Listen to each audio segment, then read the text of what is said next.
What a finish! What a man! The drum roll finishes, and the target is amazing. And it comes on finals night, and it's another Andreas Dirty Harrison!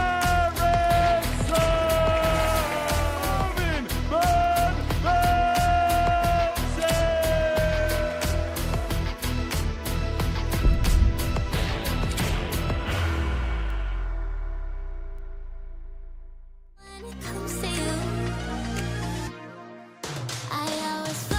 We saw it from Kurt Parry, and another chalked up, unconventional finish.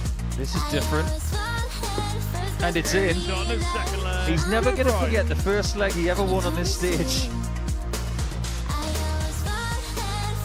He guarantees it to win.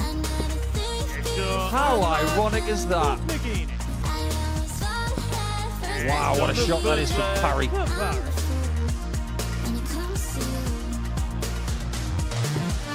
He's doubling. My word. It is taken. It's a 15 darter to break.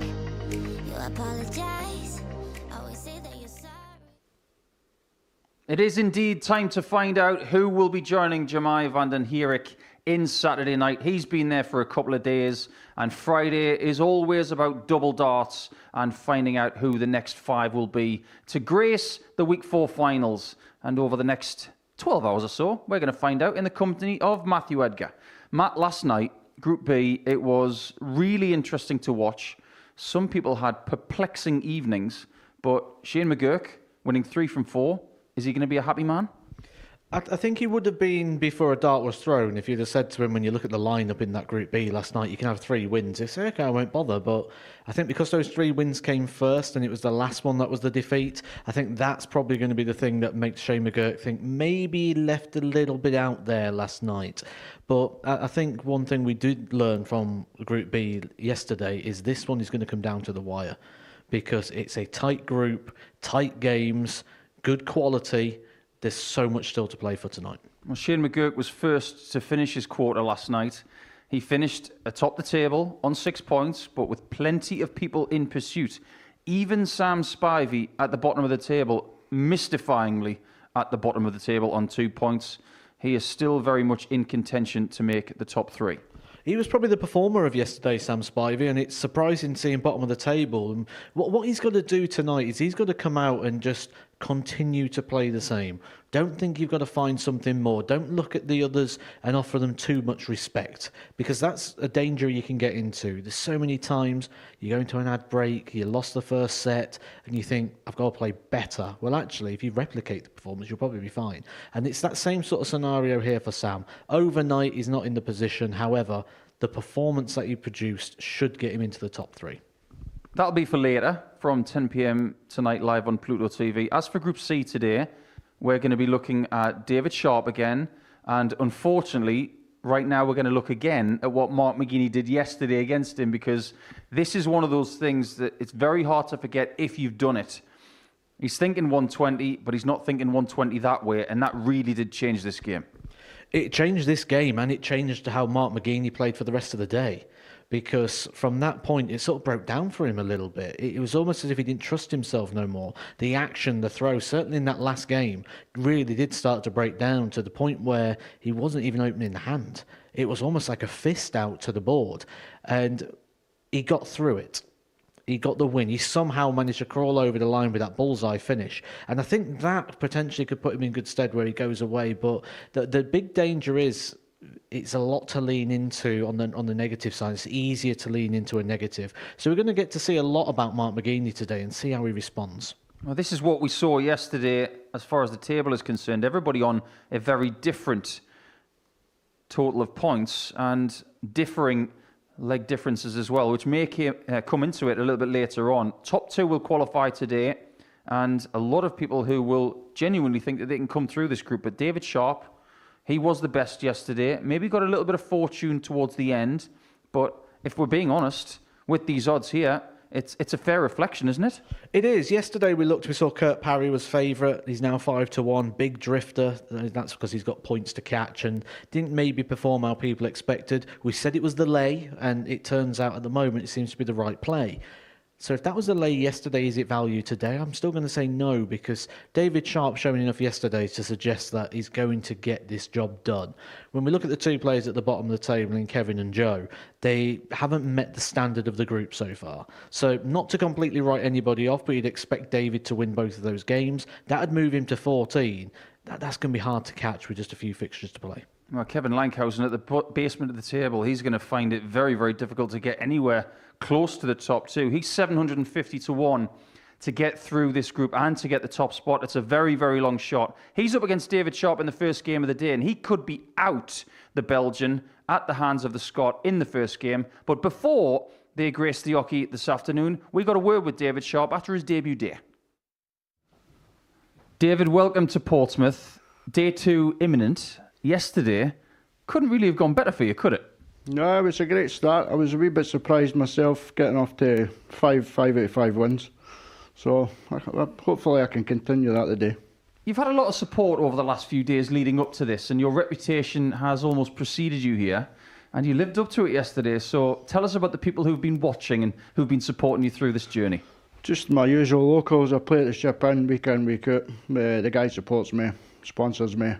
They've always got me in their sights. Play well, just play your end game. And I had a lot of messages yesterday when I left here about Mr. Bean. So they're constantly on the phone, messaging. It's been great. We can blame Matthew Edgar for the Mr. Bean comment. But looking forward to today. Obviously, a lot of the yard work has been done, but the job is not completed. What do you think you've got to do today to get into a debut Saturday? Well, hopefully just continue what I done yesterday and maybe show a wee bit what I'm actually really capable of, because yesterday I was very nervous. So hopefully a bit more of my game comes out today and I can get at least 3, maybe 4 wins. Maybe even go for the 5. Last thing from us, ahead of your first game today, how did you feel at the end of the 5th game? Because some people think this is a bit of a marathon when you're playing so many games. I was a wee bit drained. I must admit I was a wee bit drained, and I could see that Kevin had gave up at one point. So it's hard to play somebody when they're not in the game. You just got to keep pushing and try your best. We wish you all the best today. Good luck. Thanks very much. Cheers. So he's back on the Oki immediately, this time in a different colour of Scottish tartan. Up against the man who's worn yellow all week. But unfortunately for Kevin Lankhausen, the chances of him qualifying through this group are slim to none at best. 36 years of age from Edinburgh, the debutant using a Luke Littler dot. Is that a sign? We wonder. But this 24-year-old making his debut this week, he might not be going to Saturday. It's likely that he doesn't. But because he has won a few games this week and had some 90-plus averages, he could be one of the players today. If eliminated early, he could be the person who causes a whole heap of trouble. First leg, it's David to throw first. Game on. So here we go. David Sharp actually has the darts in the first game today. He didn't have them yesterday against Lankhausen, but still won 4 legs to 2. 82. If he had one weakness yesterday, it was that he did get off to a slightly slow start, but he still won his first game.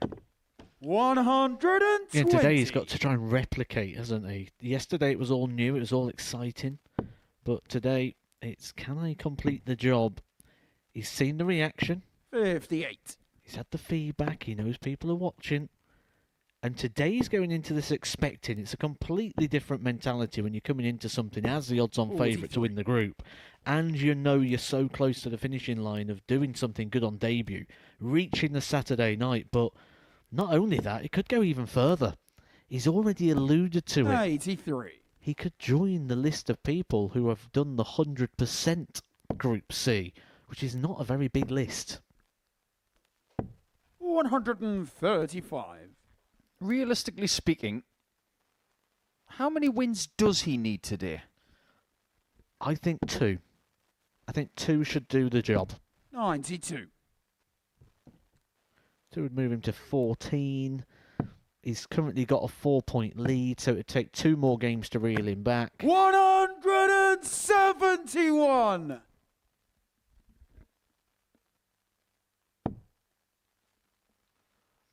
I think it's safe to say Kevin still believes. 100. Kevin, you require 32. He's off to a bit of a flyer here.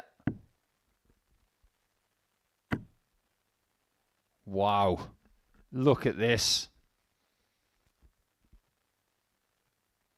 Top bins? No score. He's not Kevin De Bruyne. David, you require 86.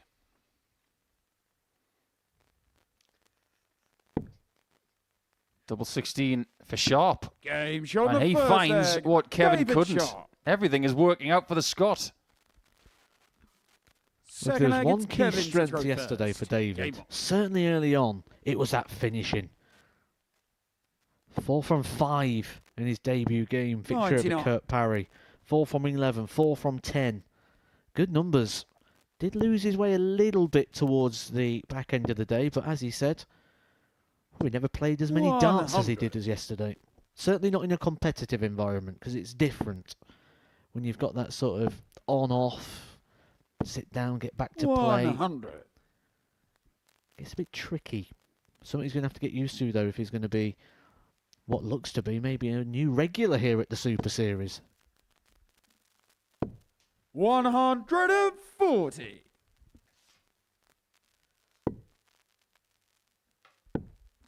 David's average yesterday, 84.96. It was a 96. lot better than that until the last game and a half where it just started to dive a little bit.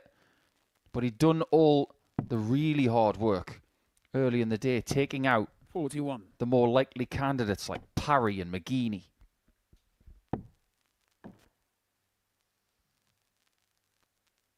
And in particular, Martin Turner as well, who threw some very good darts yesterday,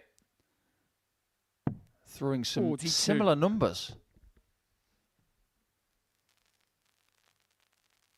Curiously, once again, Kurt Parry, outside the qualifying spots going into today, 60. he had the highest Kevin, you average of require anybody again, 164. just like Group A.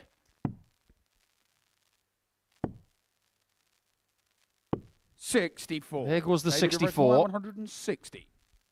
Could we possibly get this? It was never really on the cards. Not looking as 78. composed, Kevin, you is he, require 100. today, David Sharp? I'm not talking about where the darts are landed. I'm talking about the reactions to it. Game shot on the second leg. Not the first time we've Kevin seen a 100 Whitehouse. check out, and look at that guy right there. Showing a bit of Third spirit leg, and a it's little bit David to of throw synchronized first. water drinking for a Friday afternoon. Game on.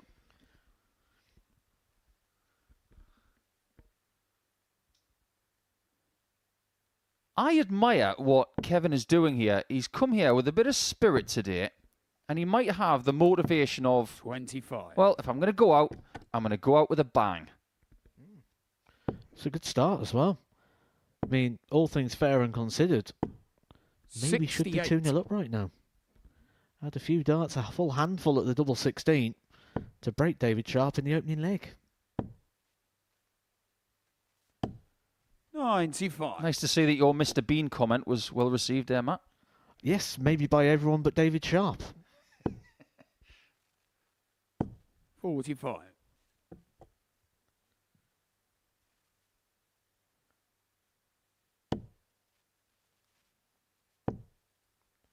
Further nicknames may be available as the 95. day goes on. Yeah, I think Razor's pretty good. It makes sense. He's got another 58. nickname on the front of his shirt. One straight out of the Chizzy playbook. It's actually being covered up by a sponsor's patch right now. 95.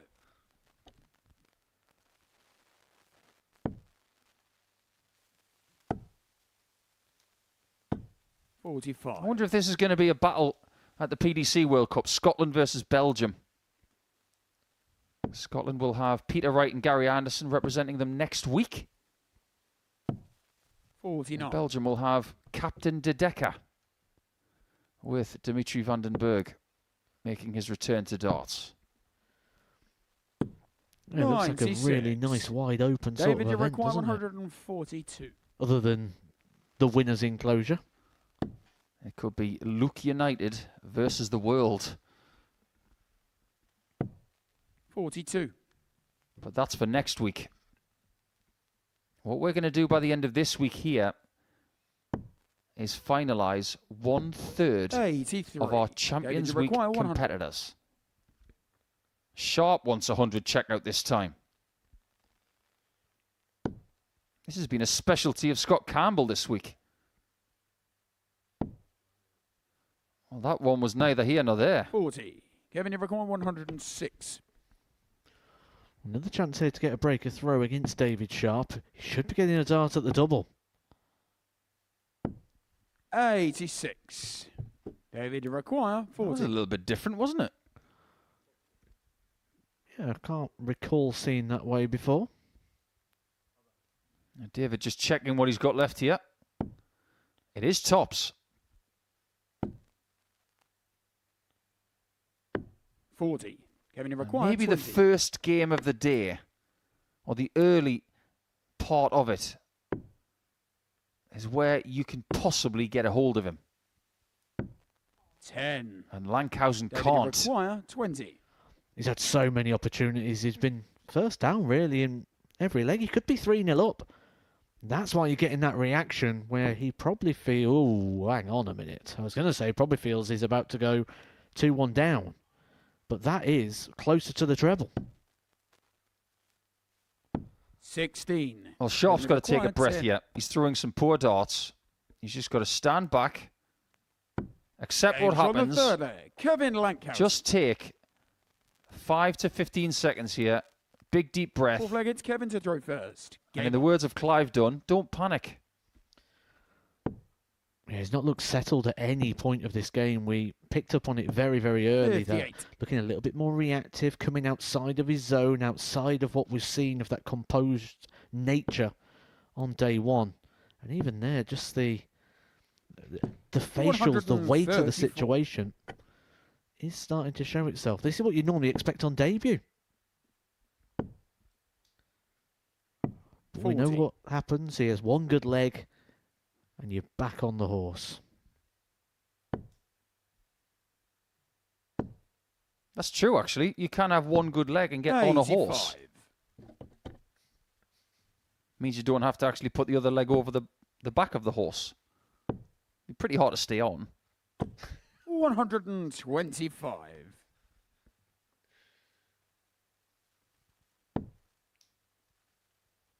He just doesn't seem as focused in this game. He seems to be looking at the scoreboard 60. a lot, slightly distracted. I'd say panicked. Knows he's not quite throwing and delivering the darts 68. correctly.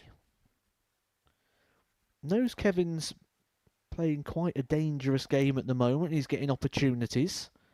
And I don't think that dart of double 10 in the last leg would have helped out in any way. And this is the concern. Darts going left, darts going wayward. 46. Not even keeping them straight.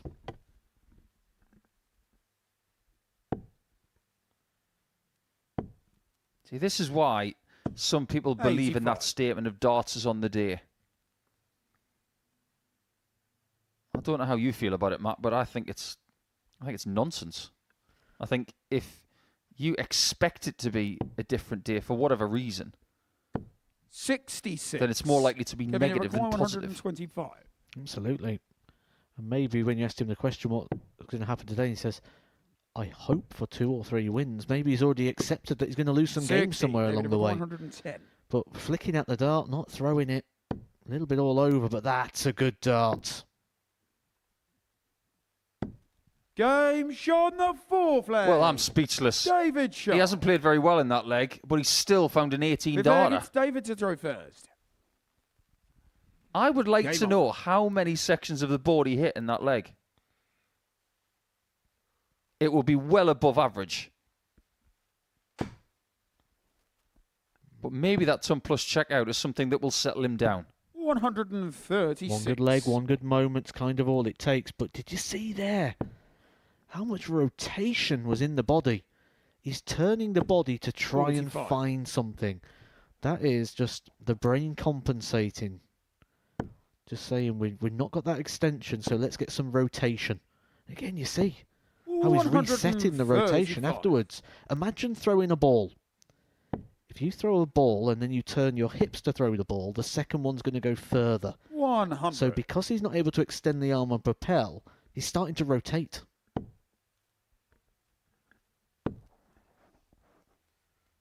You were saying yesterday, because 81. of his narrow and very front-on stance, that if he does miss, he will miss short. And that definitely seems to be happening here. Which is probably why he's naturally starting to turn. 81. It's probably David something he's not even aware of. 149. It's just the brain trying to compensate and find a way. It's working. Short-term fix. 125. Beautiful. Don't underestimate as well just how 95. David requires. Kevin will be 24. feeling in this game, because he still hasn't won a game in this group and he doesn't want to be pointless. Double six. Game shot on the fifth. It's an leg. impressive leg, don't get me David wrong, Sharp. but I am mystified by this happening every Sixth time leg, I it's see Kevin it. to throw first. When someone has got Game. double 12, they split it with Dart 2, and then the first thing they do is look at the scoreboard. 24 take away 12 is 12. 43. Scoreboard doesn't even tell you.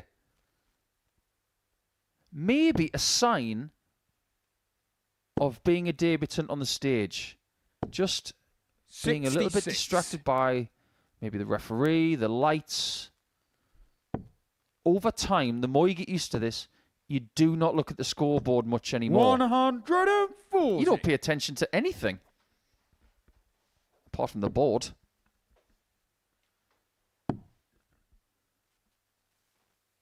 $84. I don't know what it was like for you, Matt, when you first played on a big stage like Ali Pali. 96. The only distracting thing was the movement of the manned cameras Camera, behind yeah. the stage. On the left-hand side, yeah. 57.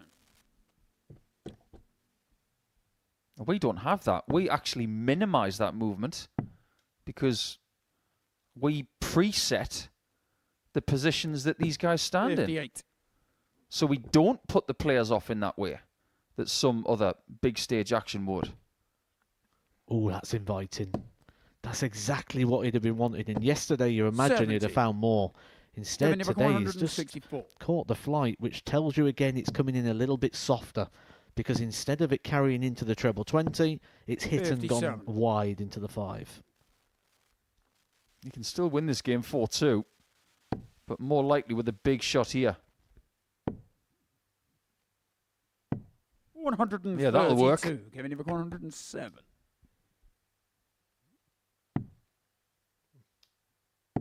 To save the game, he needs tops. 87. So this David is a chance for a big, deep breath for David Sharp to put Kevin Lankhausen away.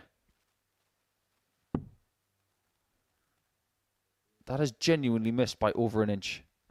He's had plenty of darts like that, 60. but he Kevin might even required still 20. win this game, having played his Z game.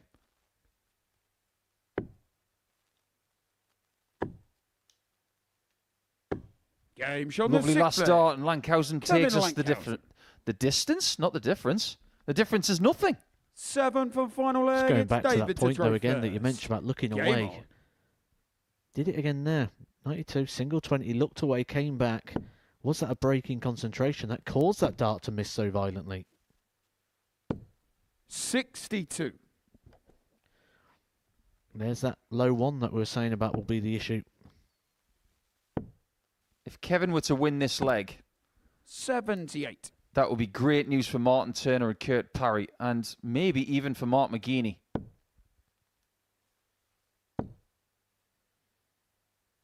McGeaney's got Joe Bridle next, and Parry has got Martin Turner in game 3. That is hugely important, that game. 180. And that's bad news for Sharp. He needs to get in on that act. That is the first maximum of the day. 100. And the script has been flipped. Lankhausen's got the throw. 57. We did say before a dart was thrown he could play a part in this in regards to who qualifies and disturbing things at the top of the 95. table. But the throw is still with Kevin here. Kevin has had 13 darts at a double. He's missed 10 of them. 134. Sharp is going to need Kevin to miss more if he's going to steal this game. 98. Let's find Kevin out if he does Maguire, miss. 52. This is the Sherrick route. He didn't mean to do that.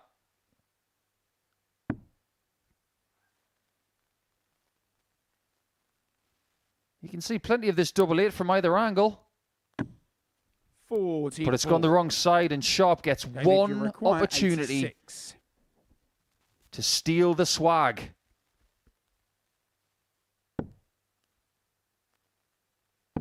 One dart at the bull. 61. It wasn't a bad Gonna try require at all. 8. No doubt what Lankhausen needs now.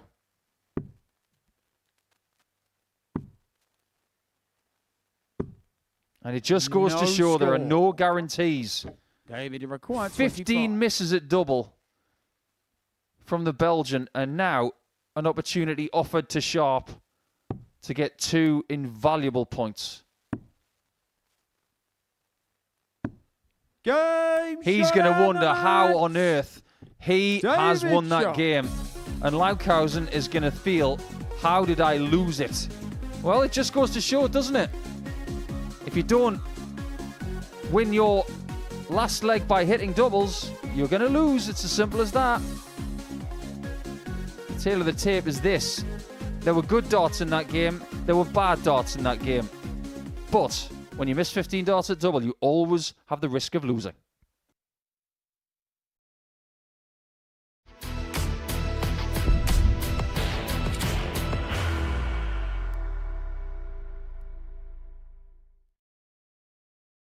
Are you ready to lift that trophy, Darius? Yeah. Let's do it then. Ladies and gentlemen, your Modus Super Series 9 champion is Lucky D, Darius Labanauskas!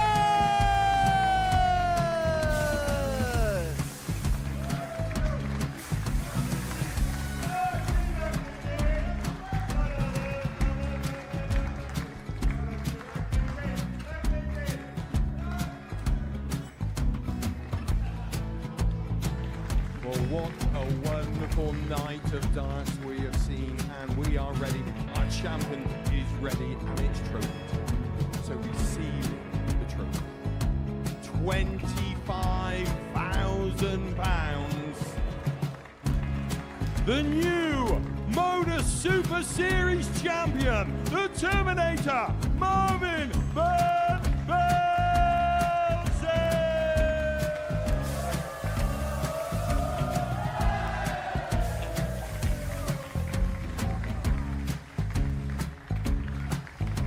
And one more time, the 8th Modus Super Series champion, the Terminator, Marvin Van Velzen.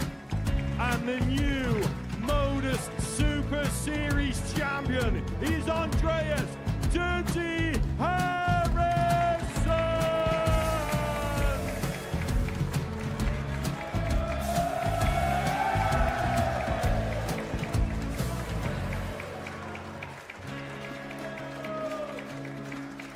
And one more time, the 7th Modus Super Series champion. Give it up for Andreas Dirty Harrison. The moment we've all been waiting for. Would you please show your appreciation for your Series 6 Modus Super Series champion, Scott Taylor.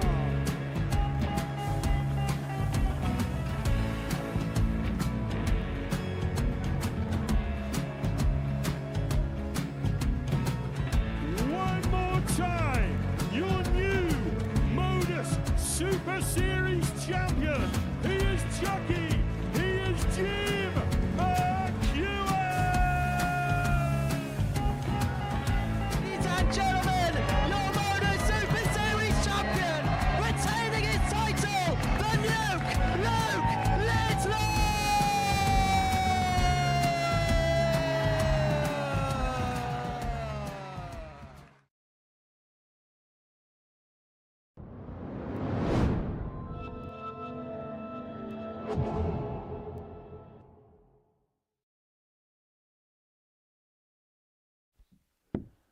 Welcome back to Friday's action here at the Modus Super Series. And how David Sharp got away with that win in Game 1, only fate knows. But now he's got 12 points and a 4-point cushion at the top. That means that Mark McGeaney has to get a move on to target the top 2. He's bespectacled today up against the idle Joe Bridle from Gosport, just around the bay. Throwing a 22-gram target dart up against the very well-seasoned 52-year-old from Stockport who currently lives in the Midlands of England, a 2-time weekly finalist. He would like to make it 3, but he is a little bit up against it, starting 4 points behind Martin Turner and in 4th position. So this feels already like a must-win game, and it may just have to be, Matthew Edgar, First leg, a it's must-win Joe to throw all-game first. day. Game on.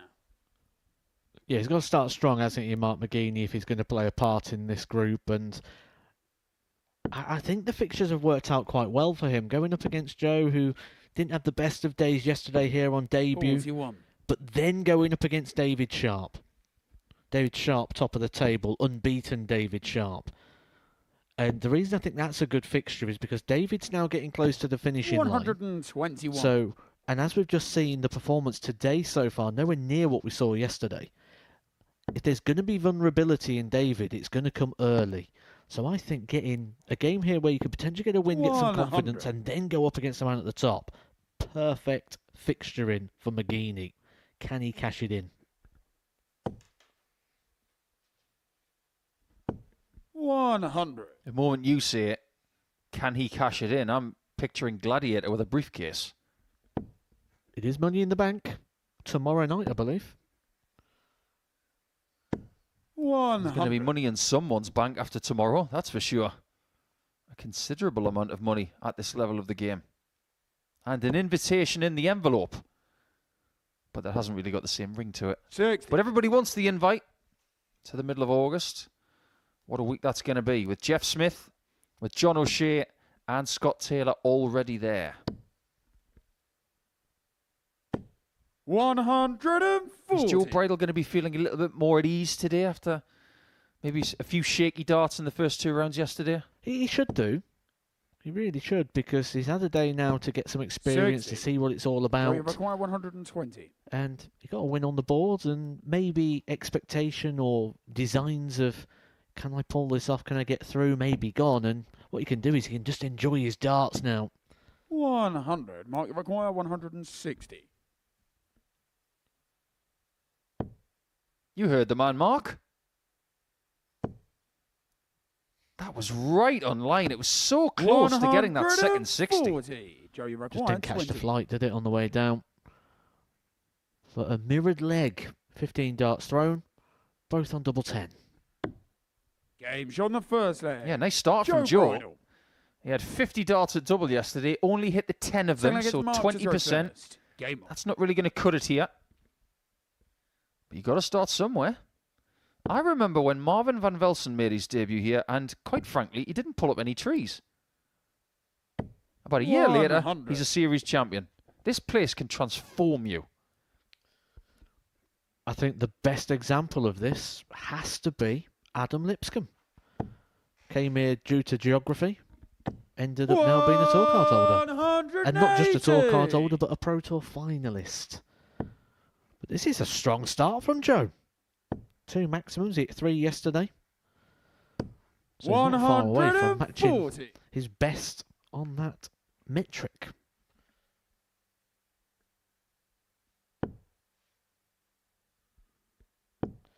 Although 2 of those was in the same leg, was it? It was on the 9 darter, and it ended up being a 29 darter. I think he might be getting some stick for that. Knowing what the Hampshire Massive are like, they like to have a bit of a laugh and a joke. And as long as Joe's got thick skin, I think for quite some time they're going to be referencing the fact that Joe Bridle was on a 9 and he got a 29. I've heard people get 92. nicknames for much less. My old pal from Melbourne, Daff Flanagan. Great name. Left-hander. Super guy. Once hit a comical 99 checkout. And then for the rest of time, we called him Agent 99. I really like the ironic ones. You know, where you get like a really small bloke and they call him like Massive. And then there's a really 60. big guy they call Tiny. 116. Yeah, Titch. That one's impossible now because of the big 1. Well, that takes the 6 off. 66. Joey requires Might 72. not be too bad. That is, of course, unless Joe takes this away. Game shot the second. Which he leg. does. Joe Bridle. 2 out of 3 in the doubles, and somebody Like it's Joe is to having a throw first. blast. Game on. Well, considering his nickname. And we're back. 45. How about the referee says, game shot in the second leg. Joe Bridle. That's what we're trying to show you here, the averages. 100. Because before that throw from Joe Bridle, he was averaging 100. Which, when we look at yesterday, mid-60s seemed to be sort of the running range, really, for 60. Joe Bridle. It looked like he was a long way off the standard. However, saw it again there, 2-0 up, smiling. Is this a point where 26. he's getting a bit carried away with it now? Is he sort of distracted? Is he playing moments? Is he thinking about averages in his mind? We all know that player at County who comes off and tells you exactly what his average is the second he's walked off the stage. Yeah, that's Richard North. 85. Richard North once won a European Tour game in Leverkusen. Came straight off the stage, straight into the commentary position. He said, what was my average? 97. Do you want to know what I said to him? Why does it matter? The name of the game is to win the game. Doesn't matter what your numbers are. They're just a guide of how well you play. They're for us. 43. They're for the fans. They're not for you. They're like my mum's biscuits. They're not for you. Is part of this, though, also down to the old school mentality of players like ourselves? If we want to play for our county, you need to average in Super League. If you want to play for your country, you need to average at county. How much of this is like an old school way of thinking in the fact that a lot of the selection was based off of the averages rather than the wins? I think that's very fair. And I always think of the same game when talking about this subject. My old county teammate, Davy Gradwell, what a player. 85. Stunning. Stunning dart player. Beaten some great players over the years, and he played Tony O'Shea at the Northern Social Club in Ashington and beat him 3-1. Played fabulously. At no point did he ask anybody what his average was, because he didn't care. 58. Strength, Mark, you require when it comes to 93. performance, sometimes lies in a bit of ignorance. The strength of this shot is to hit this double 18. 57. Joe, you require 167. 97, 98% of the time, McGeaney will be back. This is one of those occasions.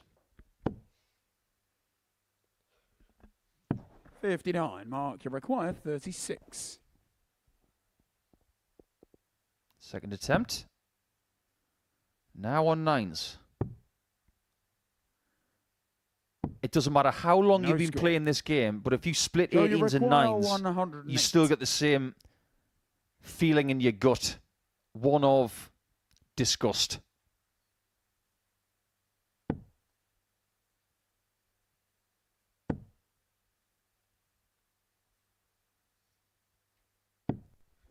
McGeeney was watching, wasn't 57. he? Mark, was you require watching and hoping. 36. You can turn around 2-0, but we very rarely see 3-0 turn around. 28. And there's one thing that makes you feel even worse, So you and that's if require you do 51. it for the second visit in a row.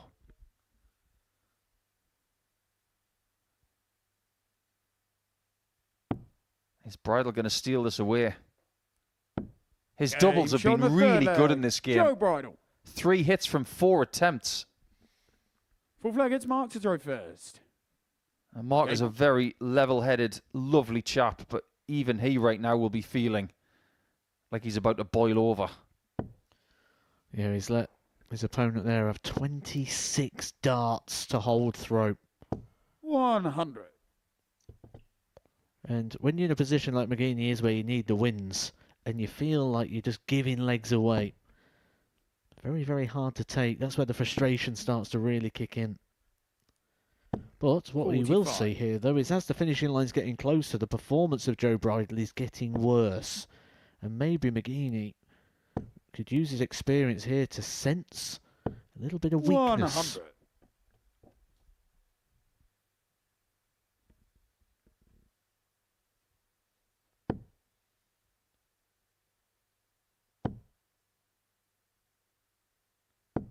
$60. How much of a gap is there between a good County A player these days and someone who is succeeding at Challenge Tour level or even here? I think there's a big difference now. 140. I think there's a lot of players that are succeeding at this level, Challenge Tour level, who just don't entertain the idea of county now. And I think there's some decent players, isn't there, in county, and there's a lot of the 85. top players on these Mark, systems you're do still play 161. it, but it's not like it used to be, where it's the be-all and end-all, and everybody's on that system. Which means maybe the top end, 45. yes, but it dilutes very quickly.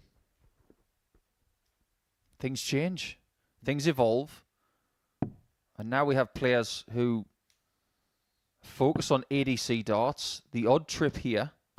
133. Mark, you reckon 116. And do you want to know why they do that? Because they can make money doing something they enjoy. Double 18. 98. And again, he misses it low. And the missed doubles are really starting to add up now for Mark McGeeney. And the danger here is Joe Bridle is going to be sat behind, ready to pounce here for an unlikely 4-0 victory. 95. Mark, you require 18.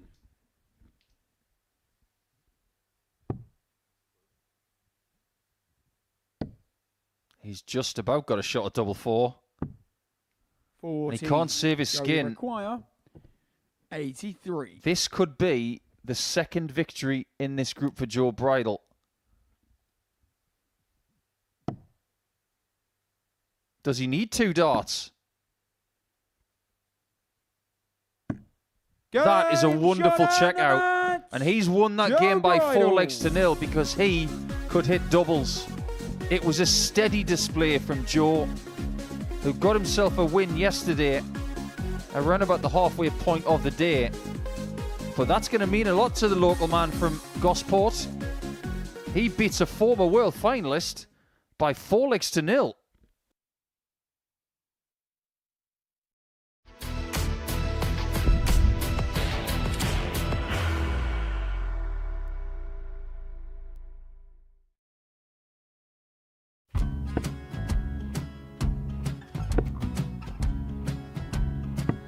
$54. Charlie McGuire, 164.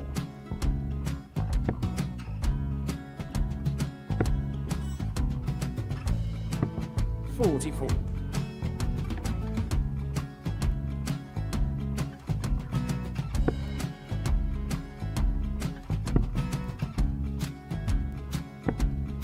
32. Charlie required 120.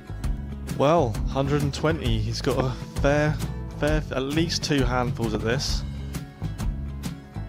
Just needs to stay 60. there. That's a good shot. Halves his score.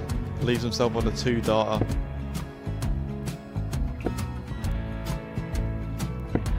$26. Charlie Time on his required side 60. to become back-to-back singles champion.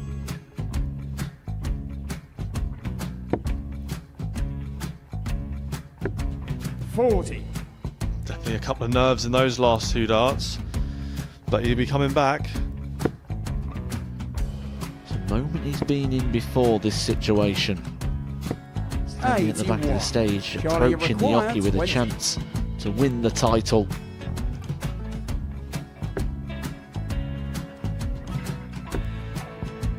He did this to win the first title, if you remember. 11. I think he's gone. Georgia I think require he's gone to 180. bust it, maybe. The first title he won, he wanted 20. He went 6-7-7 to win it. He had a chance to replicate it again. Yeah, I get the feeling that was for a bust, and 39. on that Charlie situation there, George require Scaife wasn't even 9. able to take it out going to the 18s on that switch. Yeah, I think he just panicked a bit, but he's done well to get that big one. Sometimes 1. can be the hardest part. Georgia requires This is it. 79. It's got to be 19s. It's got to be 19s for this shot. Big 20 and a double. He's got the first one. He's going to get a match dart here.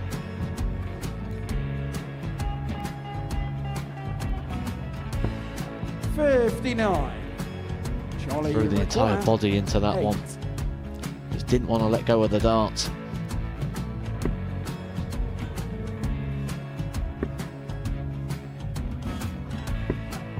No score. He's given George a chance. Georgia require 20. I think George has been quite good on double 10 today. So many opportunities for Charlie Murphy. Go Couldn't get the gets job it. done. Got in the match! And the Red Dragon George Modus Scaife. Super Series Influencers Champion, George Scaife!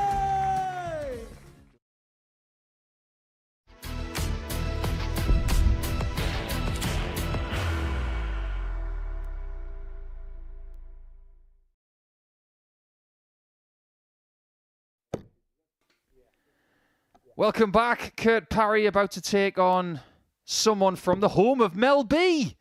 He's from Yorkshire. And is Martin Turner going to be scary good in this game? Or is he going to be scared off by the very dangerous person in third position in the table? This, even this early, is a very, very important game. One of two things is about to happen. Martin Turner is about to go to 10 points, 2 points behind David Sharp, and 4 ahead of everybody else. But if this man wins this game, he will join Martin Turner on 8 points, and they will commence a dogfight for the second position in our Group C standings. Runner-up of Week 10 in Series 7. Seems like a long time ago. That First series leg, was it's won by Kurt to throw Andreas first. Harrison. Game on. Kurt Parry's best effort also was a final in the previous series. 81. So that battle commence in a fixture that was won by Martin yesterday, and it wasn't brilliant. But this one starts brilliant. It's an important fixture as well, isn't it, for Martin Turner, because he can just keep Kurt 45. Parry at arm's length. We know what this means to Martin Turner. He does really value the Super Series, as a lot of players are starting to do now, and we heard that as well, didn't we, last night with Lee Cox, who suggested winning a week here 26. would actually be bigger than the Challenge Tour win. 60. There are people out there who want to tick things off their list. Winning a Challenge Tour event. Winning a week here. 134. Winning a WDF event. Maybe playing at multiple World Championship venues like the Circus Tavern, 130. Lakeside, Ali Pali. It'd be interesting as well, wouldn't it, to ask everybody? Because we can make our own assumptions. We can do our own analysis and say, 71. that's their defining moment. That's their title. But what do they believe it is? 39. Kurt, you reckon 130. And they've got to be realistic as well. This is realistic. 120. He's had a lot of chances 32. this week, and he's been clinging on after missing shots at double. 16. But he gets another Kurt, you hope. require 10.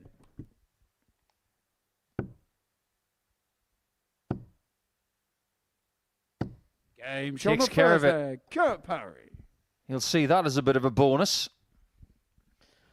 So Second let's leg, it's Martin to throw indulge with that first. thought for a Game little bit. If we was to say to Andy Hamilton, who is headlining Group A next week, 83. what is your defining moment? What is the thing that you want to be known as? When the name strap comes up as Andy 100. Hamilton, you get one little thing underneath. What do you want it to be? Because he's a 3-time major finalist, runner-up in the Grand Slam, the UK Open, and the World 58. Championship, which most people would look at him as World Champion runner-up 2012. But do you want to be known as the World Championship runner-up? Or do you want to be known 140. as multiple-time Pro Tour champion? Do you want to be known as the Antwerp Open 30. champion, which was a gold-ranked WDF event or BDO event back in the day? Be interesting to know. 140. This is a good subject, because I'm sure you've been asked the same question, Matt. 60. Kurt, you require 121. At this point in time, I want to know what you would want, but I want it the next leg. Game That shot next the leg is about to second start. leg. That 12 darter from Kurt Parry was a distinct improvement on what we saw in leg one. Third leg, it's He's Kurt taken to them throw both. First. Game on. I think for something like in the 81. description of which we said there, what would you want your title to be in a broadcasted event? I think I'd have to go for titles. I think I'd have to 131. look at championships.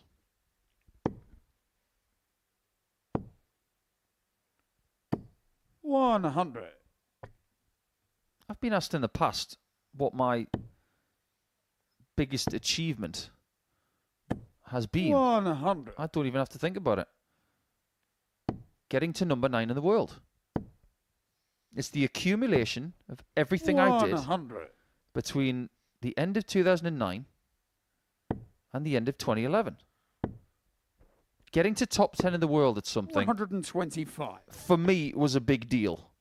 And that's where it's interesting, because you've picked up a major broadcaster title. 100. it'd be Martin, you reckon interesting to 145. know what people would pick when they've got that choice and the reasonings behind it. If 60. We're Kurt, you talking require about Andy 120. Hamilton.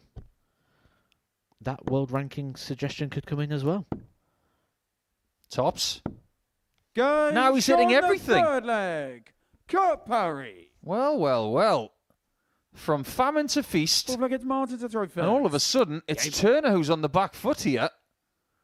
Kurt averaging 94 and finishing impeccably. 137. Year-ending rankings for Andy Hamilton. 2007 and 8 finished 7. ranked 8. 140. 2012, 2013 ranked 5. So, yeah, he 85. could go as once world number 5. Yeah, because not many people can say they've been world number 1. Daryl Gurney's a great example of this. He 57. made world number 3. That is a phenomenal achievement.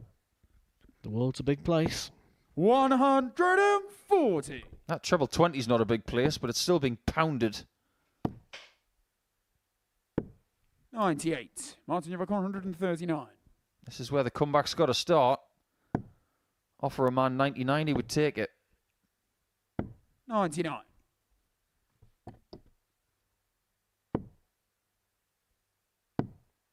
What's better than a 99 134. Martin, on you a very require warm day in 40. Portsmouth?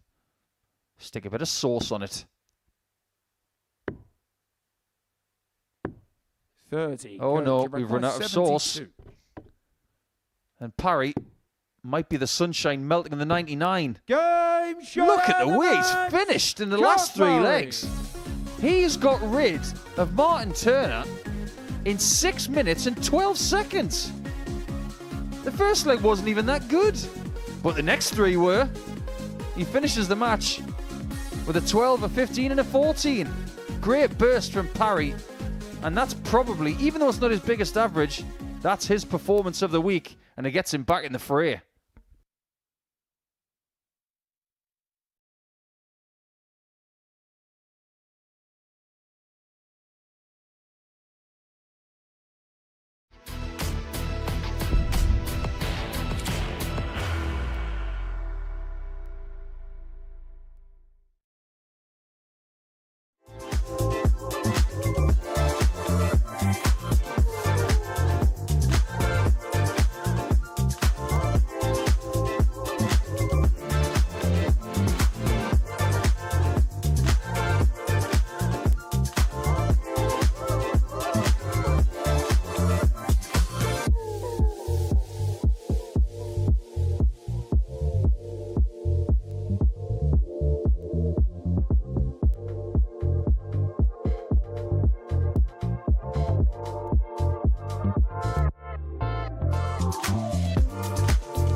all of a sudden, things are getting very, very swift. 4-3 in the first game, a bit of a trudge for David Sharp, but it was a win against Kevin Lankhausen. And after that, 2 4-0 victories, one for Joe Bridle against Mark McGeaney, and then Kurt Parry with the performance of the day. Just a little bit behind his performance of yesterday against Lankhausen in game number 7, but that's got him part of the party. And David Sharp, to throw first. who's looking for 2 more points here, he could extend his lead at the top of the table to 6 points if he were to get the better of McGeaney here, Matt Edgar. 120. Another change from Mark McGeaney. Glasses was on, glasses are off. he's trying to find something, isn't he? He's looking, he's searching, but I felt the same about David Sharp. Not 48. the fact that he's took his glasses off, but the fact that he was looking and searching for something.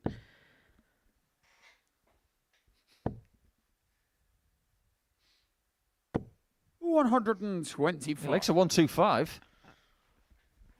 Started his first game with 1. He started this game with 2. 45. Averaging 125 at this point, Mark Maganey. Yeah, but that wasn't the problem in his first game. The problem was the outer ring, and particularly 83. double 18. Never looked settled, did he, at any point in that opening game? And maybe it's one of those things now that in his 42. mind, maybe he feels like he's not going to qualify now. Currently 4 points away from a qualifying position. It's got to be perfect from here. If there's any hope for Mark Maganey of making Saturday night, he's got to win the 128. last 4 games. But he's going about it the right way. I wouldn't be surprised that after that 4-0 defeat to Bridal, 43. Mark he went requires straight on 40. the board in the practice room and just had 5 minutes to Gage himself. on the first leg. Whatever Mark he's done, Maganey. it's worked. That's his first double of the day. Second leg, it's David to throw first. Game on. I think maybe leaving the glasses off was a really inspired call.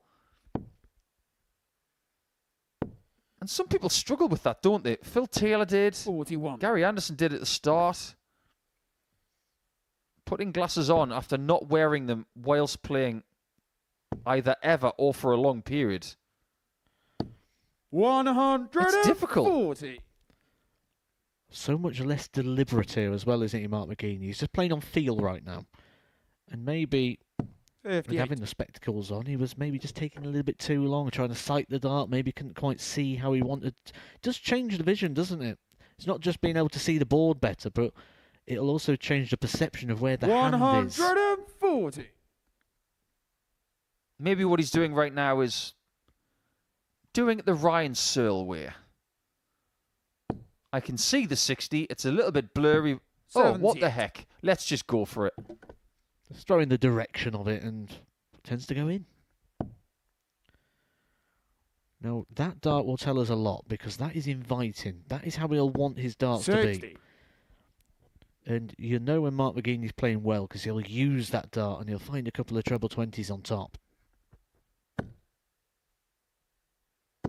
Is that the moment where David Sharp 180, kicks in? 161.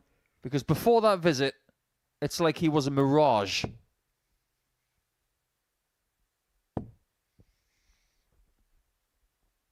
$59. I don't like that last dart. 144. That should have been at the centre of the board.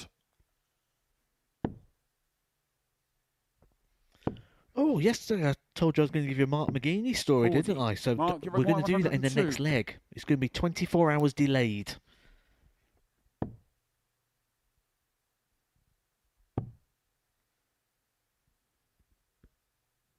In Sharp's first 54. game, he was 4 Maybe out of 12 on the 104. doubles. That in itself isn't too bad.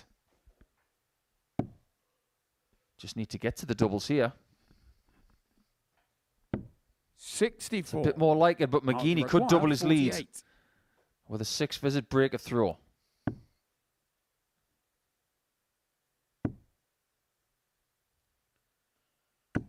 $16. That was on track. It David, just you needed a require little 40. bit more air.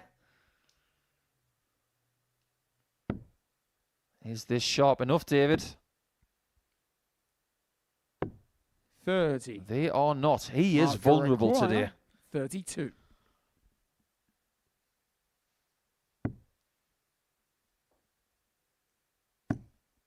Surely this time. Oh my No word. score. David, you require 10. It's amazing how many times a dart player will double check their own work.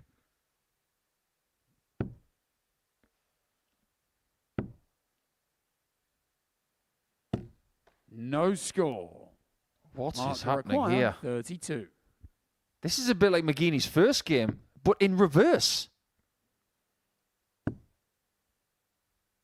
He's going to try and slide it in. 16. David, you I require admire the 10. thought of trying to slide it in on a flat barrel like that, but it just didn't work.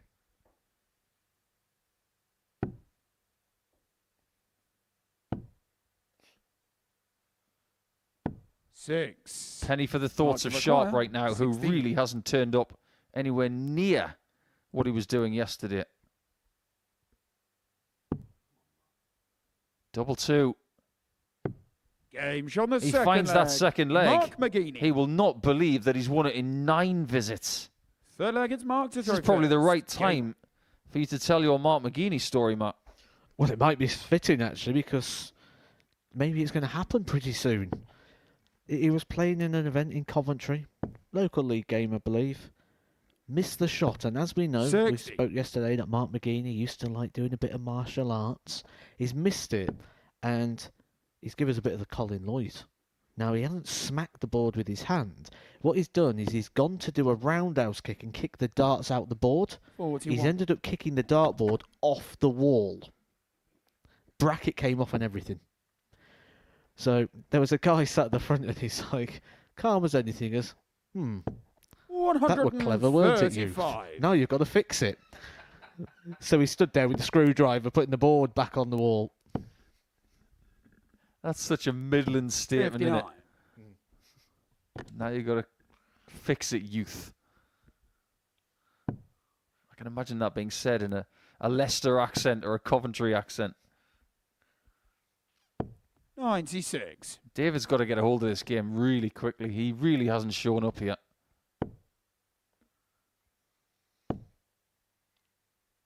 He's probably going to be 99. feeling a little bit mystified. Yesterday, at this stage, he was playing some beautiful darts. Averaged 87 in his first game, beating Kurt Parry. Averaged 90 to 100. beat Martin Turner in round 2. But today, very, very different story. It might just be a case of 92. all the hard Mark work was done 110. yesterday. Today is just about picking up a few scraps to do enough. We did send the warning signals out yesterday, didn't we, after David Sharp won all the games, that sometimes this now makes the day 58. tricky because you feel you've got something. It's yours. You've got something to lose. You're expected to go through. Changes everything. 100. Mark Giroir, Everybody 52. expects to get a bike for Christmas. Doesn't mean you're going to get one.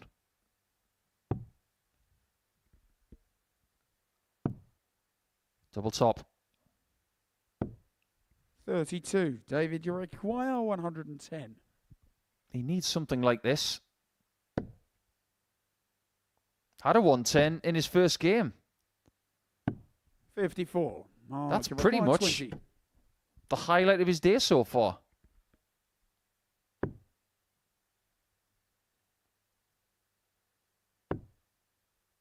Shuffled maybe a little bit too much there. Double 5. Game shot on the third leg. Fine shot there for Mark 3-0. He McGeaney. could undo all of the damage of the first game, Fourth leg, it's where he David not to only throw didn't get the first. 2 Game points, but his leg difference was butchered. What I find interesting there is that whole throw from McGeaney. He was throwing over to the left to the double 5, but he moved 70. right. Now, we've seen different players do this in the past. Players that stand really far to the right. Players that like to stand a little bit off the hockey so they can fully extend the arm. Now, Mark McGeaney is 43. not a small guy. Was that move across to lengthen the distance so he could really extend the arm and throw with a little bit more extension and pace? 46. I'd like to get your take on this, because you can see that most of the dart players that come here will toe the hockey. That's the terminology. They will literally place their toes 82. right next to that raised hockey. But there's no rule to say you can't stand a little bit further back from it. There are a couple of people who do so, aren't there? 180. Lisa Ashton is one of them. She stands a little bit further back. Was it Paul Williams from Bolton? Same area. Yeah. Same town. 76. You might ask why. Well, there are leagues up in Lancashire that are from 8 feet. You go around the world, you'll find different 65. hockey lengths. It's not just 7'9"1/4 everywhere. Soft tip darts is 8 feet. Well, from my studies and of exploring the UK, trying to find the best darts venue, 58. I can say that even David the ones that are supposed to be 140. 7'9" 1/4 are often not.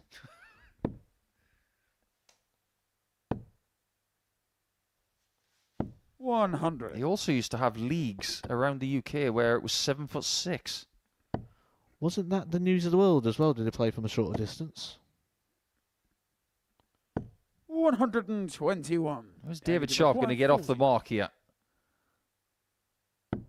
Is he Gauge on the finding a bit of forehead. form at David last? Sharp.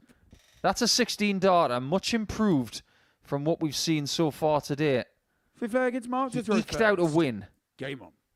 Now he's got to somehow find a comeback to stop himself from losing a match for the first time here at the Motor Super Series.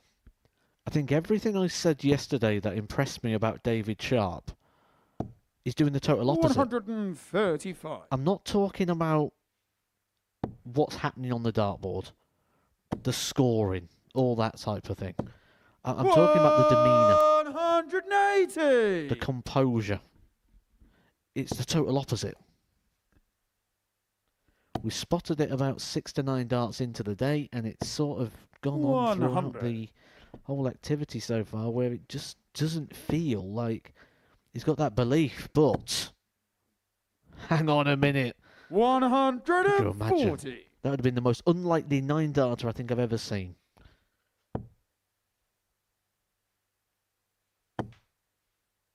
This game is in the palm of Mark's hands. He gets his first max. David's already got 3 in this game. Ironically, he's having his best leg of the match, scoring-wise. 90, Mark, you require And that may be the 86. end. It's a dart at the bull to win.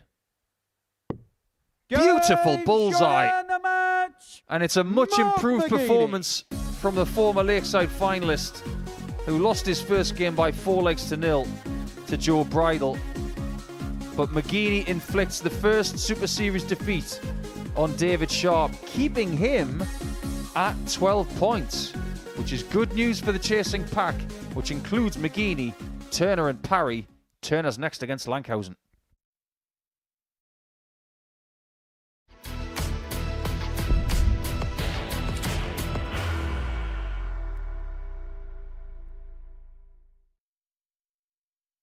Are you ready to lift that trophy, Darius?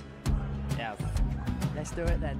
Ladies and gentlemen, your Modus Super Series 9 champion is Lucky D, Darius Labanauskas!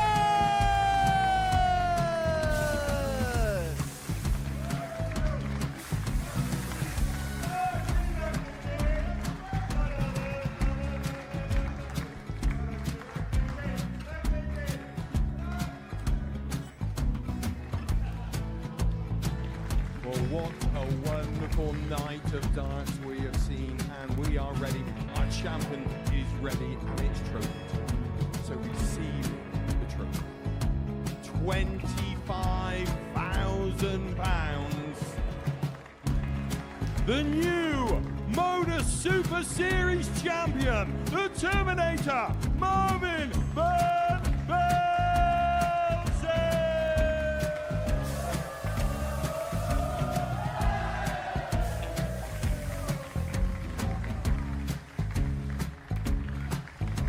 And one more time, the 8th Motor Super Series champion, the Terminator, Marvin Van Velzen.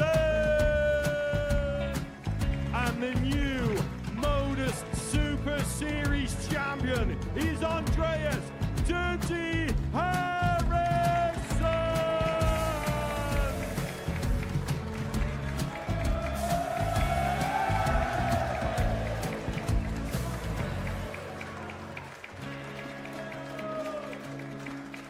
And one more time, the 7th Modus Super Series champion. Give it up for Andreas Dirty Harrison. The moment we've all been waiting for.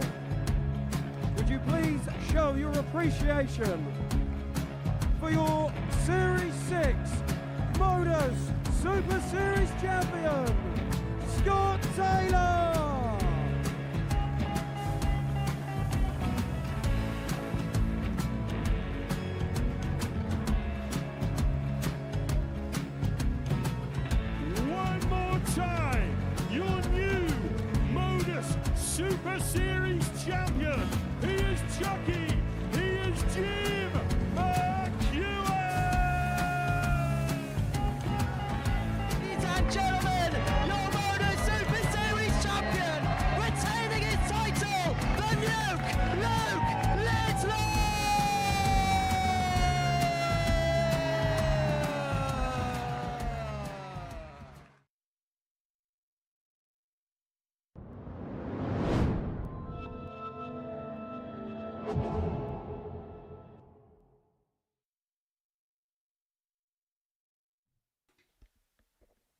And welcome back. Game 4 didn't disappoint, but maybe it did for David Sharp. His first defeat comes in his 7th game of his campaign. He's still top of the table by 4 points over Parry and the now playing Martin Turner. But he can turn up the heat a little bit. If he can bounce back after losing to Kurt Parry in no time at all, the quickest game of the week was not something that Martin will want to remember.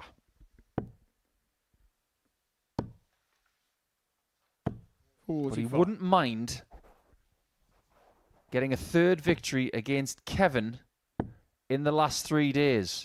2 invaluable points are on the line for him right now because Lankhausen, he's gone. 43. He's all playing for pride now. For Martin Turner, he probably feel like he's barely been on the stage today because you know what it's like when you go into those games and it's a fast player and it's over quick. You almost feel like, what just happened? 77. I can only compare it to that of when you play an on-form Ricky Evans and you go up, you played, it's done, and it's like, 43. did I just play a game? Like it's such a whirlwind. That's how I think about my match play debut. 13 legs, got absolutely 85. trounced by Steve Beaton. And at the end, I looked around and I said, is that it? 84. It was my fault. I wore the most horrifyingly terrible shirt that day. 43. Red. 100. With a black tie. I looked terrible. Deserved everything I got. 60. Not that there's anything wrong with a red shirt. I'm not impugning your shirt there, Martin, because you look good in red. 128. Being from York and all that. Required 40. He also doesn't have a tie with it. Game shot on the But he does have the first leg. Martin Turner. And he's already broken the Belgian, who is coming up dry today. Second leg, it's Martin to throw first. Game on. He was not a pleased dart player at the end of his first game against David Sharp. It was a game that he did let slip. Did show a bit of frustration. For the rest of the day, he's just got to relax and play. 100. Ooh, just going on to Google here to have a little look. We've got a red with a red tie as well. Oh, that was pink. Pink shirt, pink tie, Steve Farmer, 3-0. Thank you very much. Do you know what that shirt is now? And that tie? Go on. 77. It's at Unicorn HQ. I had it framed and gave it to them as a gift. 60. Got a black and red one here against Dennis Priestley, which, interesting, because that would have been in the days of the Kit Clash. Yeah. How would you get away with that? 125. I wasn't allowed to wear my other dart shirt, so they provided me with the red and black one. 48. My goddaughter's actually own that shirt now in a frame.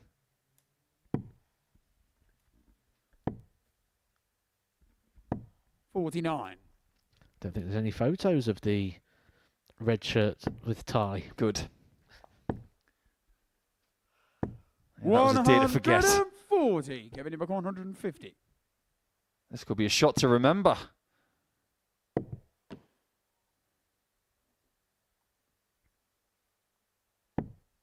$20.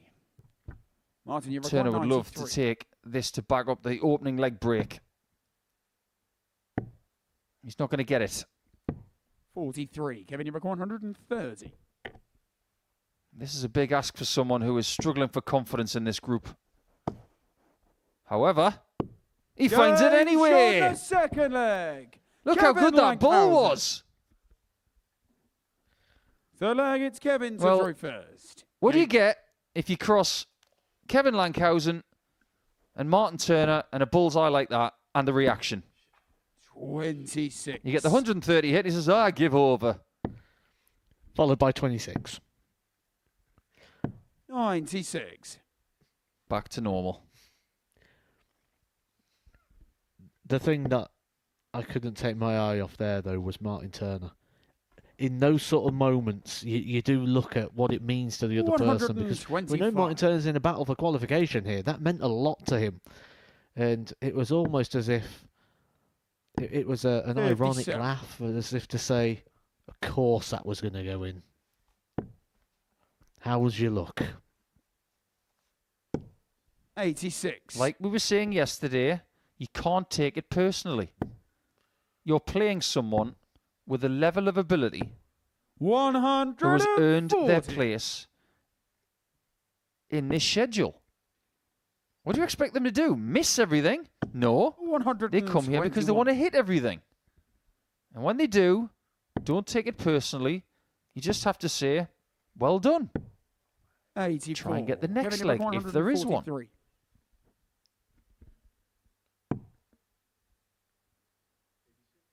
57 off. 18s? Nah. 125. Martin, you've got 124. I think he got that wrong. 56. Kevin, you've got 18. There's no way he's left that on purpose. Kevin Lankhausen. He's left that by accident, but it's worked. Fourth flag against Martin to throw first. Game on. Give it a bit of the old gildings as well. But not ironic gildings. That was actually 180. a legitimate thumbs up. Do you think he's trademarked that celebration yet? 74. Should have. Well, there's a bit of darts merch that hasn't been done yet. The Andrew Gilding foam thumb. We've got foam fingers, haven't we? We've got Jayus has got the yeet hands. Yeah, I'd buy a foam thumb. There's a sentence I never thought I'd say. 32.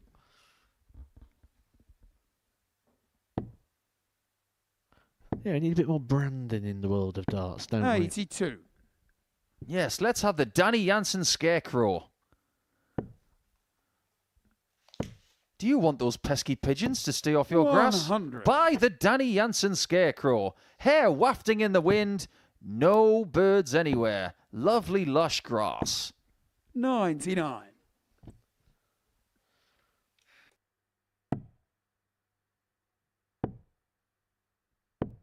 $44. Martin, you require 80. Double 10. Game shot on the He's fourth calculated flag. that one perfectly, Martin hasn't he? 2-2 in this one. Or as they like to say, The flag, it's in Kevin to bingo, throw it's first. two little Game on. ducks.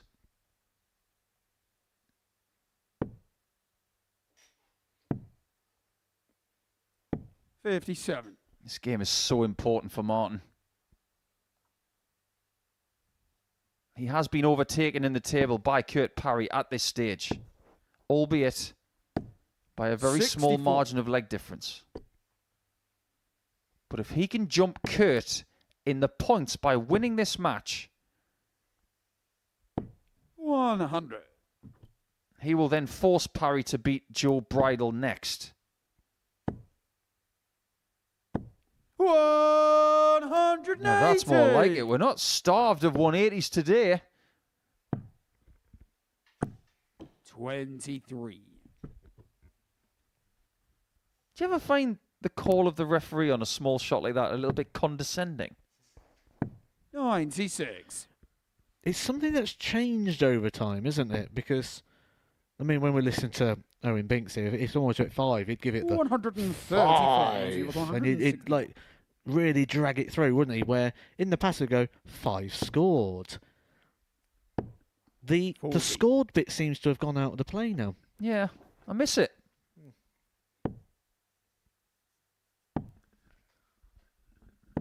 $92. Martin, you've got 121. Bring back the scored.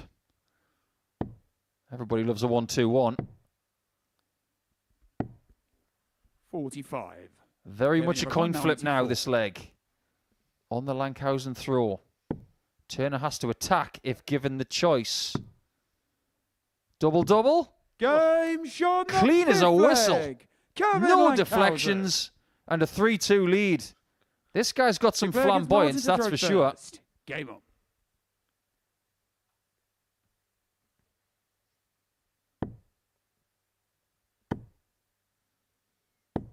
140. Who's been your favourite referee in darts over the years, Matt? I used to love George Noble, to be honest. I mean, you don't anymore. 140. Well, I mean, he's not refereeing any of my games anymore, does he? I don't play at that level, but yeah, no. For me, it's not just about how they call it. It's about things about where they stand, how they position themselves. Some stand a little bit too close to the hockey for my liking. Some stand a bit deep, so it feels like you've got to walk down and past them, so you can't exit the hockey like you see here, where people can exit at the earliest opportunity. You feel like you've got to work around some of them. 55. So I think George sort of ticked all the boxes quite well. I quite like Charlie Corstefine as well. I enjoyed him. 81. The first one that really got my attention was Bruce Spendley. Incredible referee. Was Bruce the... Yes! That's Freddie Williams. 171. And now Marco Meyer. Yes, excellent referee. Excellent shot. 140. Martin, you require 94. Either this goes, or it could be defeat. Lankhausen hasn't missed a dart at double yet. 54. Kevin, you require 40.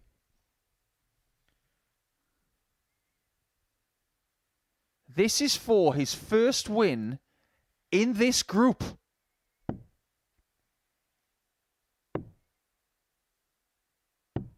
$35. Not yet. Disappointment Martin, you require for the 40. man in yellow. And everything could change.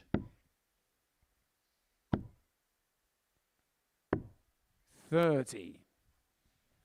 Kevin, you require 5. This is not a gimme.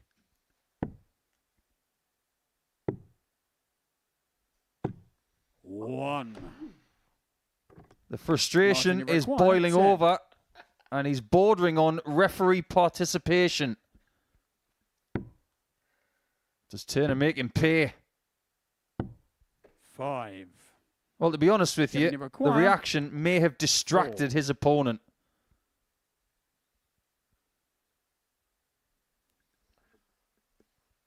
Never a dull moment in Portsmouth.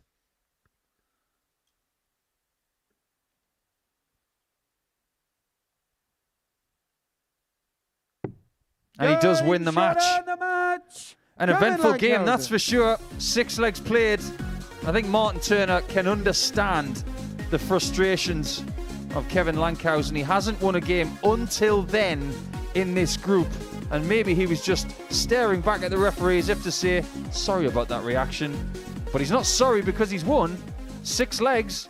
He gets 4 of them. And he gets the first 2 points of his group.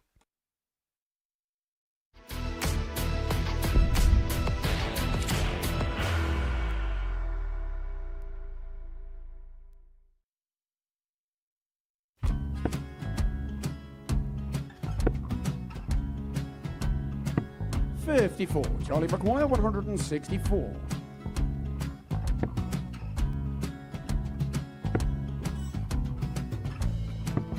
$44.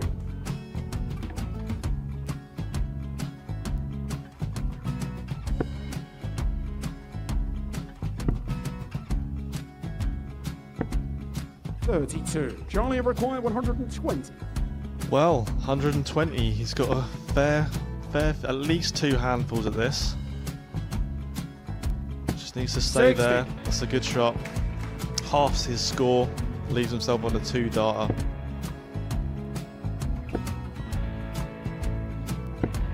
$26. Charlie Time on his McGuire, side 60.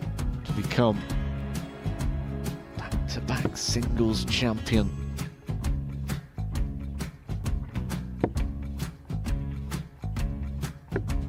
$40. Definitely a couple of nerves in those last 2 darts. But he'll be coming back. It's a moment he's been in before this situation. Standing at the back of the 81. stage, Charlie approaching the McGuire, hockey with a 20. chance to win the title.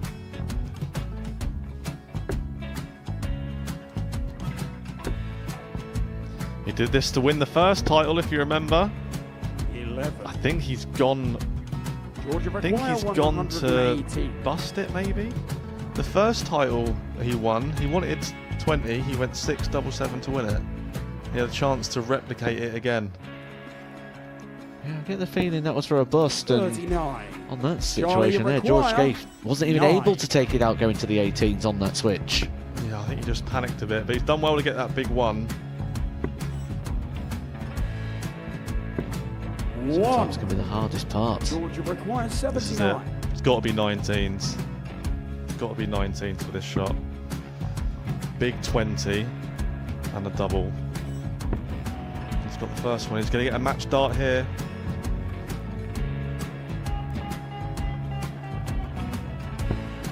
$59. Charlie, Threw you the entire require body into that 8. one. Just didn't want to let go of the dart.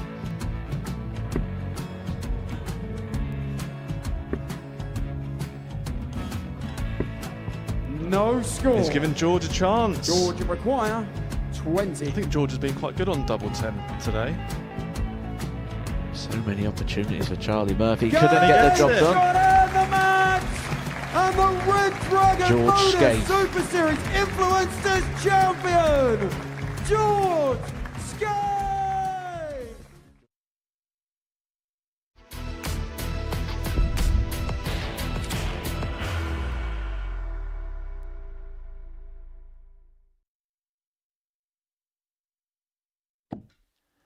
Welcome back to Portsmouth at the Motor Super Series. Just before our interval, we had a very good result for Kurt Parry, who will play now because Turner slipped up against Kevin Lankhausen. His first victory of this Group C campaign. And that means that Kurt Parry can extend his advantage in second position if he can take care of Joe Bridle, who did start with a 4-0 victory himself earlier on today against Mark McGeaney. So maybe he will feel a little bit of levity on the stage. And there he is again, throwing all 3 darts in practice.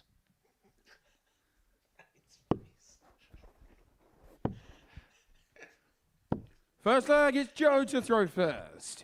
Game on. I think Joe Bridle has broken Matthew Edgar. It's Owen's face that did me.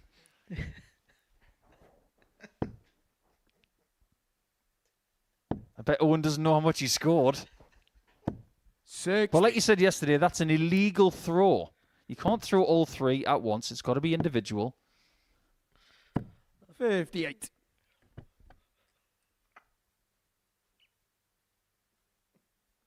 Two points on offer, and if Bridle can find them, that would be a really good result for Martin Turner in response to what he's just had against Lankhausen. 140. But in turn, 2 points here for Bridle would get him back in the race because he'd then be only 2 points behind 25. second position. I'm going to make a bold call at this point, which is quite brave considering how Kurt Parry started this game.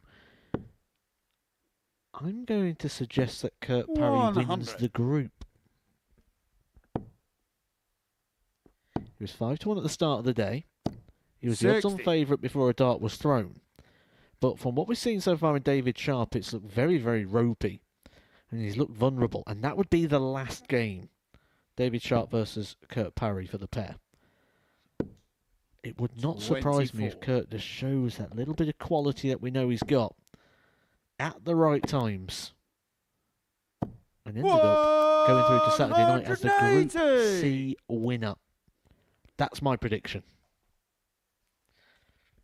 If you are having a flutter today, remember it's over 18s only. Gambleaware.org for all of the information you need on responsible gambling. And please gamble 85. responsibly. And in the case of Joe Bridle, play responsibly by throwing each dart individually. 81. Don't Joey try that at Rock, home. 192.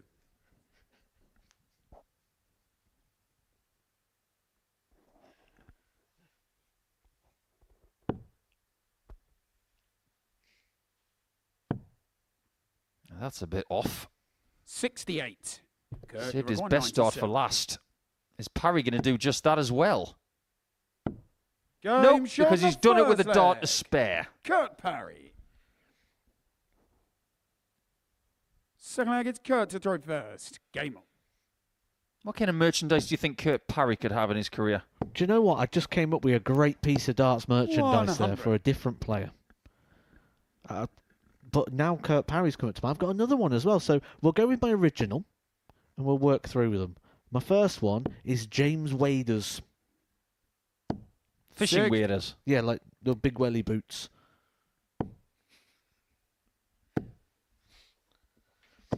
And I think Kurt Parry, 125. we could get some form of boxing gloves. Because a parry's a defensive manoeuvre. And just have, like, Kurt's face on the front of them. 60.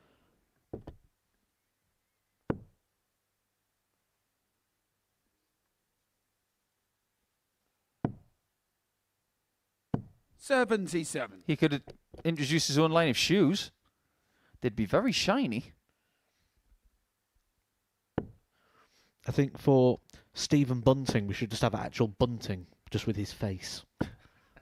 22. So the next time we have a street party, we have the Stephen Bunting. Or the Bunting. 99. Look at those bad boys. Honestly, when you see his feet walking round the stage, it's like a scene from Saturday Night Fever. It's like he's off to get a pizza slice after he's collected 2 tins of paint. Must be a KP thing. 59. Kevin Painter loves the Virgil shiny McCall, shoe as 100. well, doesn't he? He certainly does. 60. Which leads me to a great nickname that I've got for Kurt Parry. Has he got one already? He doesn't have one yet, does he? No, I don't think he's got one. We're going to sort that out in the next leg. 85. Kurt, you require 40. Game shot the second. He leg. doesn't need a Kurt nickname. He Parry. just needs 2 more legs to win this game. He is strolling right So now. leg, it's Joe to throw first. Game on. We've won all 6 legs so far today. Without reply. 4-0 against Martin Turner, 2-0 up here. So he's playing well and is 81. shutting his opponents out on the whole. This is potentially very, very bad news for Martin Turner and Mark 59. McGeaney. And this goes really well in hand with his new nickname. We're now going to christen him the Nuts. Poker term. For having the best hands. 140. Also, perfectly in line with the KP. 150. So what do you get if you cross Kurt Parry and Steve Austin? The Stone Cold Nuts. That is a poker term. That's when you've got the best hand and it's not going to be beaten. 140. Now, what poker hand would Kurt Parry be? 60. Very Joe McCoy, simple. 140. Because of his scoring prowess, he would be a full house. And that's what we call a 180.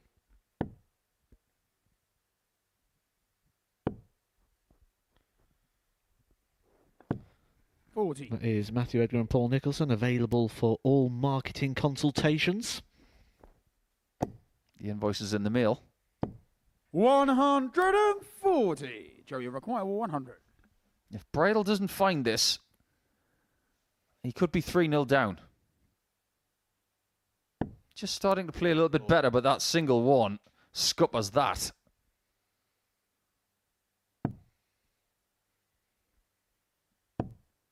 They're on very different 25. paths right now. Joe, you require 127. Not bridle paths. One person hasn't missed a double. 95. One person hasn't hit one because they haven't had a Joe, you shot require yet. 75. Is that about to change for Joe? I suppose the irony of that is he hasn't missed one either. See, I like that. That's the glass half full. Tops. 55. Now Coach Parry could be require 3-0 up. He's 32. been waiting for his chance. He Games takes it on the third immediately. leg. He's Kurt now Parry. 3 from 3. Full flag, it's Kurt to throw first. Take it when they come, Game- Kurt. He was speaking to us a little bit earlier on about his career. That will be released as part of our Tungsten Talk series very, very 60. soon. He believes that he's played some great games in his career, but people have played even better against him. So when people make mistakes, take those opportunities and run. 100. At this stage, I would like to send, well, not good luck 100. messages, because I don't believe in a great deal of luck in this sport.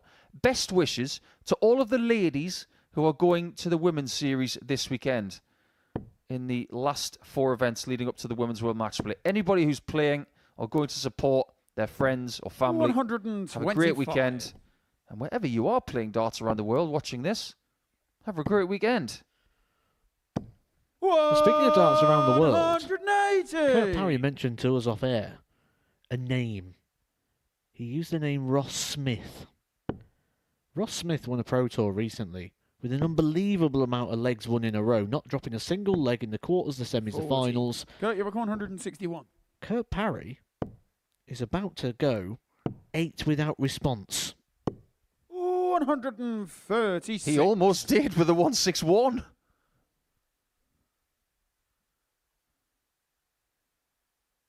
Nobody has ever won every leg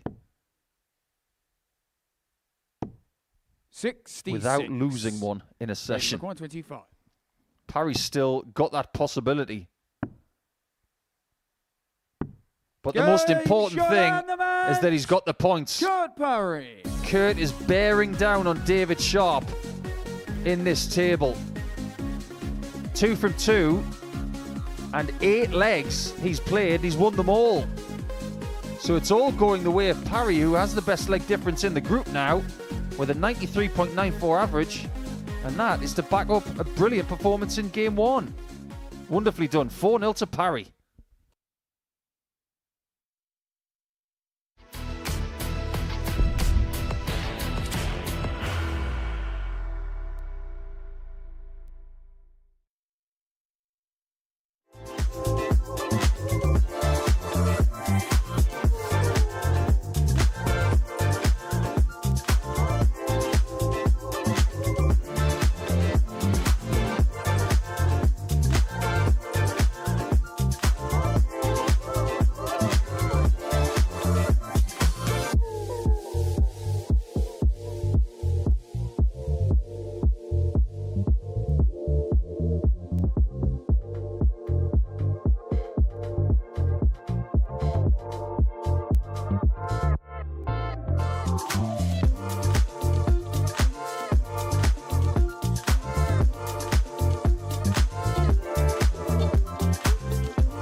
World Seniors Darts is coming to the Live Lounge in Portsmouth at the end of the month. The 29th of June, we will host the Champion of Champions event featuring some of the best players in that system, including the man with the ponytail, the Champion of Champions, Richie Howson, as people will try and take the title off him.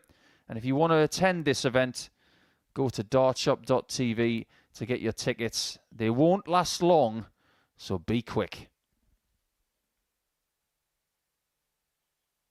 We're back at the Motor Super Series now, and we're into round number 3. This is what we've seen in the first 6 games. A lot of our action has gone the way of the person throwing first.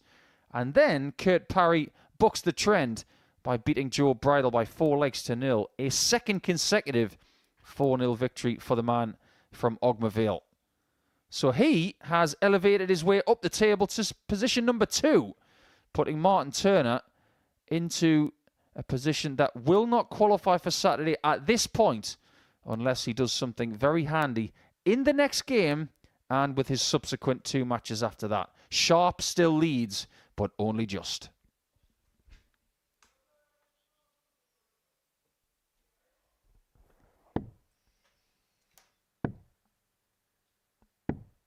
$93. Straight into the game then. And Mark McGeaney, who won his last game by 4-1 against David Sharp. 96. He would like to get another win here, because if he does, Matthew Edgar, he's going to be on the same amount of points as Martin Turner and only 2 points behind a qualifying position. This is the game, isn't it? This is the one. Should Mark McGeaney lose this game, it's done. He could only reach 10 points. Kurt Parry would be on 10. Turner would be on 10. David would be on 12. 140. There'd be no way back. And it's not necessarily about getting points. It's about having an amount of games that are left, which can 54. elevate you into a Saturday position. And he's running out of matches. Let's face it. 100. Everybody is. Even the guys that play tonight. That's going to be fascinating from 10 p.m. Nobody's out. Nobody's safe. 22. Martin, you require 68. Well, Martin Turner will probably feel he's been playing okay today, but without getting reward. 58. However, it'd be very clear and evident to see where that mistakes have been, and that's been on those sort of combinations. He's going to be back, but it can unravel very quickly for Martin Turner. Martin required 10. He's 2 from 19 on the doubles. There's your problem. 6. Mark, you require 161. Despite the missed doubles, he's still averaging 85 for the day. Which means he's scoring very strong, getting lots of chances. Just can't take any of them. Let's see how dart number 5 for him in this leg goes. How about 6? Game shot on the first leg. I don't think he's going to get 6 darts at a double every leg. Second leg, it's Mark to throw first. I don't think he'd say no if he did.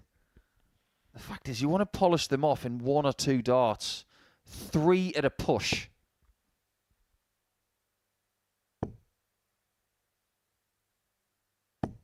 $140.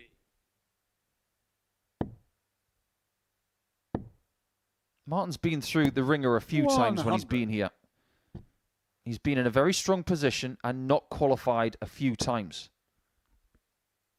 He knows how that disappointment feels. 85. That is not something he wants to go through again.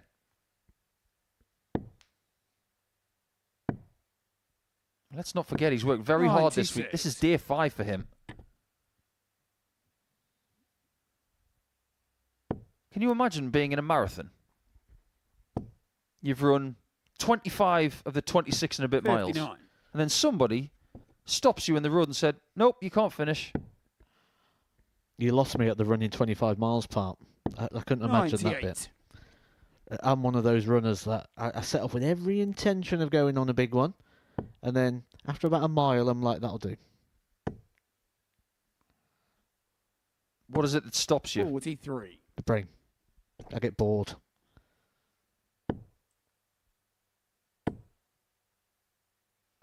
$129.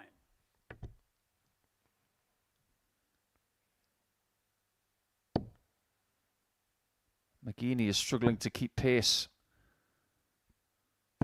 58. Martin, you require 78. Turner might get 2 visits at this. To be sure, get tops now. 58. Mark, you require 116.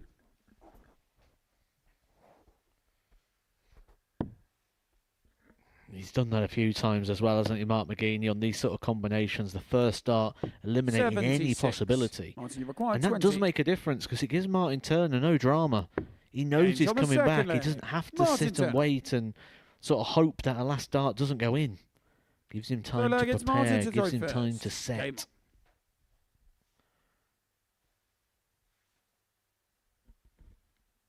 Half of our games so far today have gone by the way of 4-0. 45. This is bucking the early part of the week trend, where the most popular result was 4-3. Some people really are starting to find their 96. stride. Others are lagging a little bit. 125.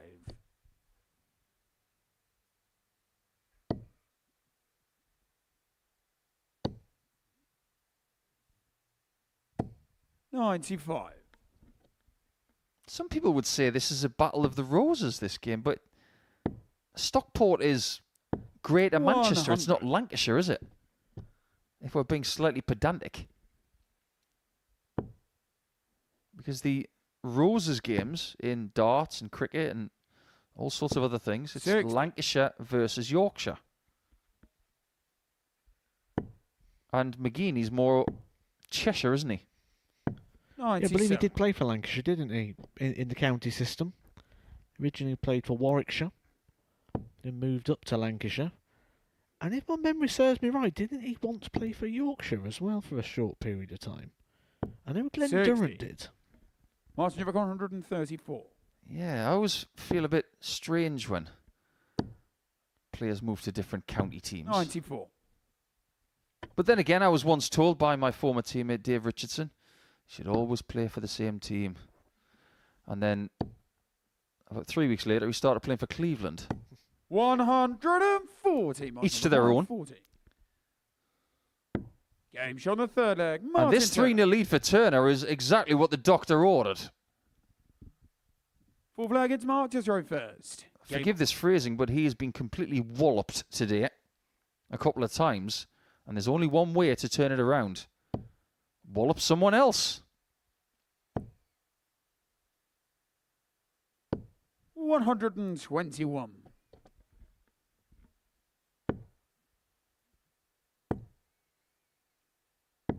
$45.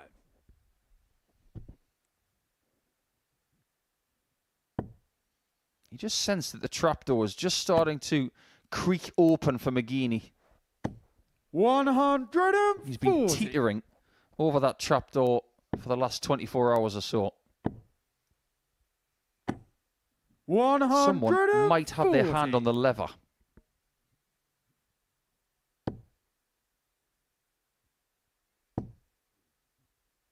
Do you remember those old gunge tanks we used to have on Saturday night TV? Yes. Need to bring those back. You can find one on eBay, I'm sure. We can get some 58. gunge from down the road. I'm sure somebody sells gunge. But if you were going to put someone in a gunge tank, who would it be? This is going to sound 85. really awful here, but I've got two. Is it people are here? Yeah, I'm guessing. Darts related. Okay, well, if we're going to use the Super Series, there's two 100. people. Mark, you're 150. One would be Owen Binks, and the other one, quite evilly, I wouldn't mind you going in there because you've got your designer clothes 40. on. You know, you like your Martin, you're fashion, 158. and then have a bit of gunge. I would give you the dry cleaning bill then.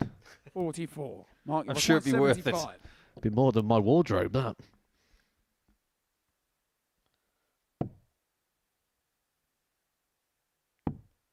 doesn't make a mistake on the singles. And he Game doesn't shot make the a mistake fourth on the leg. tops. That Mark was a McGeady. wonderful out from Mark. Fifth leg, it's Martin to throw first. We don't Game know on. at this stage just how costly losing that leg could be for Turner. He's trying to bounce back that leg difference, which is 41. currently quite a way behind. He's got to stay within about 4 or 5 legs of the top 2, just to make sure that it's 140. more about the points. And if it does go to leg difference, it's gettable. 100. Anything more than 9 legs in leg difference from himself to the top 2 is a major problem now. We've seen the return of Bullseye recently, haven't we? And they've actually 95. got applications out now for the new series of Bullseye.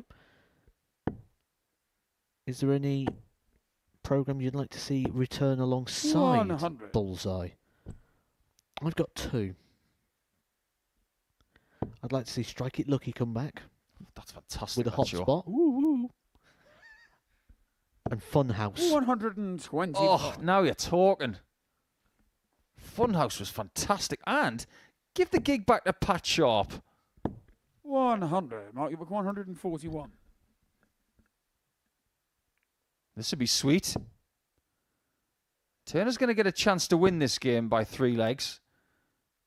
But it's going to take his best checkout 60. of the week Martin, by you some require distance. 160.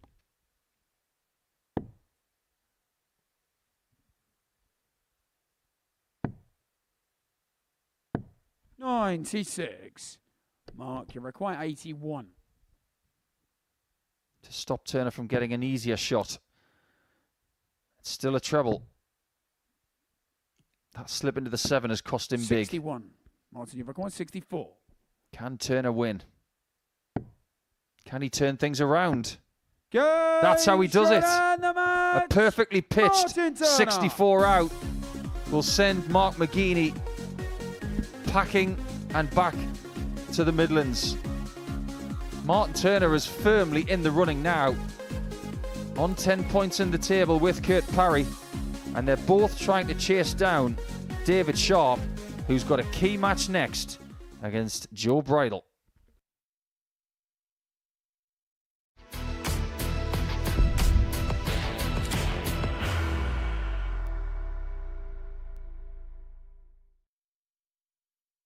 Are you ready to lift that trophy, Darius? Yes. Let's do it then.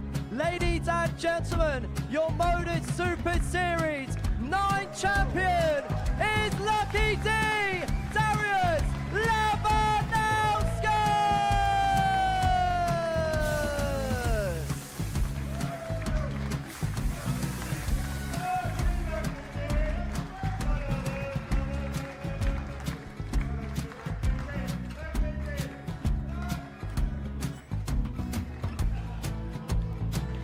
Well, what a wonderful night of darts we have seen, and we are ready. Our champion is ready, and it's trophy time. So receive the trophy. £25,000. The new Modus Super Series champion, the Terminator, Marvin Van Velzen.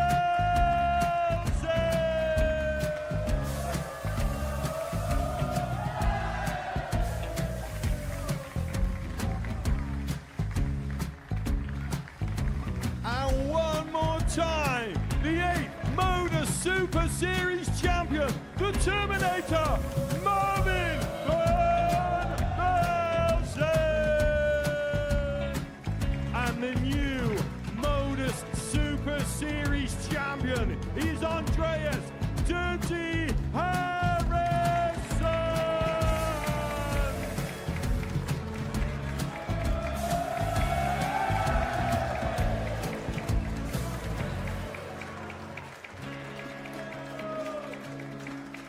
And one more time, the 7th Modus Super Series champion. Give it up for Andreas Dirty Harrison. The moment we've all been waiting for. Would you please show your appreciation for your Series 6 Modus Super Series champion, Scott Taylor.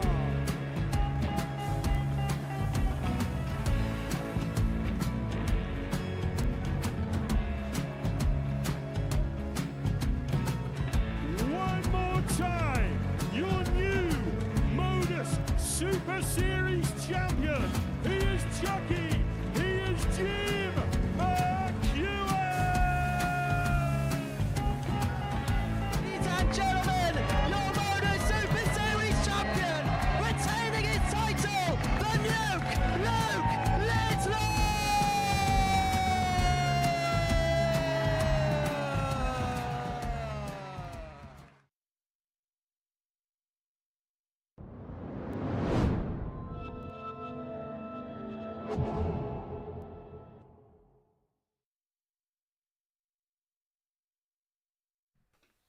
Things are getting very interesting here on the South Coast. Martin Turner's had a very up and down day, losing his first couple of games, but responding in beating Mark McGeaney just now.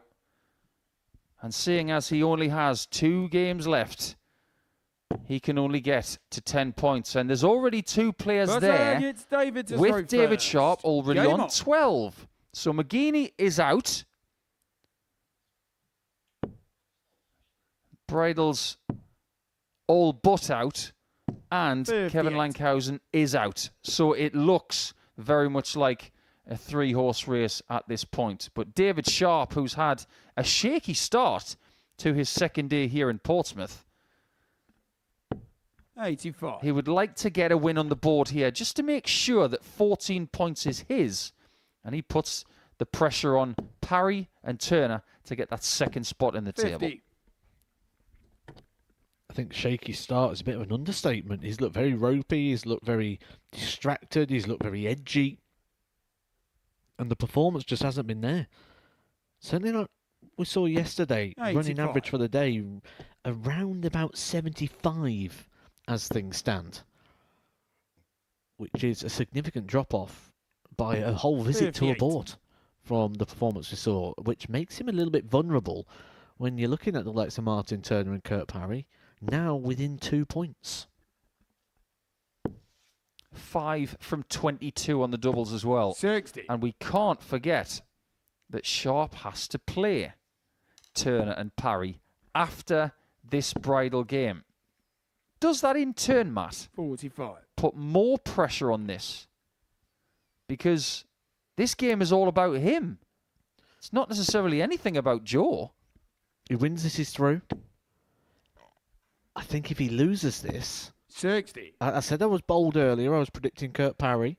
I'm going to be bold again and say if David Sharp does not win this game, I don't think he makes it. 60.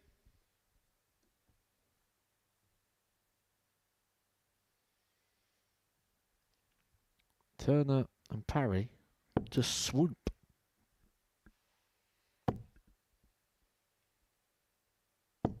$60. How about this?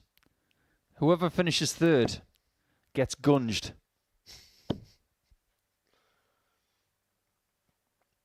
Some people have said over the years that we don't have enough jeopardy here. 151. Well, maybe we could bring that in.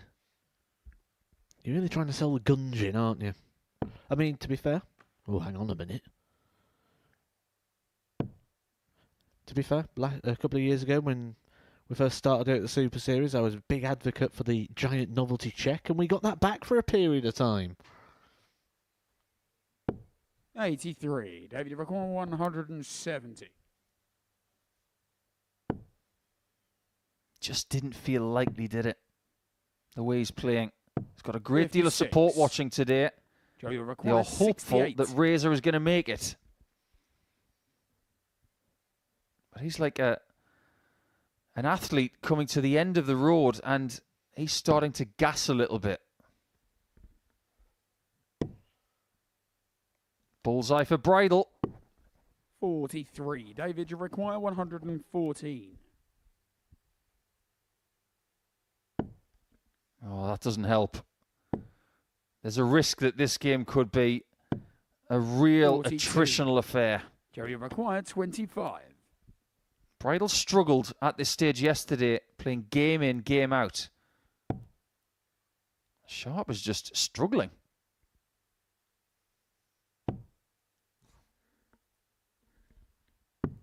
Game shot on the first leg. Not the first John time Bridle. that Bridle has hit a very unconventional finish.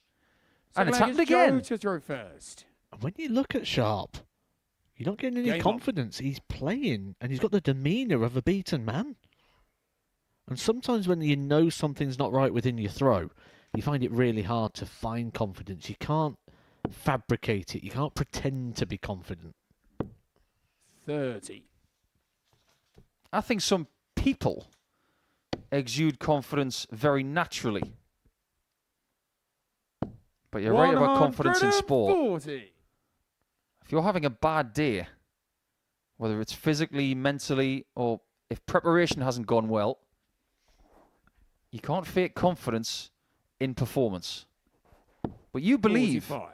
that Bridle has a doppelganger, don't you, Matt? I do, and I think I've worked out why they call him the Idol. Not just because it rhymes, but because he's been in many movies. 81. And there's a movie I remember watching called Bad Teacher, and he's in it. Thomas Lennon, the actor's name. I don't know what other films he's been in. Should we have a look? 41. 17 again with Matthew Perry. He was in Hancock as well, apparently. How to Lose a Guy in 10 Days. Now, that's a movie I know. What a film that is. Yeah, he played one of the friends of 100. Matthew McConaughey in that movie, didn't he? Is there anything you haven't watched? It's a misspent youth. And lots of time on planes, Matt. You know what it's like. Fly to Germany, it's about 90 minutes, and you think, oh, there's a movie. 140. Thomas Lennon. That's his look-alike, and why? I believe the nickname The Idol's there. If not, I'm sure 40. he's going to walk into his local to many cardboard cutouts of Thomas Lennon when he gets back. See, now you've got to find the doppelganger of David Sharp. We've already done him over enough, haven't we, Mr. Bean? And Terry Tibbs. 68. David, you require 140. Talk to me, David. Sell me a 140. Not now. 100.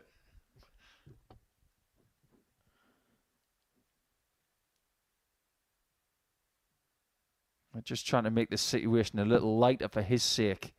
He can't hear us, and he's probably not feeling at all light about this situation. It's really, really tense. 25. David, you require 40.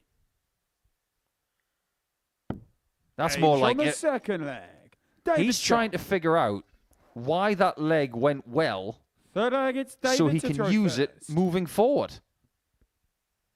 Game on.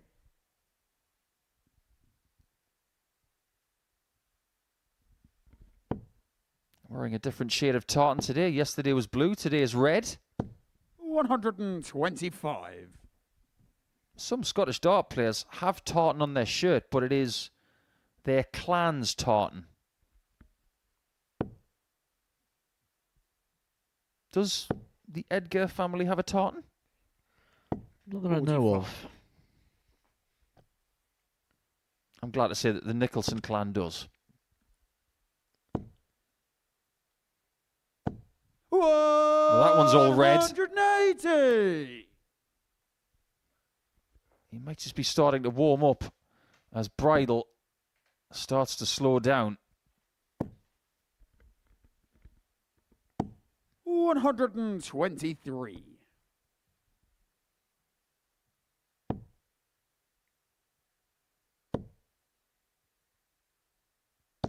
$100. Definitely finding something. 16 darter in the last leg. 96 after 9 here. This is much better.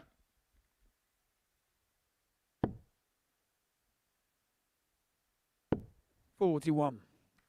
David, you require 96. And Bridle is very much running out of ammunition.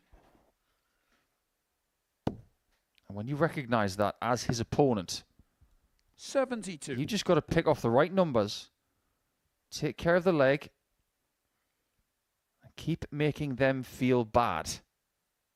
Sounds borderline evil, but that's the gladiatorial nature of this sport. 83. If they're down, David, you keep require them down. 24.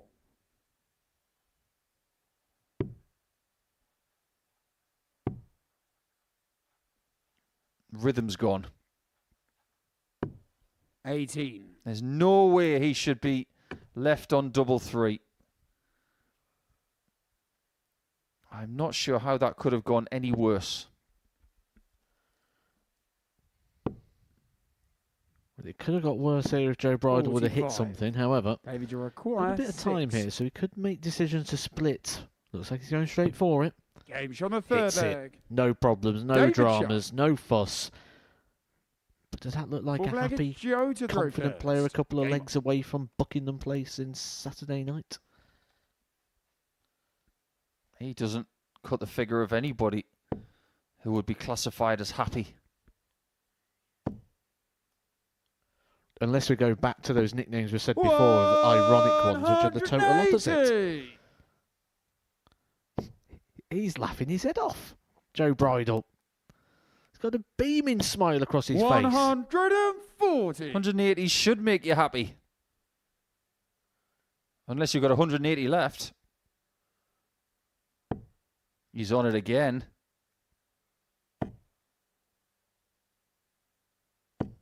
Not this time. Imagine if he did it again on the 9. 29. I feel bad for bringing it up again now because, like you say, the 30. WhatsApp groups will be pinging once again. Hampshire is full of dart players that like banter. He mixes with these people on a regular basis. In Gosport, in Fareham, Waterlooville. 81. Maybe a little further afield in Southampton as well. He will be sharing his experiences 93. Joe, when you he's require away from 100. this place, but he's going to have to work very hard to get back here in the future. Is he about to get an 11 darter? 60. Doesn't matter. He will be back for tops.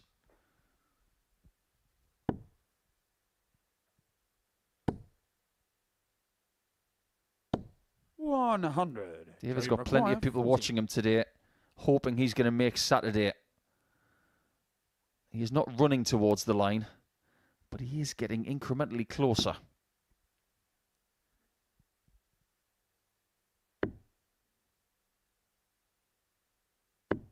Even when he has a 20. strong start to David, the leg, 138. he's not able to get rid of it quickly.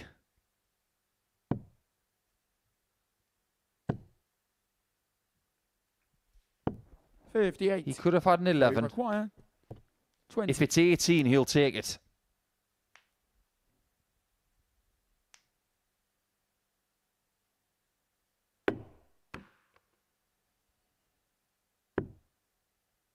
In bullseye terms, that's black. No score. And black again. David, you require 80. Nothing in this game for 2 and a bet.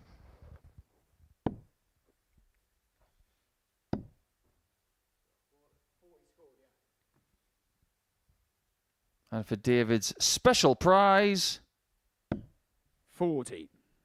Joe, you require 20. that shot was the equivalent of sharing a kitchen between two people. Because that happened many, many times.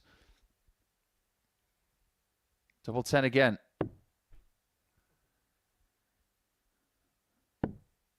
Okay, double 1. No score. David, you require 40. Double top. Can he use that dart?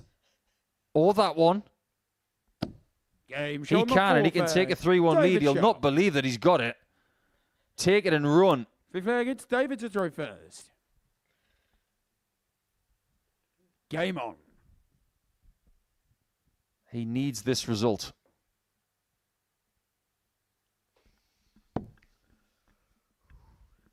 Parry plays Lankhausen after this. 180. Martin Turner is the one under pressure because he's already played his third game of the day. He's got Sharp in game 10. He's fully focused on that right now. There's nothing he can do about this 45. result.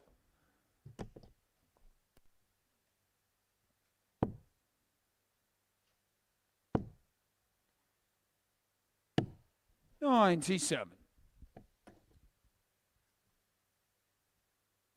I'm just trying to think about this table, Matt. There's a possibility that Sharp, Parry, and Turner could all have 14 points. 45. Sharp has 224 points to get to that point. But if he were to lose to Turner and Parry, 54. Turner were to beat Bridle as well, Parry were to beat Lankhausen, that would have a three-way tie on 14 points. Then it would be about leg difference. And at the minute, 60. it's getting tighter. Require 170. That means that winning this leg is a priority. 136.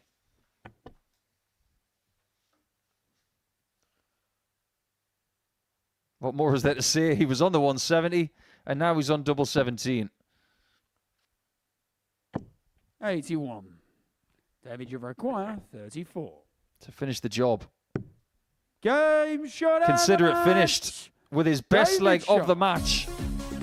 Not a classic by any means, but the most important thing right here is that Razor is back in the winner's circle. 14 points, and he's put big pressure on Kurt Parry and Martin Turner to try and keep up with him. Average in that game just a shade over 81. His doubles were okay at 4 out of 11, but the most important thing is he gets the points ahead of Parry against Lankhausen.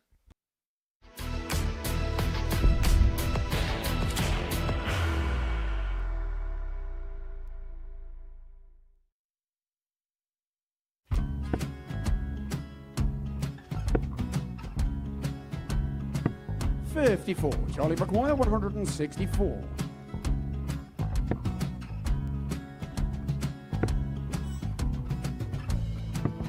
$44.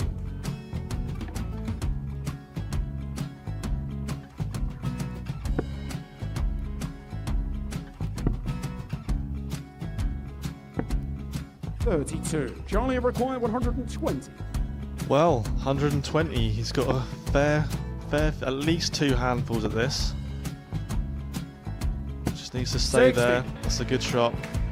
Halves his score. Leaves himself on a 2-darter.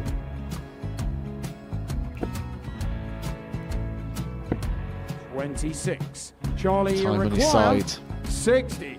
to become back-to-back singles champion.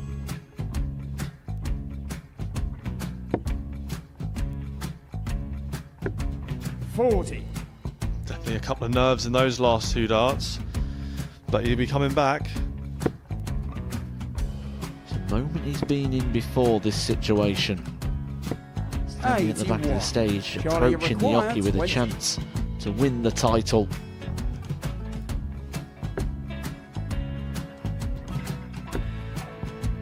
He did this to win the first title, if you remember. 11. I think he's gone. Georgia I think require he's gone to 118. bust it, maybe. The first title he won, he wanted 20. He went 6 double 7 to win it. He had a chance to replicate it again. Yeah, I get the feeling that was for a bust, and 39. on that situation there, George require Gay wasn't even 9. able to take it out going to the 18s on that switch. Yeah, I think he just panicked a bit, but he's done well to get that big one. Sometimes can be the hardest part. Georgia requires This is it. 79. It's got to be 19s. It's got to be 19s for this shot. Big 20 and a double. He's got the first one. He's going to get a match dart here.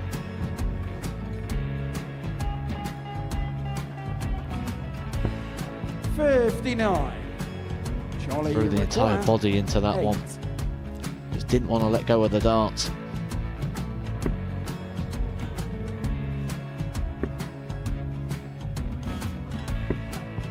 No score. He's given George a chance. George require 20. I think George has been quite good on double 10 today. So many opportunities for Charlie Murphy. Go Couldn't get the job Got done. out the match. And the Red Dragon George Modus Skate. Super Series Influencers Champion, George Skate.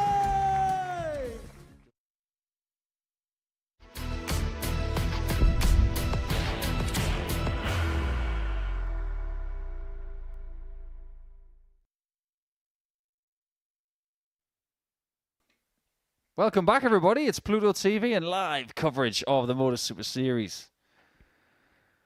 Now it's time to turn our attention to Kurt Parry once again, who hasn't lost a leg today.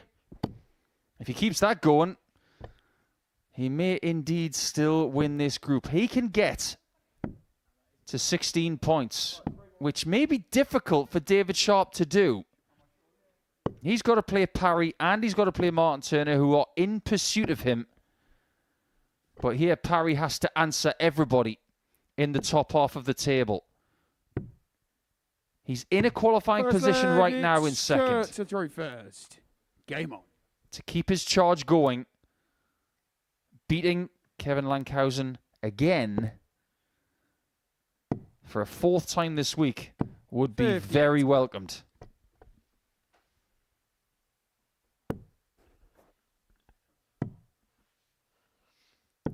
$41. He's looked very different, though, today, hasn't he, Kurt Parry? He's approached the game in a very different way. He's looked composed, 100. focused, with just the right amount of aggression, which has come through on the board very nicely. 96. This is what he'd been hoping to have been doing all week. But he did say to us, didn't he, early on, that he feels it's kind of been coming 44. hit and miss, coming in bits. Today, it's all coming together quite nicely. Yeah, 8 from 13 on the doubles as well. 96. That's as good a spurt as he's had all week over the span of a couple of games. Decent averages too. 96.97, 93.94. Keep that going. He will sail through to Saturday once again. 88. That's the ideal first start for Parry. 85.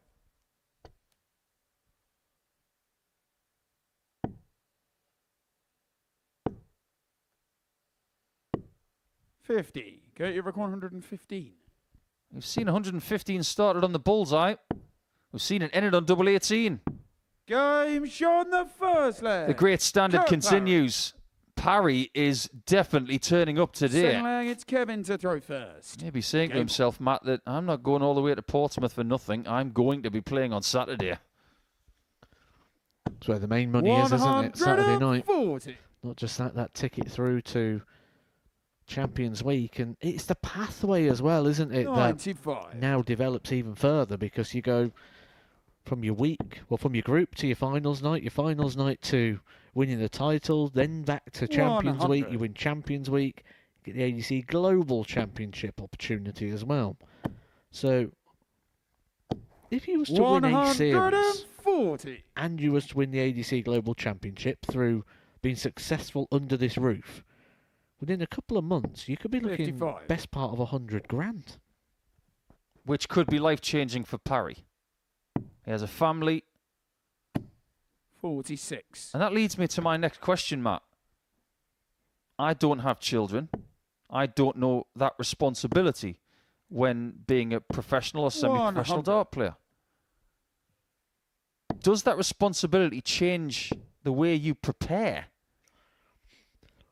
Not so much the way you 100. prepare, but in terms of the way you view the world, because you need to make sure you've got your guarantees.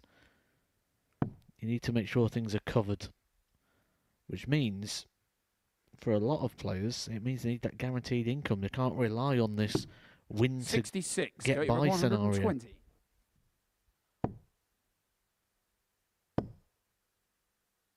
It might just be the 45. first leg that Parry Giving loses you today. require 40. Game shot the And there it second is. leg. He's had to wait Kevin until game Lankhausen. 9 to lose a leg. Third leg, it's Kurt to throw first. Why do I Game get the on. feeling that there's going to be a reaction to that? He didn't look too pleased about that, did he? And maybe he was 81. thinking about his own little slice of history. We've had history recently on the Pro Tour. Ross Smith. Maybe Kurt Parry wanting a slice of his 30. own. Knows that there are records under this roof. Knows we've got them all written in the commentary box on a nice whiteboard 97. here. What's your favourite Super Series record? Yeah, I'm just reading through them now. 83. And do you know what? Matches in a row with 180s. 24. That is impressive. Because 95. that 24 matches would have been played over a serious amount of days and hours. So to constantly hit a 180, 28. 24, that's incredible. Yeah, Conan Whitehead setting that record. No one's got close. Well, maybe it can start right here. 180. Let's see how many games in a row Kurt Parry's had a maximum. 23. That's now Okay, 2 games 148. because he didn't get one in his first game today. 28. Yeah, no dramas here. Lead of 317. Not for long.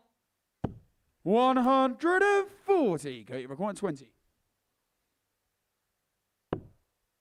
Double 5. Game shot Well on the found. third leg. Kurt Parry. Nice and tidy. Full flag, it's Kevin to throw first. Game on.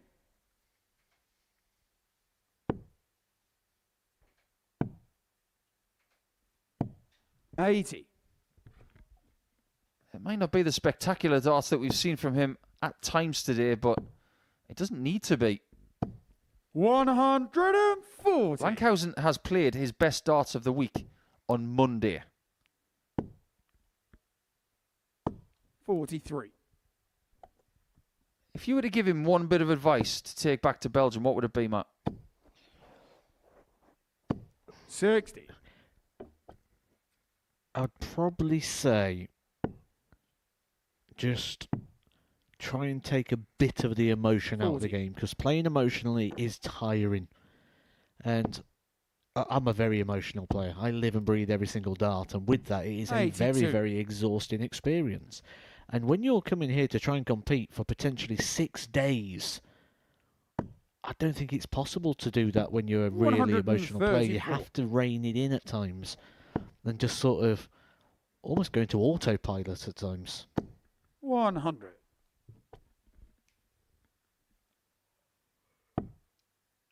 I can side with you on the emotional factor. It is draining. Darts is hard enough. 140. Or maybe that's the advice that I would give to Lankhausen. Maybe on that third dart, he's got to be a bit more relaxed. This is double 13. 106. Kevin in requires 64. That would have been for his second biggest check out of the day. Are we level? 25. We are not. You require 13. Unlucky for some. That was a bit left of target. 9. And so was that. Kevin, His required miss 39. this week has been a little bit left. Something he's going to have to address at some point. Where's that gone? 27. I have no idea what happened to the first dart, You require but what we do know is he didn't take it out.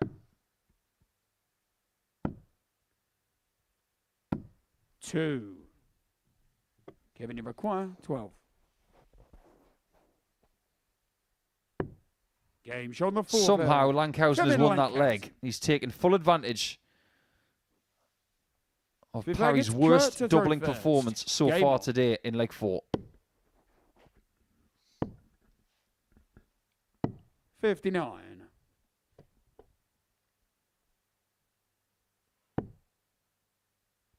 Do you know what changes when you have a debutant here from 57. ADC Europe?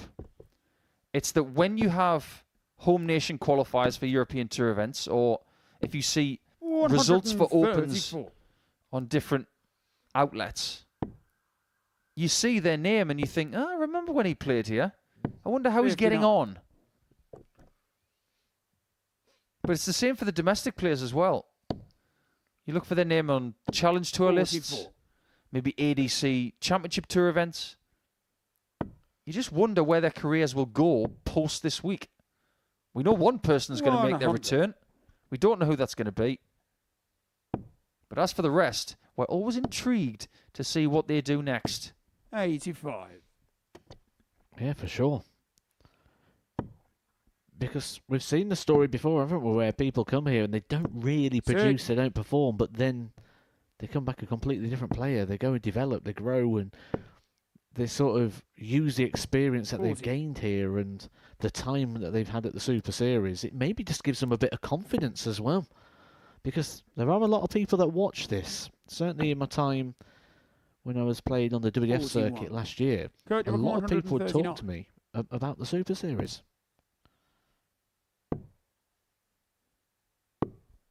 98. That is not a bad turn at all. He's got options when he comes back. He's had checkered experiences on tops and 16s this week. But it will be one of 80. those Okay, two we're going doubles that he 41. leaves. Game That show works the pretty flag. well. Kurt Parry. He retakes the lead. Sick Martin flag, it's Turner Kevin to throw first. Against Game David on. Sharp next. Possibly after this leg.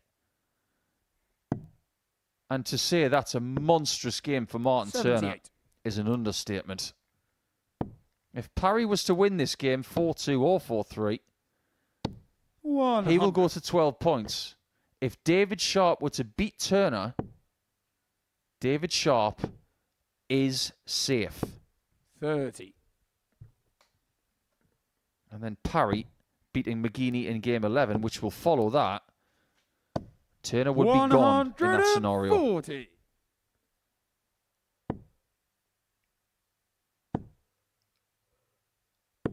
$60. That third dart really is his weakest. And as for the reaction, 140. any thoughts, Matt? Quite a few, but I can't quite put them into words. 41. Kurt, 121. I think Kurt just wants to put him away now because he can obviously see that his opponent is struggling with the 97. emotional side of this 3-2 deficit. At times when he's throwing towards the board, it's like he's made of jelly. 100. That was much Kurt, better. 24. Double six. Game shot over. and the match. Parry Kurt Parry. still in the top two, but now with a 2-point buffer and a 4-1 game winning scenario against the Belgian this week. And that's the last time he has to play him here in week 4. Kevin just did not provide enough resistance after taking a couple of legs early on. Parry wins by 4 legs to 2 ahead of Sharp against Turner.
2 more rounds to go, and this is what we've seen in the previous round. Martin Turner getting back on the winning train, and he needed to as well against Mark McGeaney. David Sharp winning, and Kurt Parry winning as well, meaning it is a 3-horse race for 2 spots in Group C.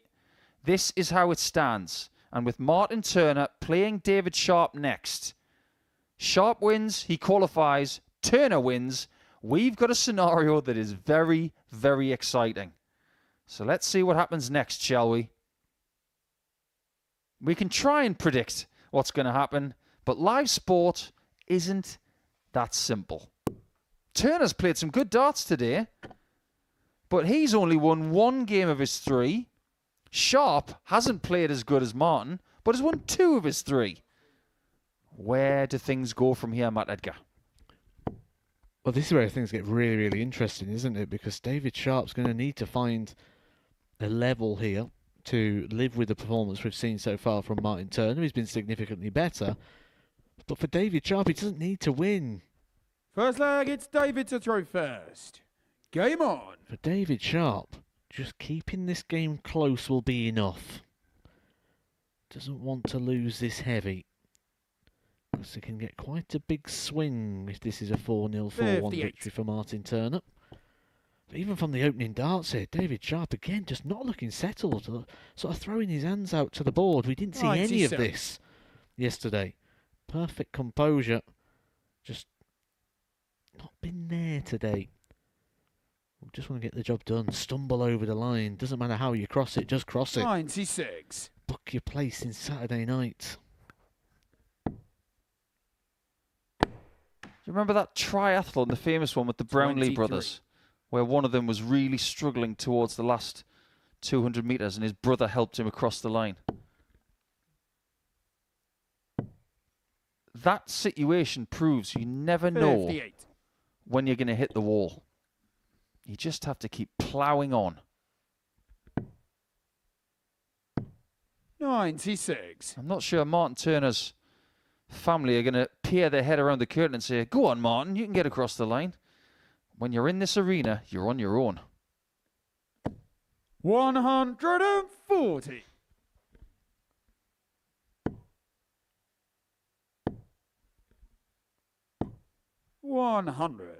David Iverick 149. It's a better start to this game from Sharp.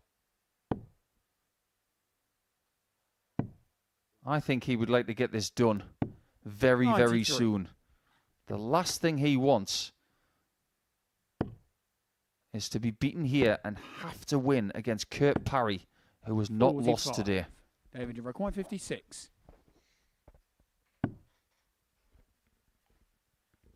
Game shot on the That's first the start leg. he wanted. David Sharp. Second leg, it's Martin Plenty to of throw people first. getting in touch over the last couple of days saying that they are watching purely because of David. All of them from north of the border. 131. Must be a popular chap. I wonder how many people are watching in the ship in Dalkeith right now, where he plays most of his darts. 140. I'm sure they just let out a bit of a cheer wherever they are. However many of them are sat there watching. For 2 reasons. One, you just referenced them, and the other one, the man's winning. 140. Yeah, not everybody watches Pluto TV from the comfort of their armchairs. 134. Some people go down the local to cheer on their local hero.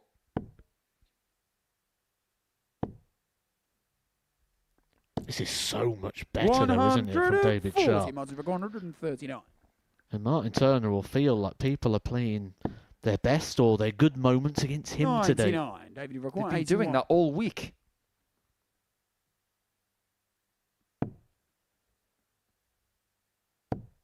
Double 13.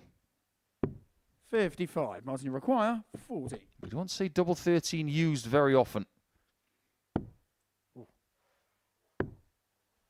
Needs it.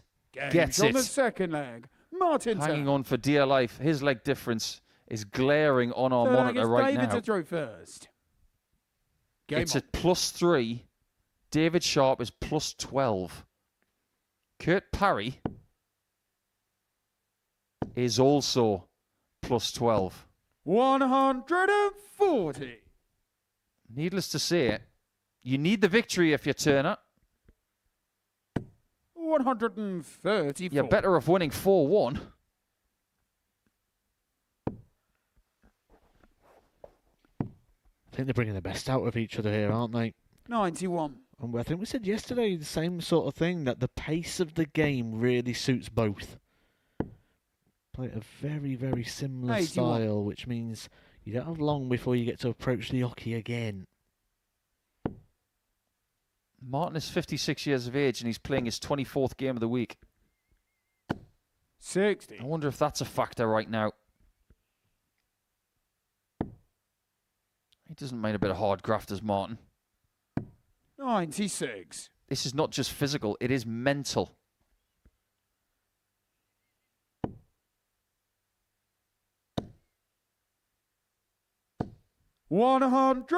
He's turning up in this one. He might just be ready to put in the best performance of his entire week at just the right time. 140. He might just need it as well. Turner responds.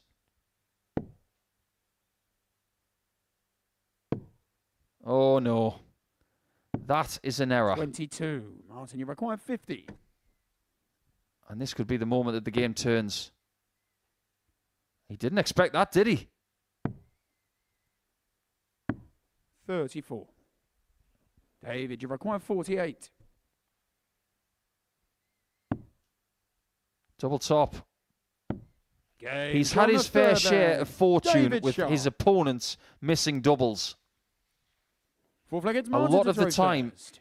Game on. he's taken full advantage of it. That was a big, big mistake from Martin Turner. 100. That's it, really, isn't it? When we say Martin Turner may feel that people are playing their best against him, but he's had opportunities to stop them. 100. And that was just another example of it. You let your opponent come back to the hockey, you can get hurt. 123. If the doubles wasn't in the first couple of games for Martin Turner, 2 from 17. 140. Picked it up in his victory against Mark McGeaney, 4 from 10. But the doubles have caused the troubles today. 135.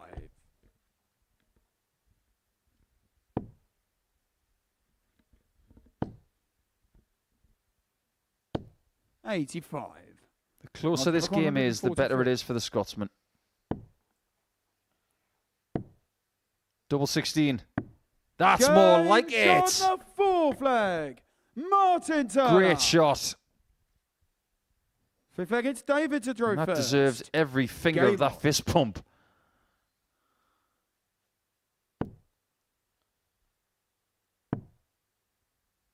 Could that spark something else? Great response 134. after losing the previous leg.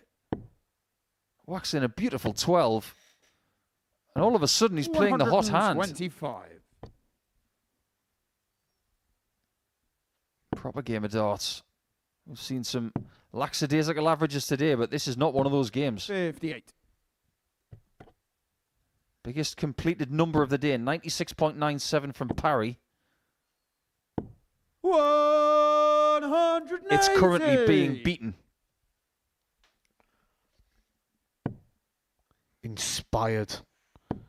It's almost as if missing those opportunities for Martin Turner. It was like, well, I've got no more lives left. It's now or never. He's chose now. 58.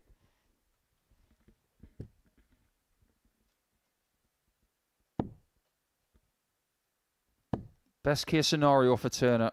Win 4-2. 100. Martin, you record Get to plus 138. 5 leg difference. Bring Sharp to plus 10. 55. David, you require 150. Martin's participation in Saturday is more likely if Parry fails. But look at this. 120. He didn't need 144. Martin, you require 83. And he leaves himself on double 13 again. Bull. Bingo! Shot on the Beautiful fifth shot leg. again from Turner. Martin Turner. Sick player gets Martin to Now, throw this first. scenario is more Game likely on. for Turner. He wins this game. He beats Bridle in game 14. 45. That gets him to 14 points. He will then require Parry to lose to McGeaney 96. and to David Sharp. The way he's playing today, is that likely? Well, never say never. 99. We have reached the point where Martin needs help, but he must help himself first. 100.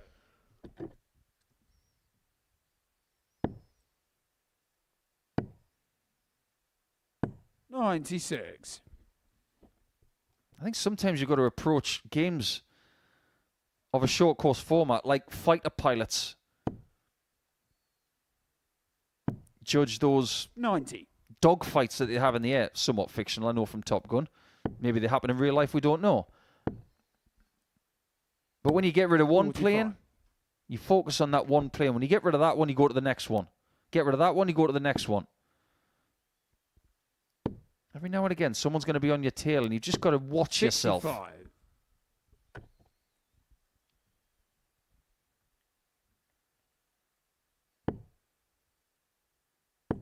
Right now, this is feeling like a knockout match for Martin. 60. David to require 150.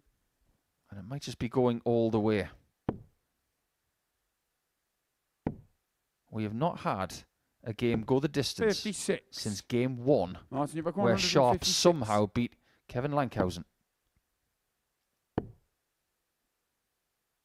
60. David to require 94. So here it is, to take us all the way. That's not found. 38. Martin, So the require door 96. is ajar for Turner.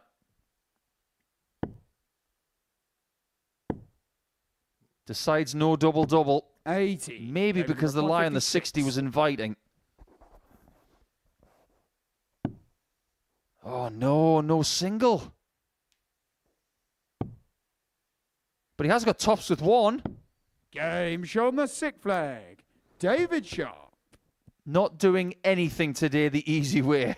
7th and final leg. It's David to throw But first. what that would have done, Game on. and what that would have done for the journey of Martin Turner, is that would have taken him on a ride. Martin would have had a lot of hope there after seeing the first dart miss on the single.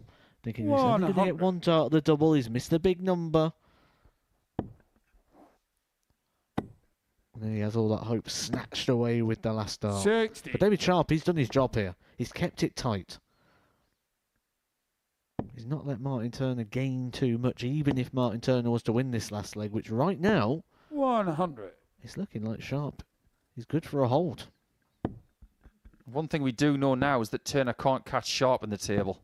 131. That leg difference is too much now. The best leg difference that Turner can achieve with this game and the next 60. it will be +8. 140.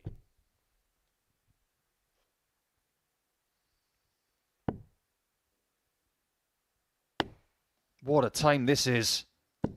123. Martin, you have It would have been a perfectly timed maximum.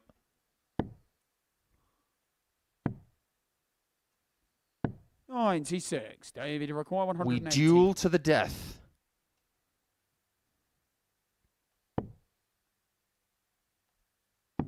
Is this qualification? 98. He shouldn't have been hitting that flight on the way Martin, you through. require 74. Do we press pause?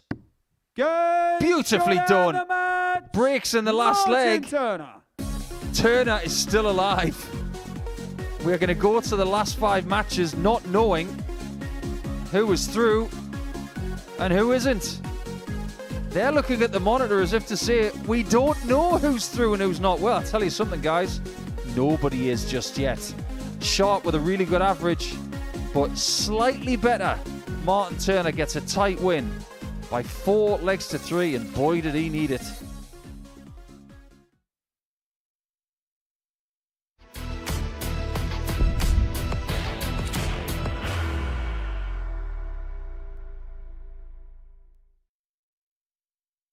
Are you ready to lift that trophy, Darius?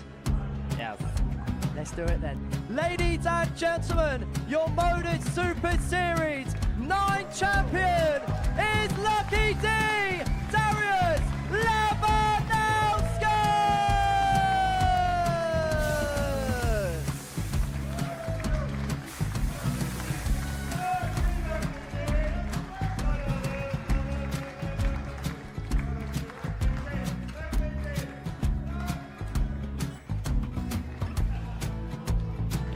Well, what a wonderful night of darts we have seen, and we are ready. Our champion is ready, and it's trophy time. So receive the trophy. £25,000. The new Modus Super Series champion, the Terminator, Marvin Van Velzen.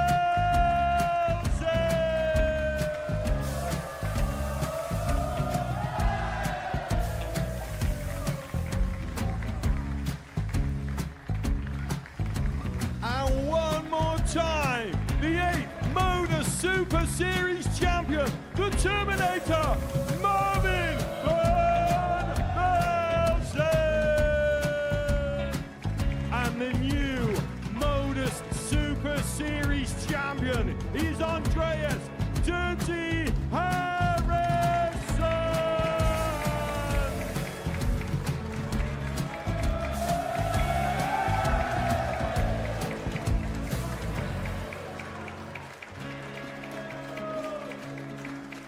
And one more time, the 7th Modus Super Series champion.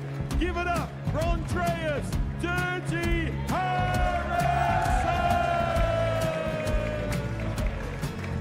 The moment we've all been waiting for.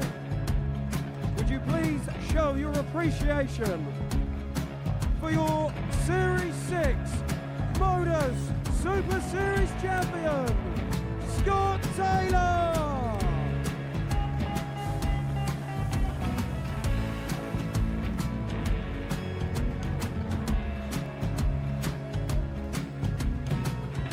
One more time, your new Modus Super Series champion.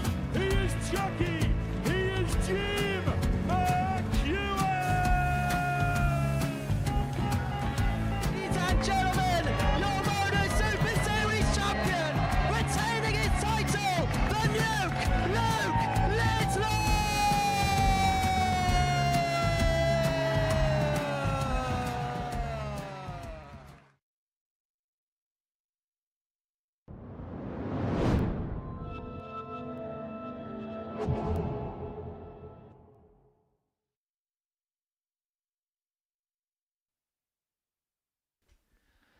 Welcome back to the Modus Super Series, where things are getting very complicated here.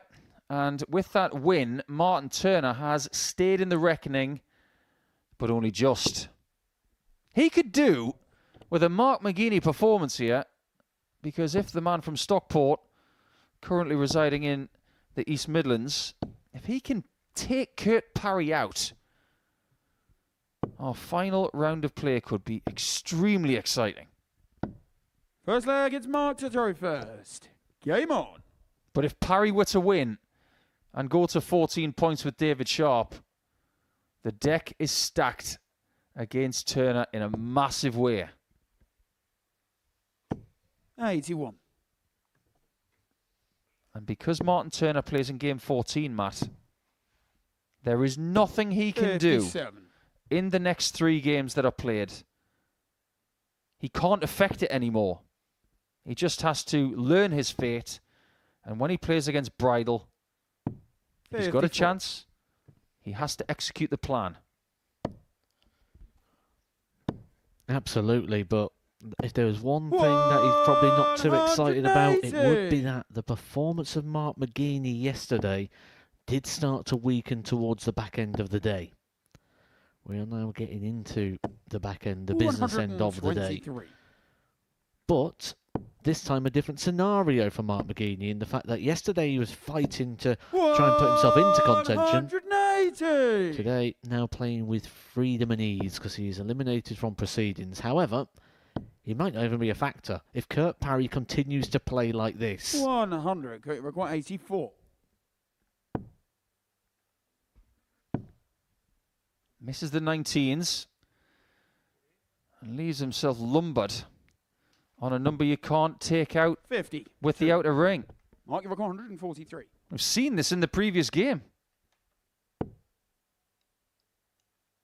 We're not going to double dip, 41. Kurt, you require 32. which at parties is very much frowned upon. Game shot on the first leg. Kurt We will Parry. never frown at a 13 darter. Ever, ever, ever. Second leg, it's Kurt to throw first. Game on. You come into a game without the throw and then you break immediately like that. And his proximity 100. to that 60 in this game has been delightful.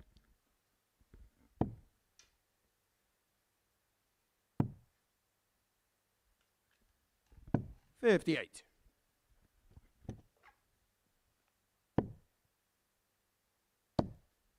If you're Turner in the practice room watching this right now, are you thinking, 180. when I play bridle, I'm probably going to be toast?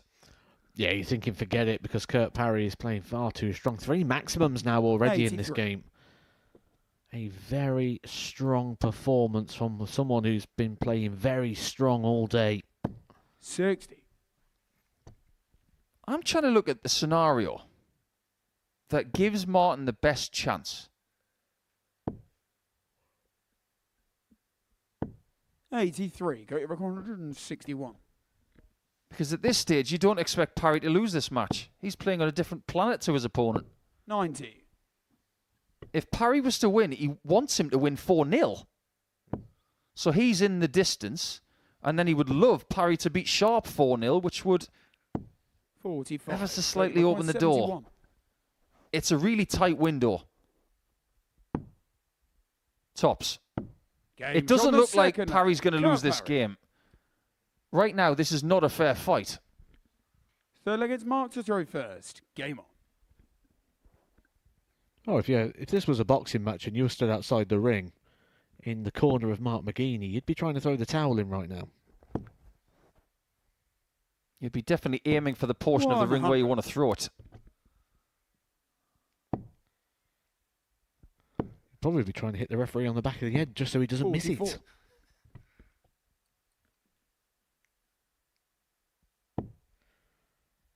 Mark McGeaney would probably be a bit like Apollo Creed 96. in Rocky IV, where he wouldn't let you do it.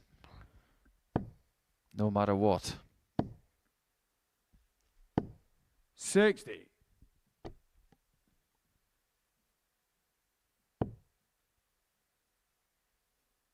Rocky IV is known as a good, bad film.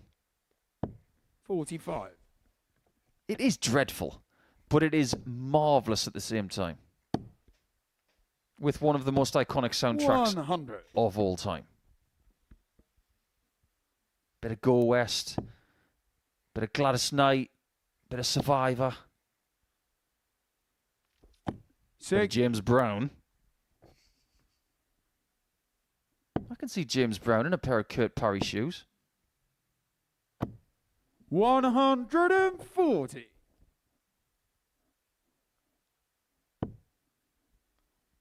And very much like a James Brown song, Parry is looking at this finish saying, please, 100. please, Kurt, you require please. 157. But even with impeccable manners, 60. he Mark, got you require nowhere 100. near it.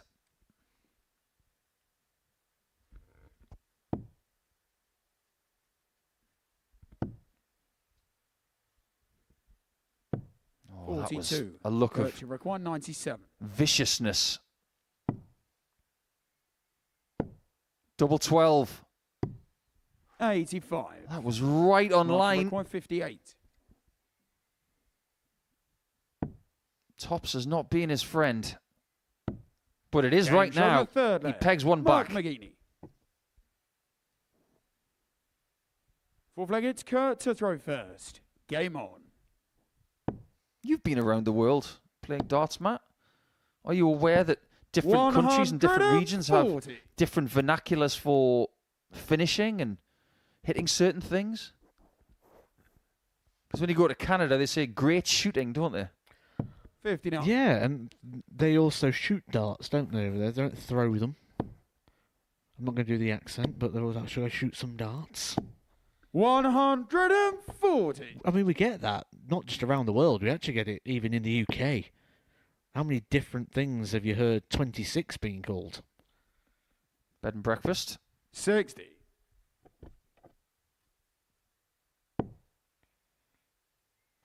Have you participated in 100. Canada in exhibitions yet? Not exhibitions, no. I played a couple of Pro Tours over there. You really should do some exhibitions over there. It's an incredible experience. Great people. 83. Kurt, you have 120. I'll tell you a Canadian tale in the next leg. 81. Tops after 12. There's something rather poetic about that.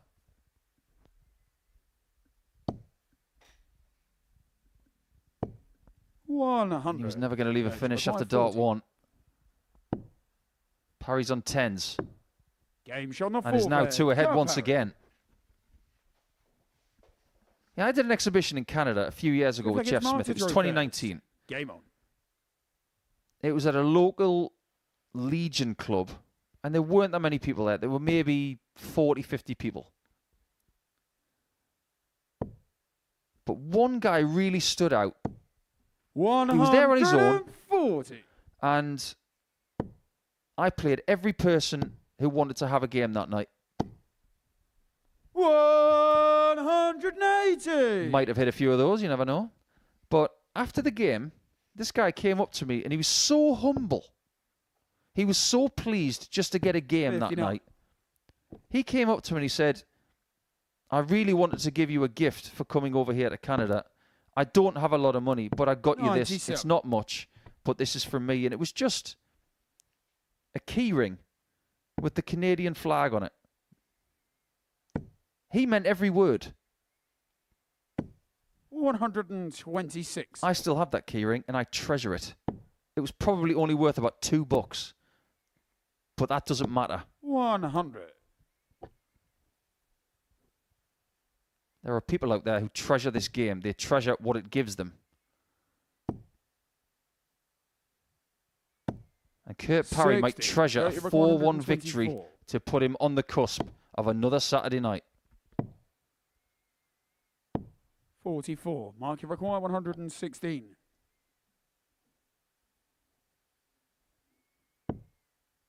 But things can change. 96. Parry Kurt, you gets require 80. more hope for 14 points. It's got a lot of tungsten in the way. It doesn't make any Game difference. shot and the match. Call that Kurt man the Parry. darting Gareth Bale. What a shot on tops. Right in the corner. And Parry does go to 14 points, making Martin Turner's participation in Saturday just a lot more difficult. 99.72. That was a proper performance. And he's so close all of a sudden.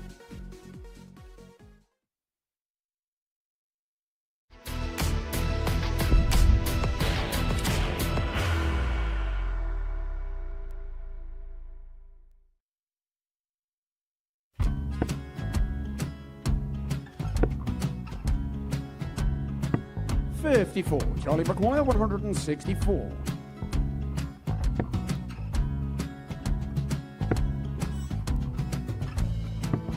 $44.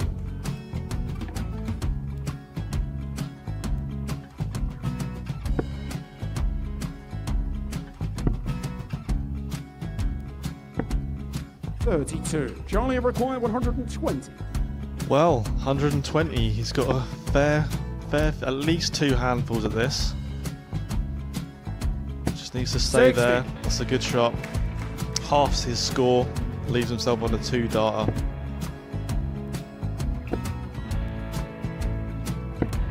$26. Charlie, you Time on his require side. 60. To become back-to-back singles champion.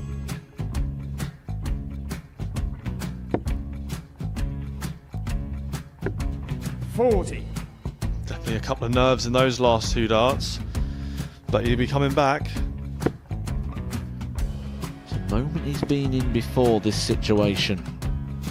Standing at the back of the 81. stage, Charlie, you approaching the require Oki with a 20. chance to win the title.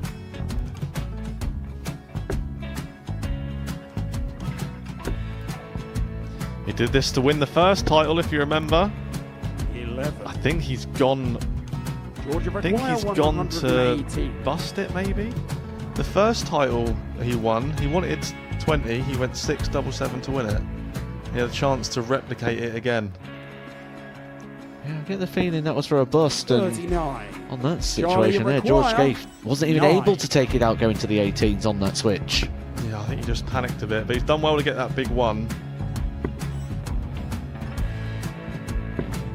Sometimes can be the hardest part. Georgia requires This is it. 79. It's got to be 19s. It's got to be 19s for this shot. Big 20 and a double. He's got the first one. He's going to get a match dart here.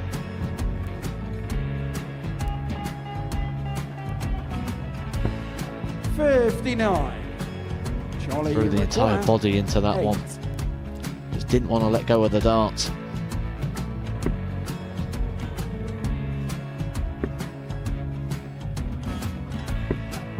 No score. He's given George a chance. Georgia require I 20. think George has been quite good on double 10 today. So many opportunities for Charlie Murphy. Go! Couldn't get the job Yes! done. Got in the match! And the Red Dragon George Modus Scaife. Super Series Influencers Champion, George Scaife!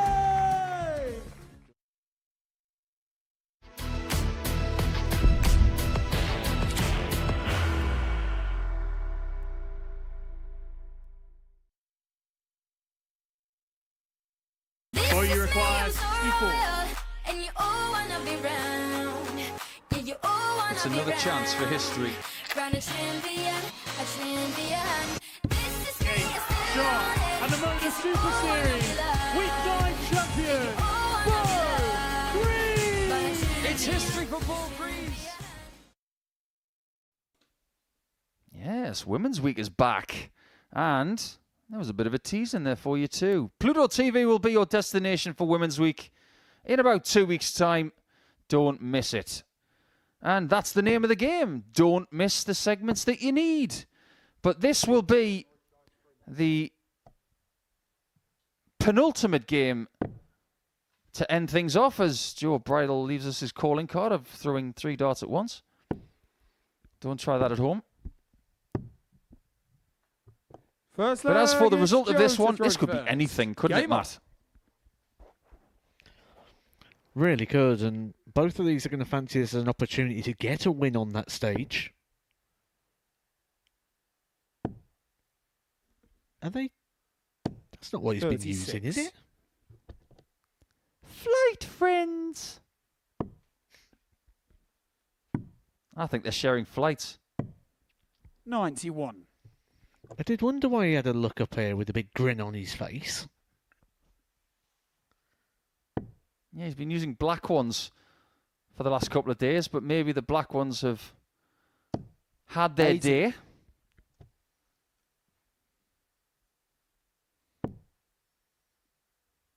I wouldn't be surprised if he needed a new set that Kevin would actually have some. 46. He's probably got more flights than Qantas.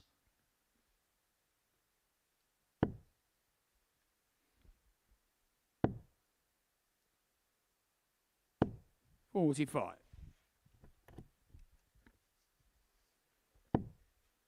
Slightly different angle of entry for Lankhausen, as you can see. Slightly more upright. 100. Slightly more inviting for a shot like that.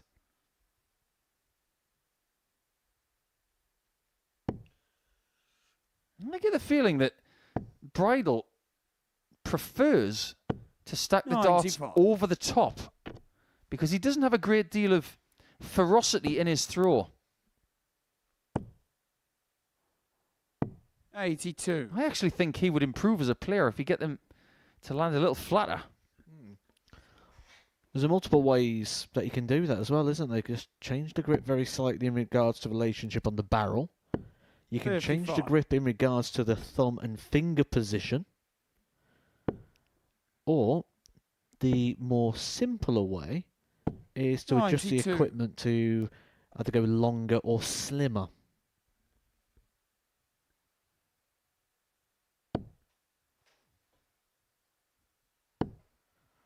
Just looking at the grip there, I think if he 78. moved the Kevin, you index require finger slightly back 90. towards the stem, I think he'd go flat quite easily. Because he's already kind of past the balance point. 52. Joe, you require Well, how many 112. doubles can Lankhausen hit in a leg? I've seen Dimitri van den Berg hit 4 bulls in a leg. I've seen another Belgian in Brian Roman hit 4 bulls in a leg. Lankhausen's hit 72. double Kevin, you 7, require 38. double 1. The ball. So he's looking for 4 doubles, No score. but he might only get 3 Joe, you require and lose 40. the leg. Honestly, I don't know what's funnier.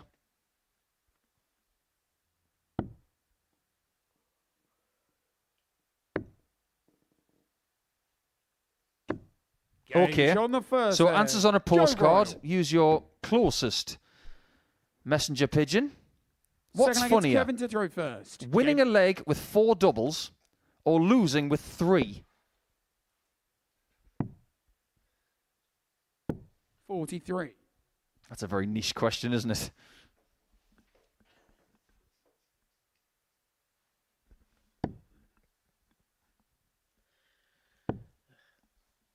Consequently, Brian Roman nearly hit 5 bullseyes in a leg 26. here. Nearly hit 5 bullseyes in one leg. I think he got wind of the fact that 97. Dimitri's hit 4 in a leg, and he got the 4th, but he just missed out on the 6th one. Sorry, 5th one.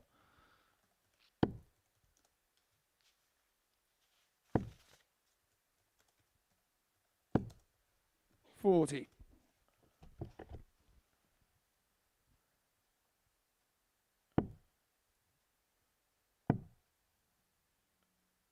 $134. That's a little bit better from Lankhausen, who seems to be okay in the scoring department here. It's just the doubles that have been letting him down. Well, the doubles to finish the leg anyway. 80.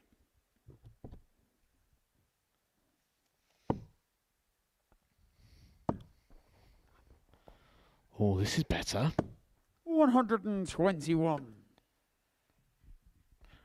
Just go through these little spurts, doesn't he, Kevin, where he can just pop in a bit of a performance for 5 or 6 visits. 30. Kevin, you require 106. He's going to have time here at the back end of the leg to level up the game. 90.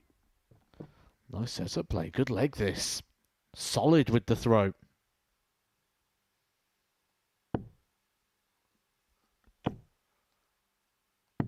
$29. Kevin, you require 16. Game shot on the second leg. Kevin Lankhausen. This time he just needs the 1 double. Curious game, The isn't leg it? is Joe to throw first. Game on. Other tournaments that are happening around the world this weekend. The England Open is on in Selsey, just down the coast. All the best to everybody playing there. The Nordic Darts Masters starts tonight in Copenhagen 60. in Denmark. That will be a very interesting affair for the seeds and the non-seeds. The CDC Tour 45. is happening in Cambridge, in Canada. Hungary are having their customary ranking event this weekend. There's also the Kyle Anderson Memorial Youth Tournament in Western 45. Australia. So everybody who's attending that one, have a great weekend.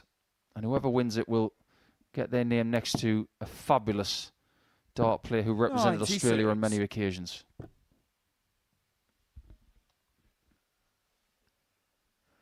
Finnish Open and Finnish Masters is on next week, as is the Cherry Bomb International. 85.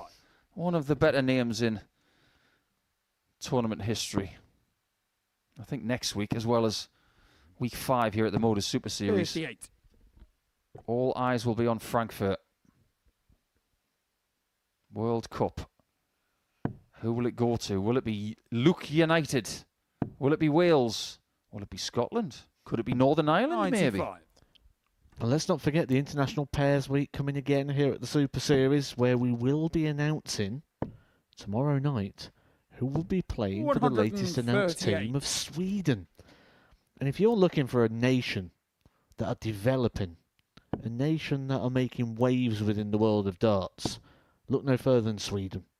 They have got depth coming through at the 85. top end of their nation. Kevin, you require 164.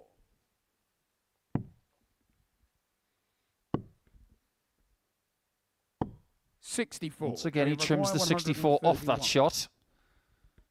Done it a few times this week. Bridle dreaming of a 131. Well, he was on the right path for it. Kevin, you require 100. He was very close to busting it.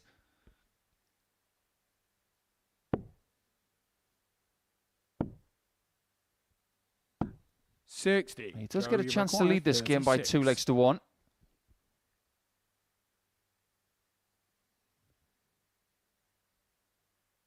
Game shot in the Beautifully third done. leg. Joe Bridle. Yesterday, Joe Full did leg, it's beat Kevin to throw first. Kevin by 4 legs Game to on. 3. If we are being frank, it was a standard that was a little bit forgettable, but like I said at the time, you never forget your first win on this stage. 57. Bridle had more chances at double than Kevin, and he took advantage of that.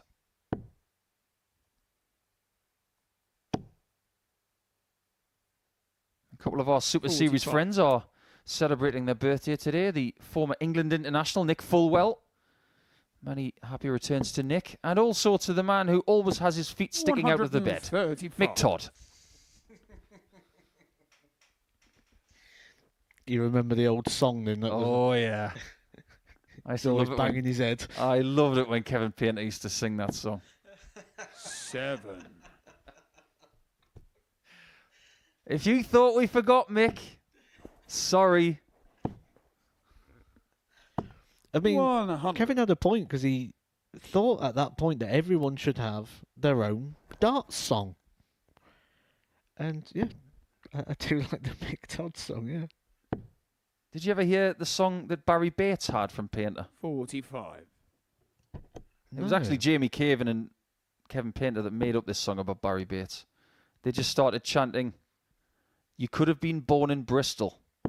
59. I think there's a bit of Anglo-Walian banter going on at the time. There was a Brian Woods song. 125. Do I Kevin, you require dare ask? 150.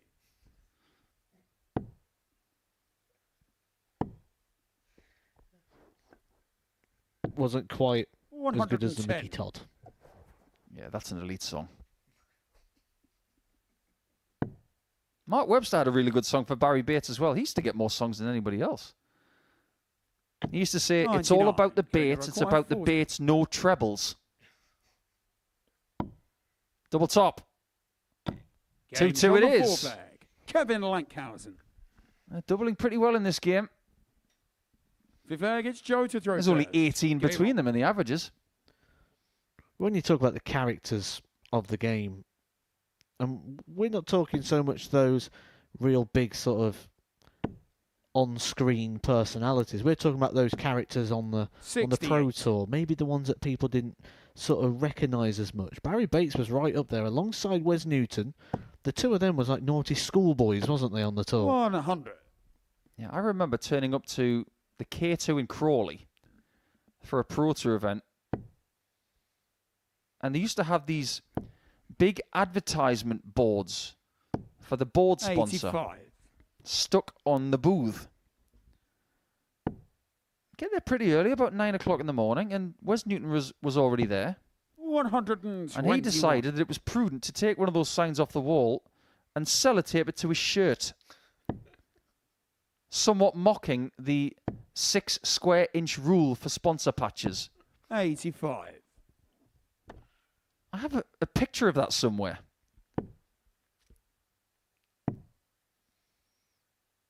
58.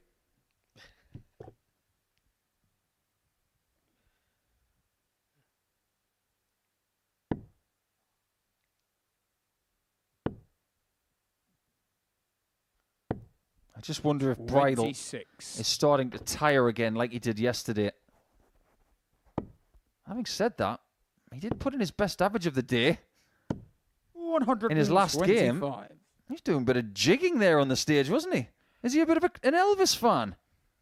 Uh-huh.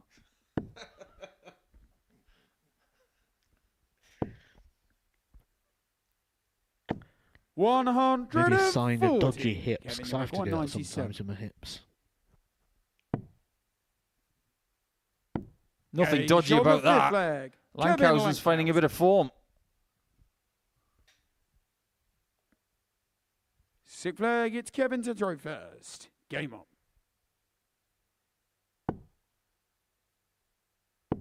Maybe he's looked at the table and thought, if I can win this 40. one and my last game against McGeeney, I can get 6 points and I can take myself off the bottom.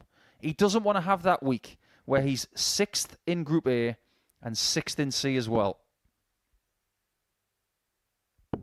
140.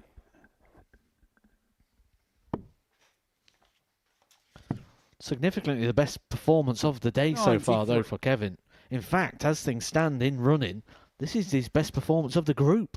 He's only got one average over the 80 mark. That came in the last game of yesterday, when 81. he'd taken on David Sharp. 81.59 on that occasion. 48.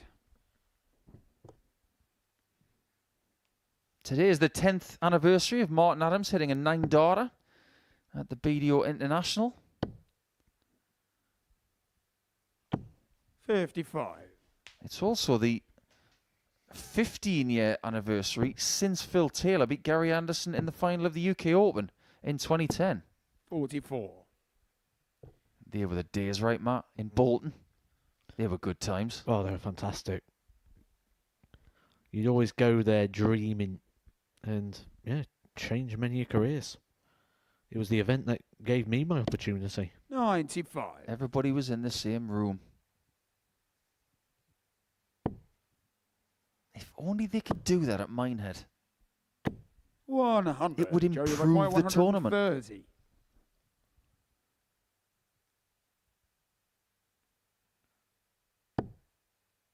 That shot's off. So Lankhausen will be thinking, if I can just get under 100 here, 45. like I did in the previous leg, I've got a chance of winning by 2 legs.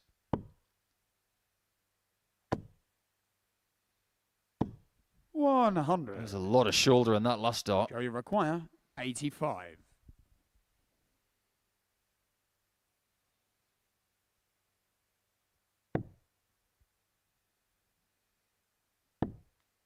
Bullseye for Bridle. 60. Kevin requires 76. To win the game. Double 14. 69. He's had chances. Joey required 25. He's had chances in a few games, hasn't he, today? But when he gets towards the back end of the matches, I suppose we just see him sort of boil over a little bit. Game. Of course Shot we're going to go the six. distance in this Joe game. Bridle. Once again, like we did yesterday. This Seventh being the and last final game leg is of Joe to round throw number first. 4 on Friday. Game on.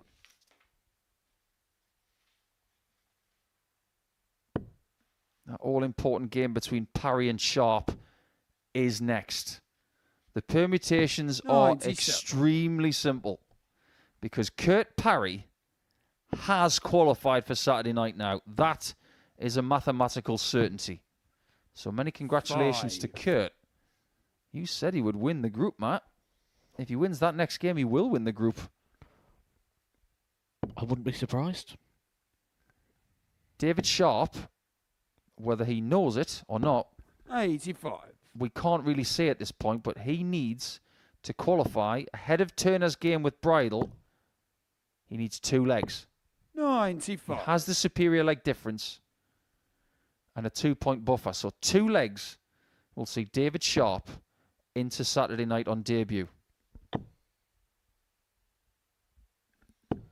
60. It's not going to be easy, though, is it? It's taking on a very informed player in Kurt Parry. That's something to look forward to in a few moments' time. But 55. Joe Bridle, despite being second best for the majority of this game, is in a very good position now. You think about the output of Bridle, he's still going to have a bearing on this group potentially 137. if we have to go that far. But if Turner can turn the screw against Bridle, given the opportunity, 180. you never know. He's been trying that all week and he's finally got it. But it doesn't leave a finish.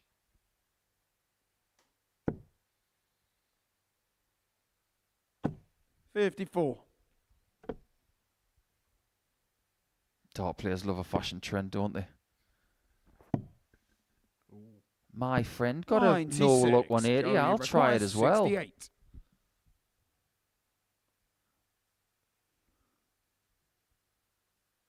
I've just noticed that Bridle's got stars on his shirt. How many times has he been world champion?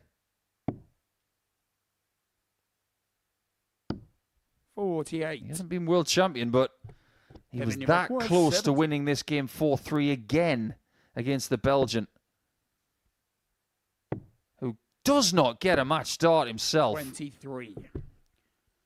Joey He's requires boiled 20. over a couple of times today. He might be about to do it again.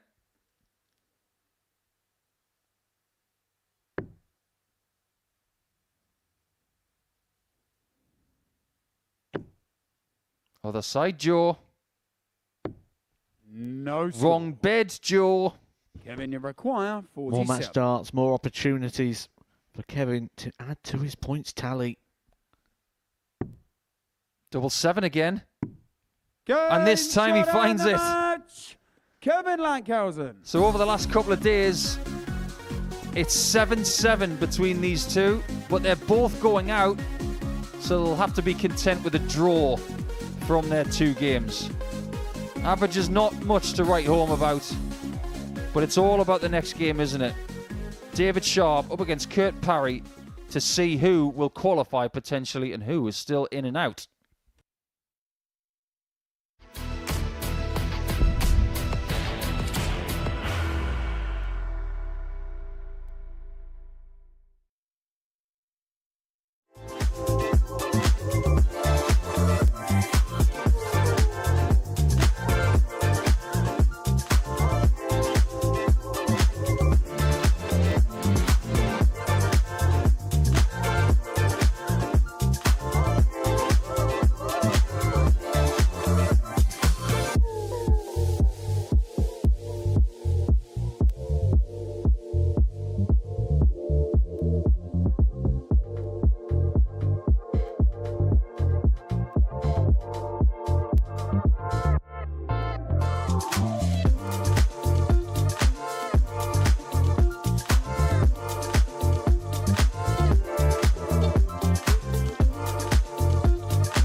Welcome back, and this is a group on Friday afternoon that will go down to the final round.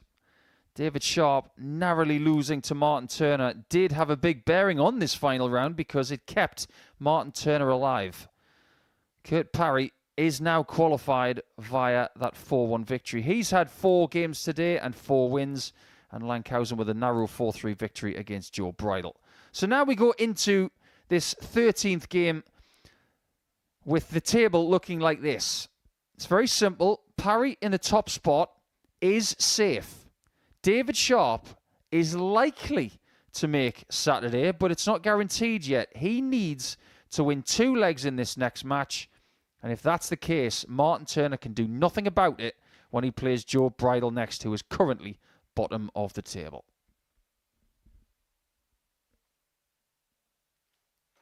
Matt Edgar said it best earlier on. He figured that maybe Kurt Parry was in the kind of form to win this group, and he will win the group if he wins this game. But 2 legs are needed by Razor, and that would make sure he's in Saturday night for the very first time. If he gets only 1 leg, we're talking about a very difficult situation for him after this match. First leg, it's Kurt to throw first. Game on. So if it is 4-1 to Kurt Parry, the Scotsman will have to sit down and wait to see if Bridle can take a leg off Turner. 57. Because if he didn't, after Sharp loses 4-1, we're talking about splitting Turner and Sharp 55. on averages. Let's cross that bridge when we get to it. For Kurt Parry, it's just got to be more of the same, hasn't it? 58. Don't try and play the scenario. Don't try and push it too hard. Just do what's been working for you because it's been working really well. 54. Sharp did step it up significantly in his last game. Playing a lot more like the David Sharp we saw yesterday, but that was in defeat to Martin 83. Turner. And you know what it's like when you put a task within the task. It actually makes it a little bit harder, and the fact he knows he doesn't need to get to the finishing line here. 93. Sometimes it's easier just going up there, knowing you need to win. 54.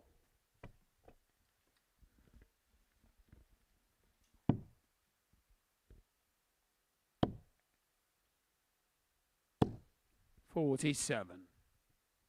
At this point, we don't know how much these guys do know. It's entirely up to them what kind of 26. interaction they have with the player's marshal, who is abreast of all of the situations. But that person will only relay information to the players if they ask for it. 85. Some people don't want to know.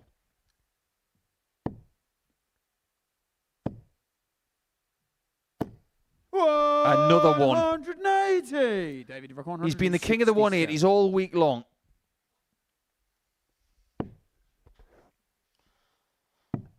That's his 8th of today alone. 57. Kurt Rick, 43. He's been the king of the 180s, but he's been the king of timing today. He thought that was in. He was halfway down the hockey. Game shot That the is. first leg. You can go Kurt collect Parry. those ones. That's a breaker throw. A holder throw, sorry, from Kurt Parry. Second leg, it's David to throw first. Talk about your ideal collisions. You see that dart go in? It goes towards the outside and it just veers into the centre. Also makes me think of all the different scenarios that are out there. We were talking earlier about 180. different words for things. You were saying about shooting darts, bed and breakfast for the 26. There's 58. a scenario in there where Kurt Parry was sort of halfway down the hockey. That's where everyone down your local would have got the fishing rods out and they'd be sat there reeling him back in. 60. There's quite a few fishing references in this sport. There is actually, when you think about it, isn't there? 60. And if someone's toes was over the hockey, you'd say there was treading water. Do you know if you tee the ball up in 60. golf and you're past the tee markers, that's called getting your feet wet.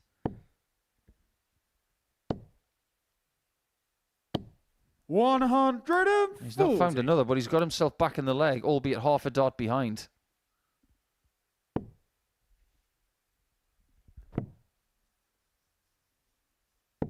$91.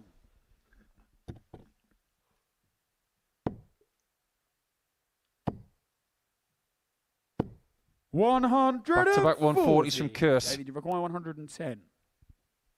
What happens next?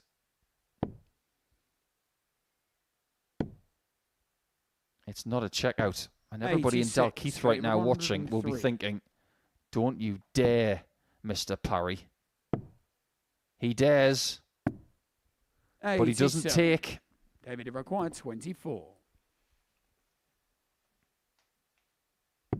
Game show. One down, one to go. David Sharp.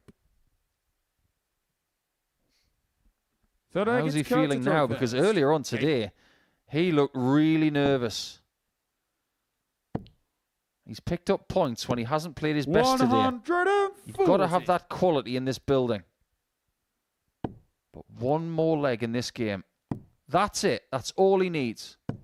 91.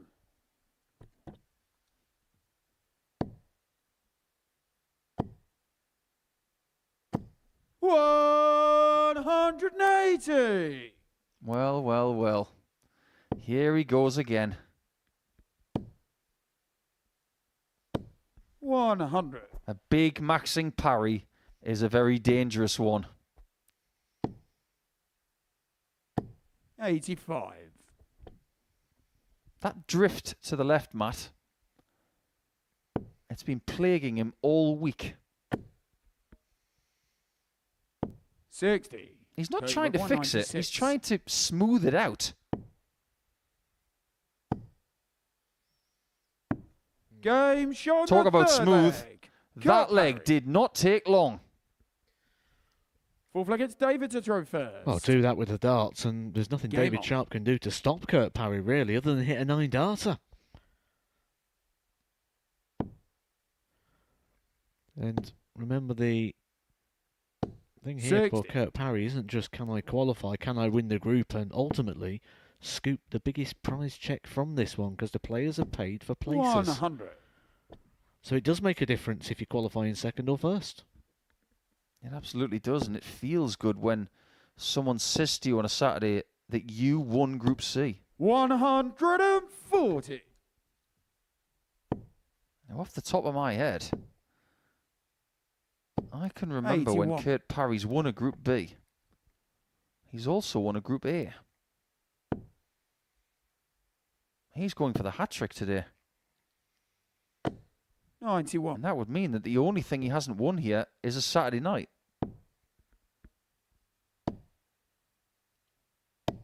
$95. We know someone who's playing tonight who has already done that. That's Scott Campbell.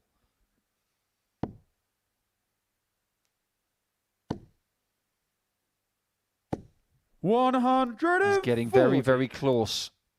It's a guaranteed shot to make sure that there is at least one Scottish player David, you've required 70. in this finals night this week. He doesn't get a look at the double. And considering he's thrown 38. first in this David, you've required leg, 85. this 85 is huge. So Sharp gets his chance. 27. David, you require 32. Double 16. Game David show Sharp the is going to fourth Saturday leg. night. David That means Sharp. that they're both qualifying Fifth leg, it's for the Kurt Week to 4 throw finals. first. Game on. His debut has paid off. And Martin 100. Turner has just missed out.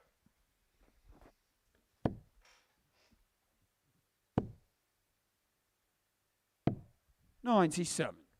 Doesn't look like he knows.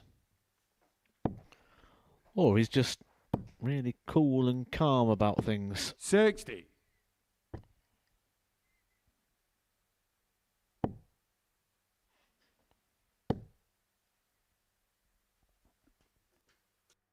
$134.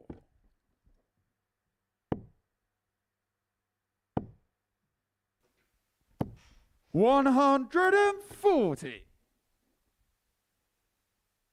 This game takes on a very different meaning now. It's all about who wins the game in the group. 100. Effectively, what we've got here is a best of 3-leg scenario to see who wins the group. And that is something 45. that will be very familiar to David Kurt Devlin, Parry, 170. because he is a former winner of the Champion of Champions in South Wales. Very, very hard event to win. A lot of quality. 84. Kurt, you're Long day. 156. Short format.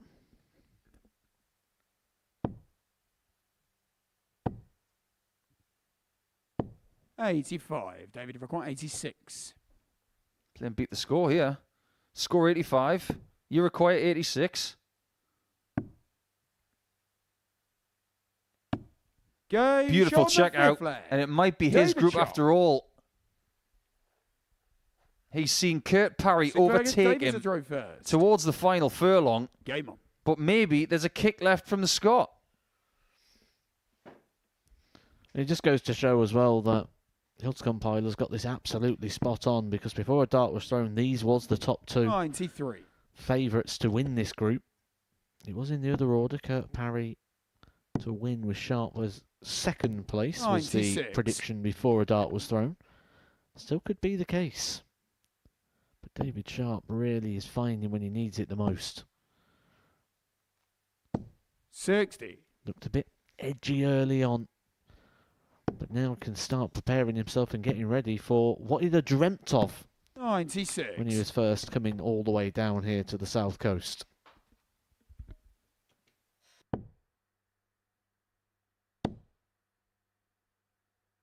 $140.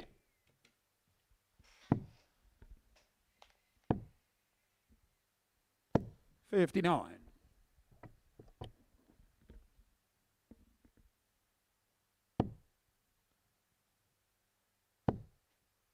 He looks like a completely different player right now compared to earlier. 140. One thing he's going to learn tomorrow is that you can't have a bad start. 100. David Devlin, 68. But this would be a nice finish. Double 16. And not only does he Game, qualify, shot, and the match. but by beating David Kurt Parry Shaw. for the second time in the group, he will win the group by 2 points. They're both going through, and we just don't know if they're on a collision course on Saturday night. Well done, you. We'll see you on Saturday. That was a good game of darts. But when it got to 2-2, it meant that Parry was through and David Sharp was joining him.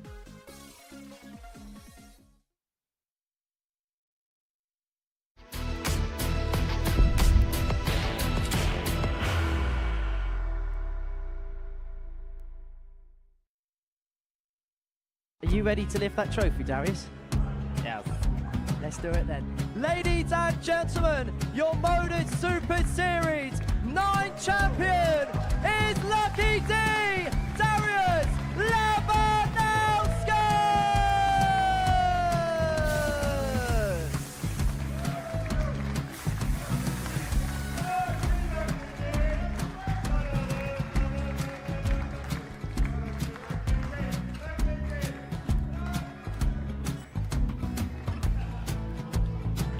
Well, what a wonderful night of darts we have seen, and we are ready. Our champion is ready, and it's trophy time. So receive the trophy. £25,000. The new Modus Super Series champion, the Terminator, Marvin Van Velzen.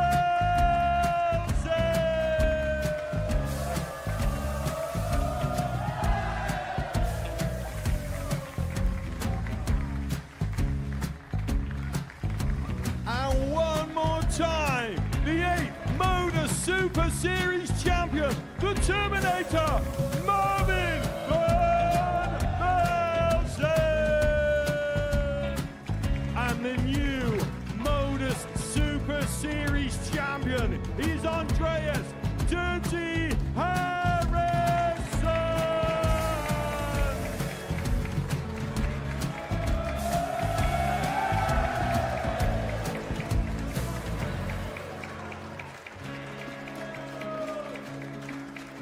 And one more time, the 7th Modus Super Series champion. Give it up for Andreas Dirty Harrison!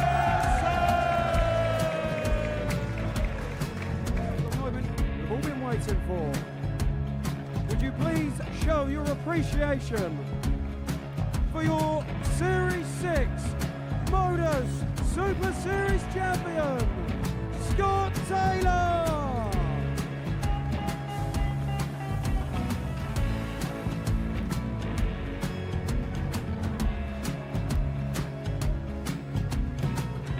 One more time, your new Modus Super Series champion.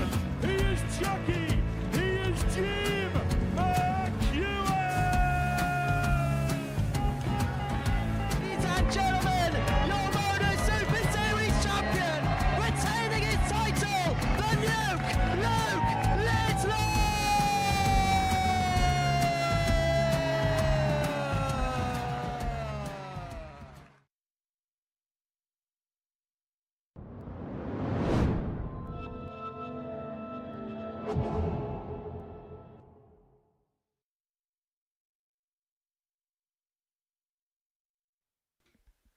It's all been finalised, and no, it's got nothing to do with Tottenham's manager. It's got everything to do with Group C and who qualifies for Saturday night. Not the Champions League. So Martin Turner had slim hopes of qualifying for Saturday coming into this one, but First leg, it's unfortunately, Martin to throw first. David Sharp Game on this on. occasion was too razor sharp, and the chances are gone for Turner on this occasion. So it's not going to be Saturday for him, but this will be his final match of the week 100. alongside Joe Bridle. It's always hard to come up in this situation, isn't it? Because he'll be no doubt disappointed. He'll be coming up in this game. He'd have been hoping that there'd been an opportunity where there'd be some 180. form of scoreline that could have got him through. 140. And this is where that adrenaline can just drain away, and the tiredness. 180. All right, what's he up to again? He's either going to hit a 9-dart or he's going to hit 26. 140. What's it gonna be, Joe? Joey Rook 141.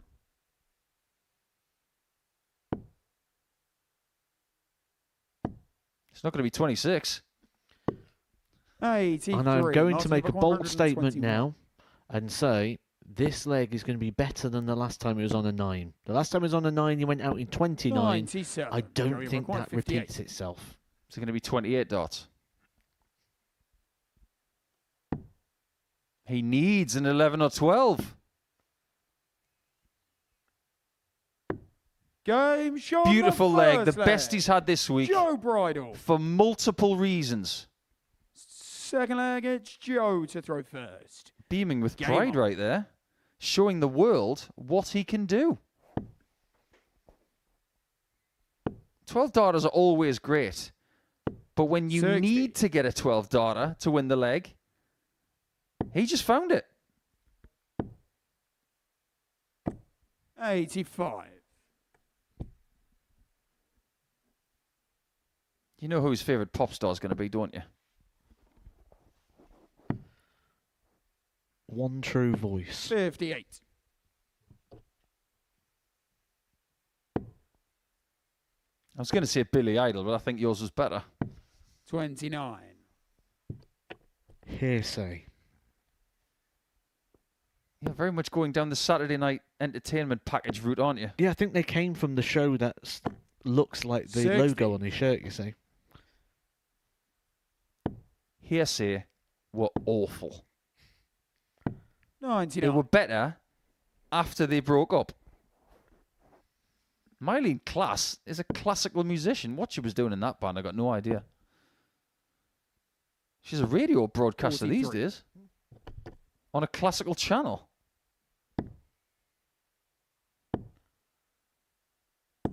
And one of them 81. ended up behind the bar at the Rover's Return in Coronation Street. I'd love to do that. Become an extra on Coronation Street. That's like my dream right now. You're going to have a word with Scott Mitchell. 140. He's the resident darts expert for EastEnders. I'm not joking. 96. Joey, you require 140.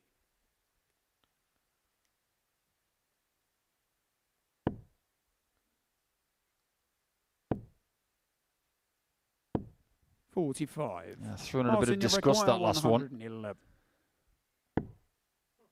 Turner's not going to knock the stumps down. 39. Joey, you require. He's starting to look a 95. little bit lethargic.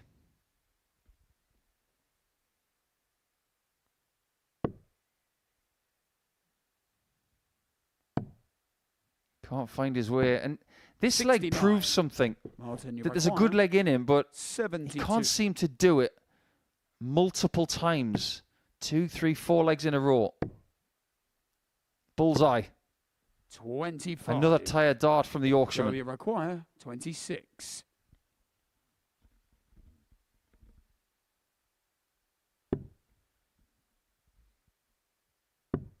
Game. It John is the second 2-0 leg. to Bridle. Joe Bridle.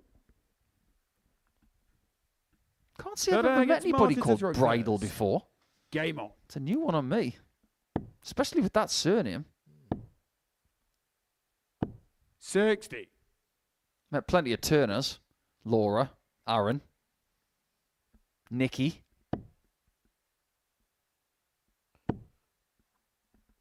Tina. 95. No, I never met Tina. Too busy taking care of a Thunderdome. 180.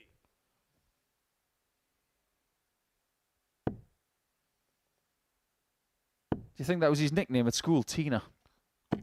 Especially because 45. his first name's Martin. Absolutely. Martina Turner. 100%. 100. And if it wasn't, I don't know why. Like, it doesn't make sense for it to be anything other than Tina.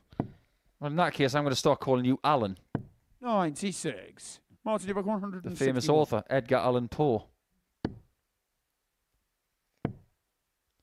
Quote the Raven, 120. nevermore. Oh, I know 29. that bit, yeah. It was on The Simpsons. Indeed it is.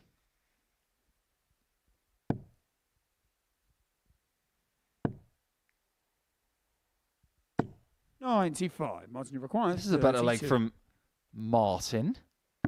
Game shot on the third leg. He's the prince of that Martin Turner. leg.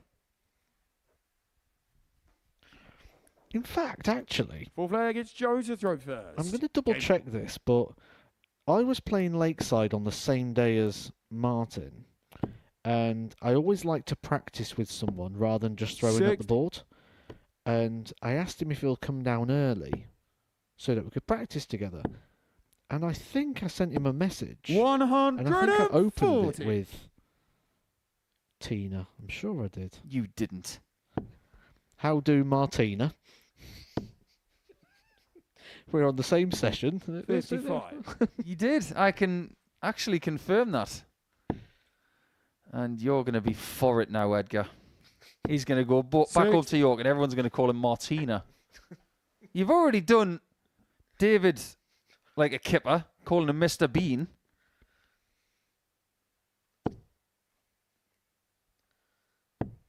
$45.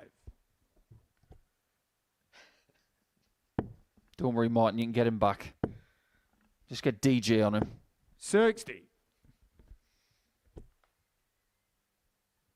I wonder what his next venture's going to be. Could be a bit of ADC, maybe some WDF events coming up. He might even go to Selzy 81. this weekend. Can you imagine the preparation he's had this week? It's not like he needs tuning up. He might even go to the WDF event and pick up a victory this weekend. 97. And if that's his mission, we wish him the best of luck. Wouldn't be surprised if Bridle goes too. Well, it's not far from here, is there? So there's no point for someone like him who plays on that 45. circuit. Why go Martin, home you've when got there's a tournament 144. literally a few miles down the road? Absolutely, if I was him, I'd be going. It's a very, very good shout. 40.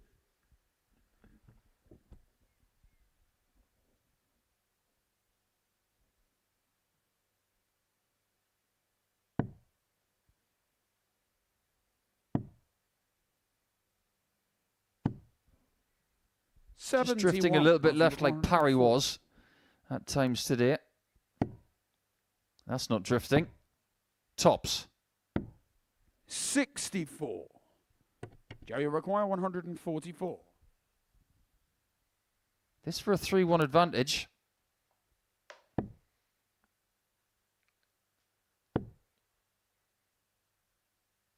$82. Yeah, good recovery. 40. Well, Turner's back for the break.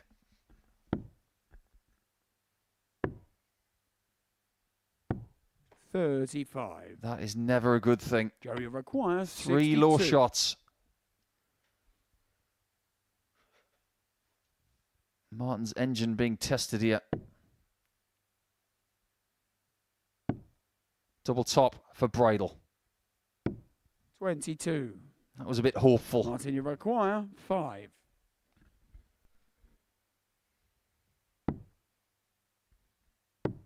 Game Well shot the done. 4 flag. 2-2 it is. I wouldn't be surprised if this one goes the distance. 5th flag, it's Martin to He throw didn't first. yesterday. Game It on. was 4-2 to Turner. Now, here's the good thing about if he does go to the England Open. 140. Yes, he's played 5 consecutive days. Yes, I'm sure he's feeling a little bit tired. But one thing, his engine will be primed 96. for playing another long day of darts. And it wouldn't be as intense as this. 60. Well, they're playing right now, I believe, the England International Trials. Semi-finals won by Callum Francis and Jared Cole. 45. Yeah, people losing out in the quarterfinals. David Pallett, Kieran Smith, 100. Kaya Beisel. That's a new name on me. Jake Hobbs. Geoff had a go. Geoff. Jeff Heath. Bit of a Super Series private joke, that one. Nick Fulball, you just mentioned him. Lewis Gurney was here a couple of weeks ago. Neil Neal 83. was here. Quite a lot of entries, actually. There's some great names in there.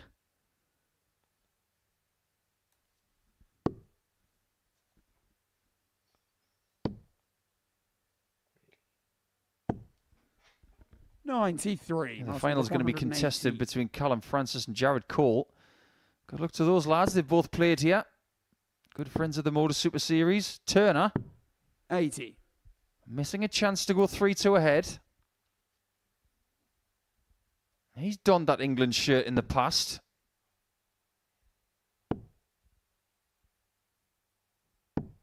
$98. Martin, you require Might 38. just be an ambition for Bridle in the future. Oops. Another one? Leaves double 16. Game shot on the 5th flag. Martin Turner. Can he fix it? Yes, he can. 6th flag is Joe to throw first. Game on.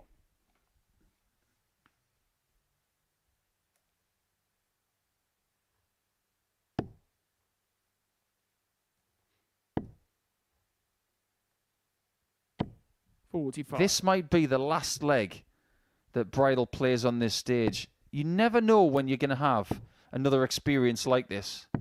20. You should never take for granted that you're coming back. Think about Ray Smith. He won Series 2. He has not played on this stage ever since. So embrace every 100. moment.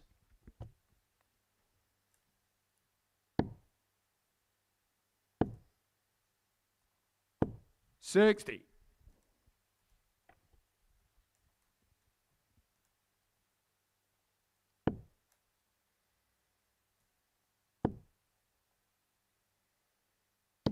$100. I think Bridle's played better than yesterday. He's still been a little bit erratic at times, 125. but with a little bit more exposure and a bit more experience, there's no telling where he could go in the next couple of years. Well, I've been quiet for a little bit because I've just been doing some research, and I can confirm 60. Martin Turner's name is in the entry field for Chelsea. So I'm guessing he entered it maybe as a bit of a backup. I can go over there if I don't get 100. through to Saturday night, and if I do, I'll just play the Sunday. So with him heading to Selzy, we wish him well.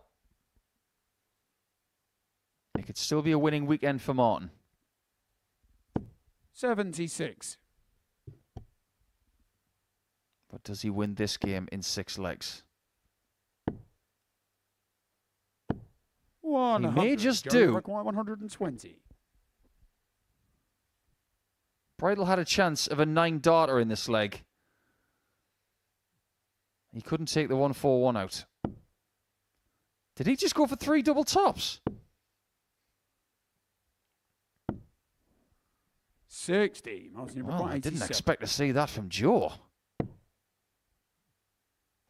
What are we seeing now? A 46. mismatched dart is what that was. Joey requires 60.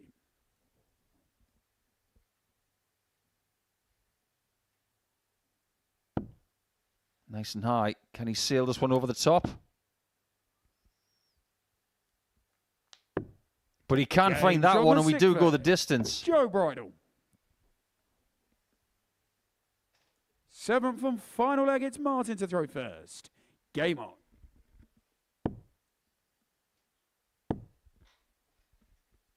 $97.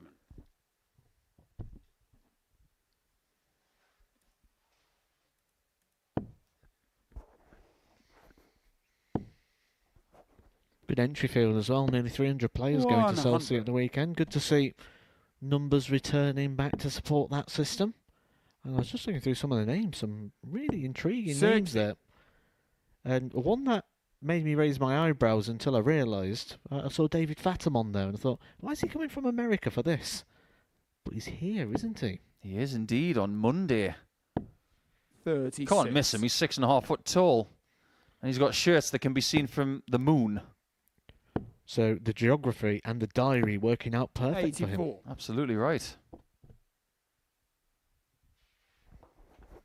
He's a bit of a character, is Dave. And when Henry's here next week, he'll be loving the fact that Dave likes a bit of karaoke. 24. So watch out, everybody who lives in the Portsmouth area. Maybe at the Southsea Karaoke Club.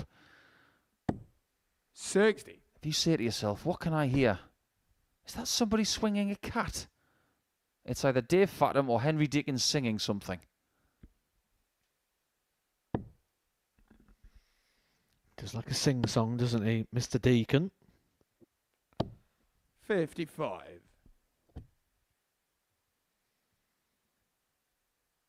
He sings better than he dances, we'll put it that way. 140. He dances like a jelly mold.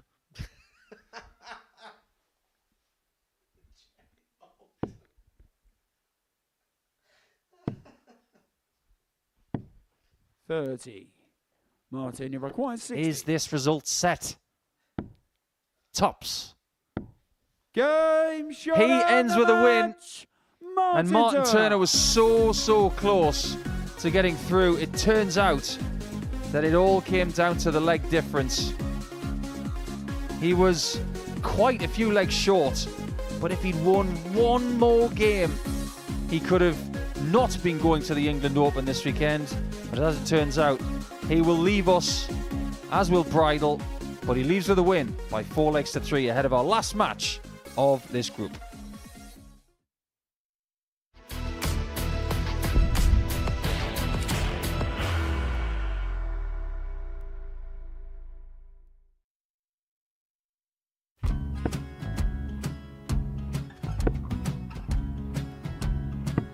$54. Charlie McGuire, 164.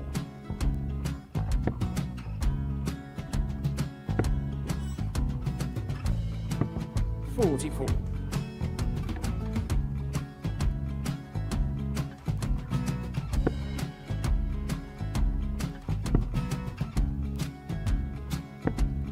$32. Charlie required 120. Well, 120. He's got a fair, at least 2 handfuls at this. Just needs to stay 60. there. That's a good shot. Halves his score. Leaves himself on a 2-darter.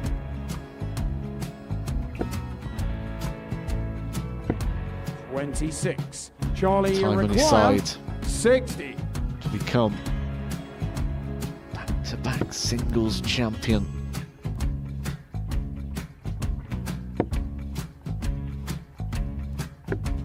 $40. Definitely a couple of nerves in those last 2 darts. But he'll be coming back. The moment he's been in before this situation. Standing at the back of the 81. stage, Charlie, approaching the required Yoki with a 20. chance to win the title.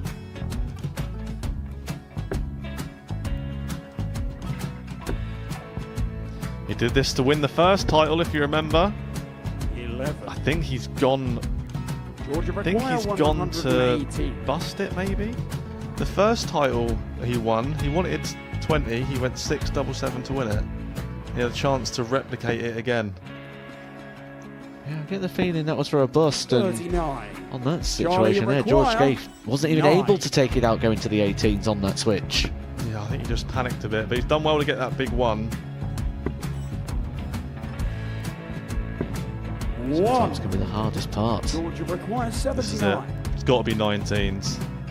It's got to be 19s for this shot. Big 20 and a double. He's got the first one. He's going to get a match dart here.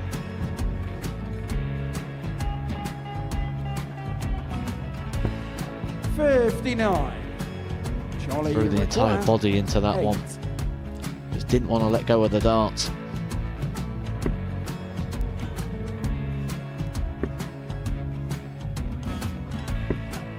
No score. He's given George a chance. Georgia require 20. I think George has been quite good on double 10 today. So many opportunities for Charlie Murphy. Go! Couldn't get the job Gets it. done. Got out the match! And the Red Dragon George Motors Scaife. Super Series Influencers Champion, George Scaife!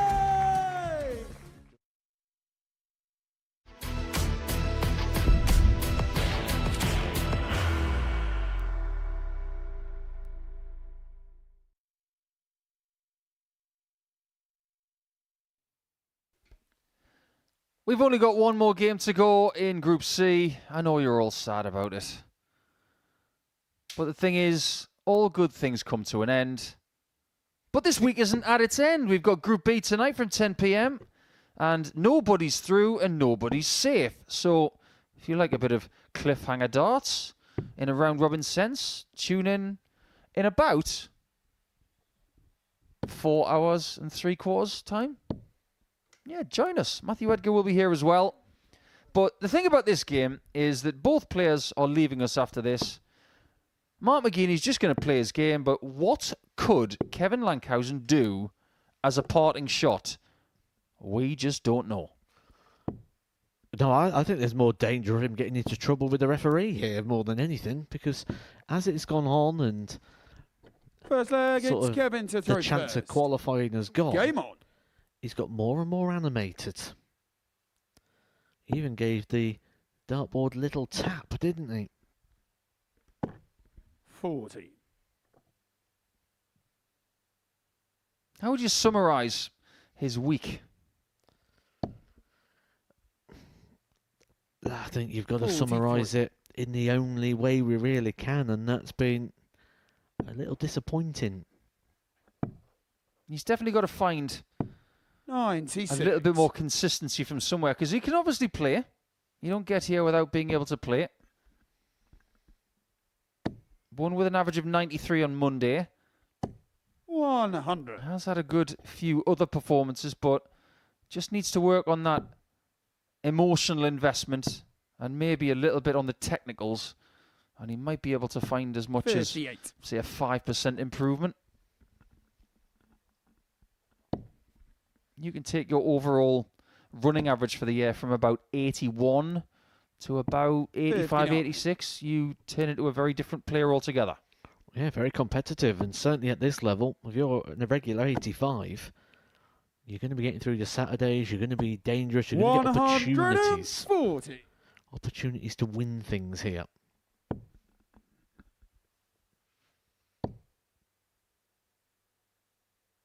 $99. Kevin Lankhausen can actually 167. get 4th position off McGeaney if he wins this game by a certain margin. 43. It's going to have to be 4-1 or better.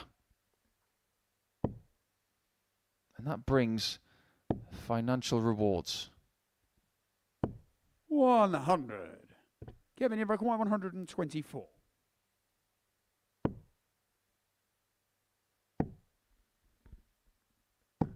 $56. Mark, you require 100. Just to protect that 4th position, this would be handy. There's been too many darts like that today. And he drifts once again. 72. Kevin, you require 68.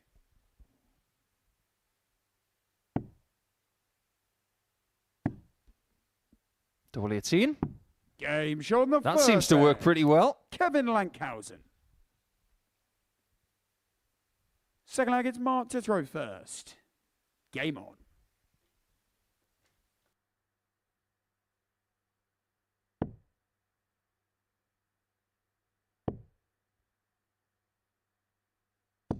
$81.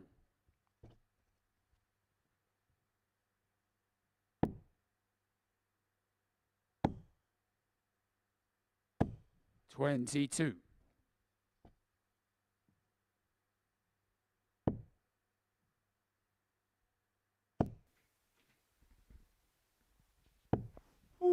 There's that drift again to the left. Why is that happening, Matt? Just the release is all off, isn't it, for McGeaney? And it seems to be 48. something he dips in and out of, which that's the hardest thing to try and put right. When you have a there it is, say, almost the old monkey knuckle towards the board there, wasn't it? 45. But when you get a consistent issue, it's easy to resolve. When it's an inconsistent issue, it's much, much harder. 140. And that's what Mark McGeaney's got to try and deal with right now. An inconsistent output in regards to the technicals of the throw. 80. That second dart skidded off the barrel and hit the wire. Ended up in a couple of pieces as well. I hope he hasn't broken the stem there. It's never a good scenario when the stem is sheared off. 134. Takes a bit of removal, doesn't it? 170. Obviously, no harm, no foul. Come on, Mark. You know you want to.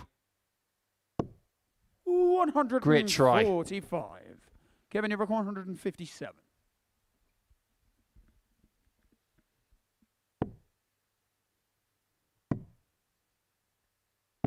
$93. Mark, you Not require sure about that 25. shot.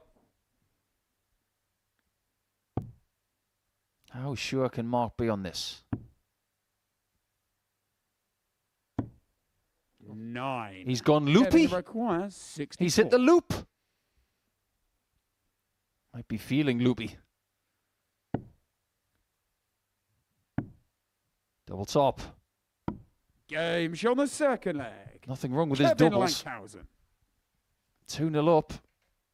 Third leg, it's Kevin And to still throw first. might Game steal 4th position. 2 out of 2 on the outer ring. Today has been better for Kevin. 123.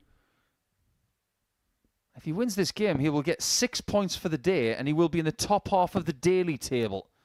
Yesterday is why he was never part of the equation. 140.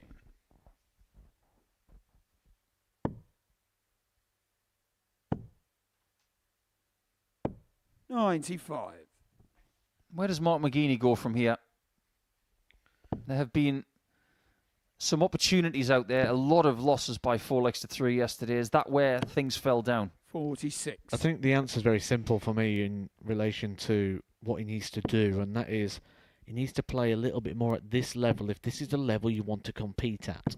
58. If we take a look at something along the lines of the sports development continuum, and when you come to this level, this is a performance level, but all he's doing is playing at a participation level. So they're not relatable methods of training, they're not relatable methods of practice, which means when he comes here, it'll feel like a step up, it'll 55. feel Mark different, Maguire, 170. rather than what he's doing certainly when he's playing locally. So for me, if Mark McGuinness wants to be able to compete at this level, he needs to start playing 100. it a little Kevin bit Maguire, more. Maybe go 170. playing some of the bigger opens, certainly those WF events like Chelsea, which is happening down the road, like 96. British Classic, Mark maybe Maguire, travel 70. to some of the European events. Like he used to do. Tops. 30. Kevin Chance for Maguire, 3-0. 74. Like we said, he needs to win 4-1 or 4-0 to get 4th position. 54. This time he does miss. His first Mark miss Maguire, 40. of this final game of Group C.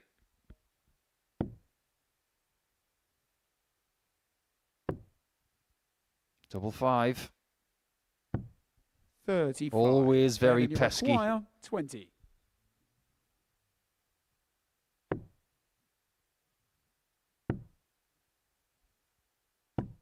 $15. Mark Maguire, Proves to be the 5. case for both players.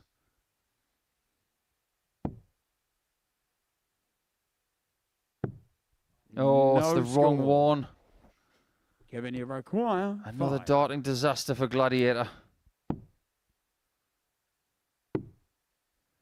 It's blocked. Which side does he want? 3. Mark Maguire, 5. Well, that's a reaction and a half.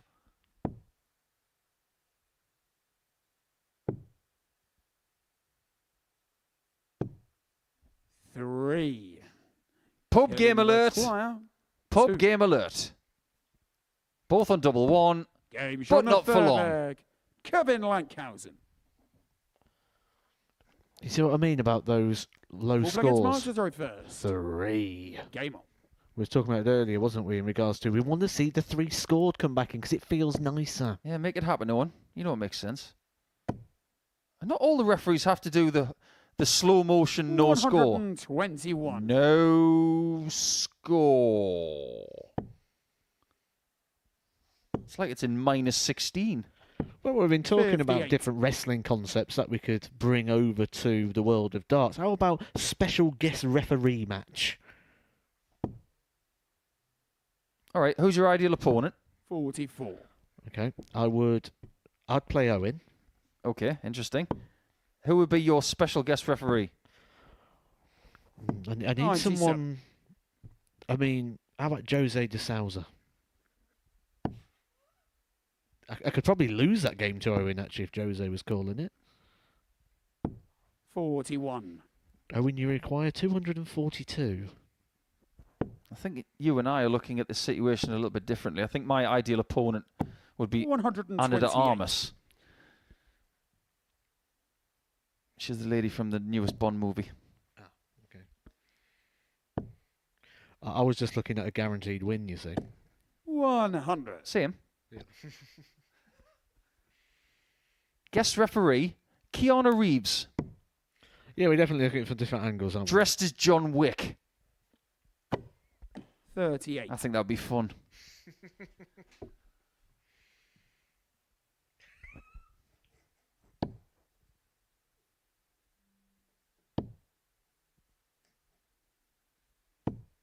$41.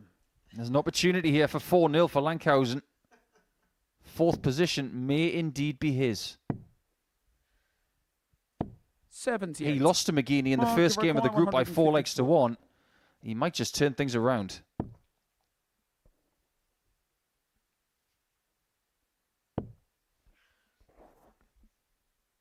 Only one more treble needed. One more single and one more double for a better group than the first 3 days. He's got his treble. First time he's been confused this week. He's not confused anymore because he leaves us by stealing 4th position. See you later, Kevin. I can't believe I didn't do the Home Alone. Catherine O'Hara. How about now? Kevin! He's won by 4-0. And that's the end of our show. But we're going to have a chat with Kurt Parry before we leave you and get concentrating on Group B. So don't go anywhere.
Welcome back to the Motor Super Series. These are the final 2 rounds of play where we saw Kurt Parry beat Mark McGeaney and qualify through to Saturday night once again. Martin Turner kept himself in the fray with a 4-3 win against David Sharp, but in that key battle between Sharp and Parry at the end, Sharp did enough, and he did a sufficient amount to win the group as well.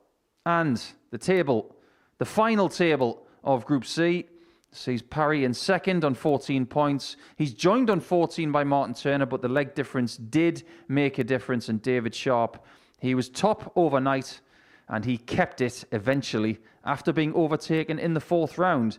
But the Welshman who has qualified in second position, Kurt Parry, congratulations, Kurt. I know you've worked really, really hard this week by playing 25 games.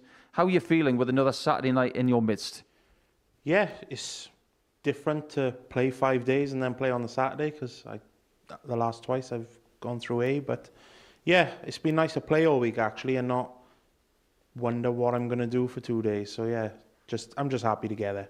Tomorrow you've got plenty of experience of going through a Saturday and getting here at around 5 o'clock in the afternoon.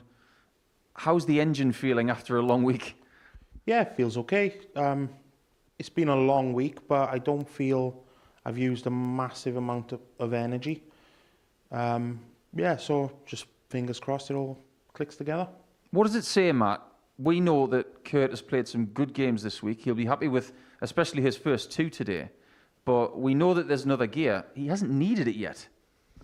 No, and we sort of felt that, didn't we, throughout the whole of the day, that it was still a little bit more in there, despite the fact he was winning through a canter and booking another place in Saturday night. I actually thought Kurt was going to go on and win the group.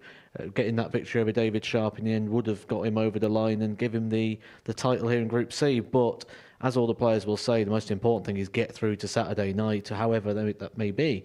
And you know, when we look at the table and those positions, we always say 14 points is the benchmark. Kurt's hit that. Martin Turner also hit that. And that's where this sort of rule is very loosely in place, because this table was completely separated. We had 2 completely different halves. The level between the top 3 and the bottom 3 was significantly different this week. First 2 games today, Kurt, they were superb. You didn't lose a leg. You were 8 from 13 on your doubles. Averages of 96.97 and 93.94. That really did set you up well, didn't it? Yeah, just hitting the doubles more give me that bit of confidence that I can actually do it. I missed a lot, especially Group A. I missed a lot of doubles. So, yeah, just come with a bit of a different mindset. I didn't seem to practice them so much and try and use up all my good doubles in the practice room, and it worked. So, yeah, I'm just happy. The game against Martin, you did finish superbly, winning 4 legs to 0. It's probably your quickest game you've ever had here. You need someone who's quick to have a quick match like that, but just a shade over 6 minutes to win a match. I don't think you've had a quicker one. I don't really know. It'll be close if I have, but yeah, it's just so happy to get the win. And Martin's class, you know, I've been for many years now, and yeah, to beat him there, and I think that was the important game for me. I know it was first game, but you know, if Martin had done me by there, then he would be maybe sitting here now and going through the Saturday. We talk about the numbers quite a lot when we're in commentary, and there is a formula here that tends to work. If you can average over 87.5 and have a really good percentage on the doubles, you're going to stand a chance. This week you had the best running average in Group A of about 89. You had the best running average in Group C of about 89, and your doubles around about 36% for the week. There's definitely another gear, isn't there? Yeah, I sort of feel I can give more, but that's roughly how I've been playing lately.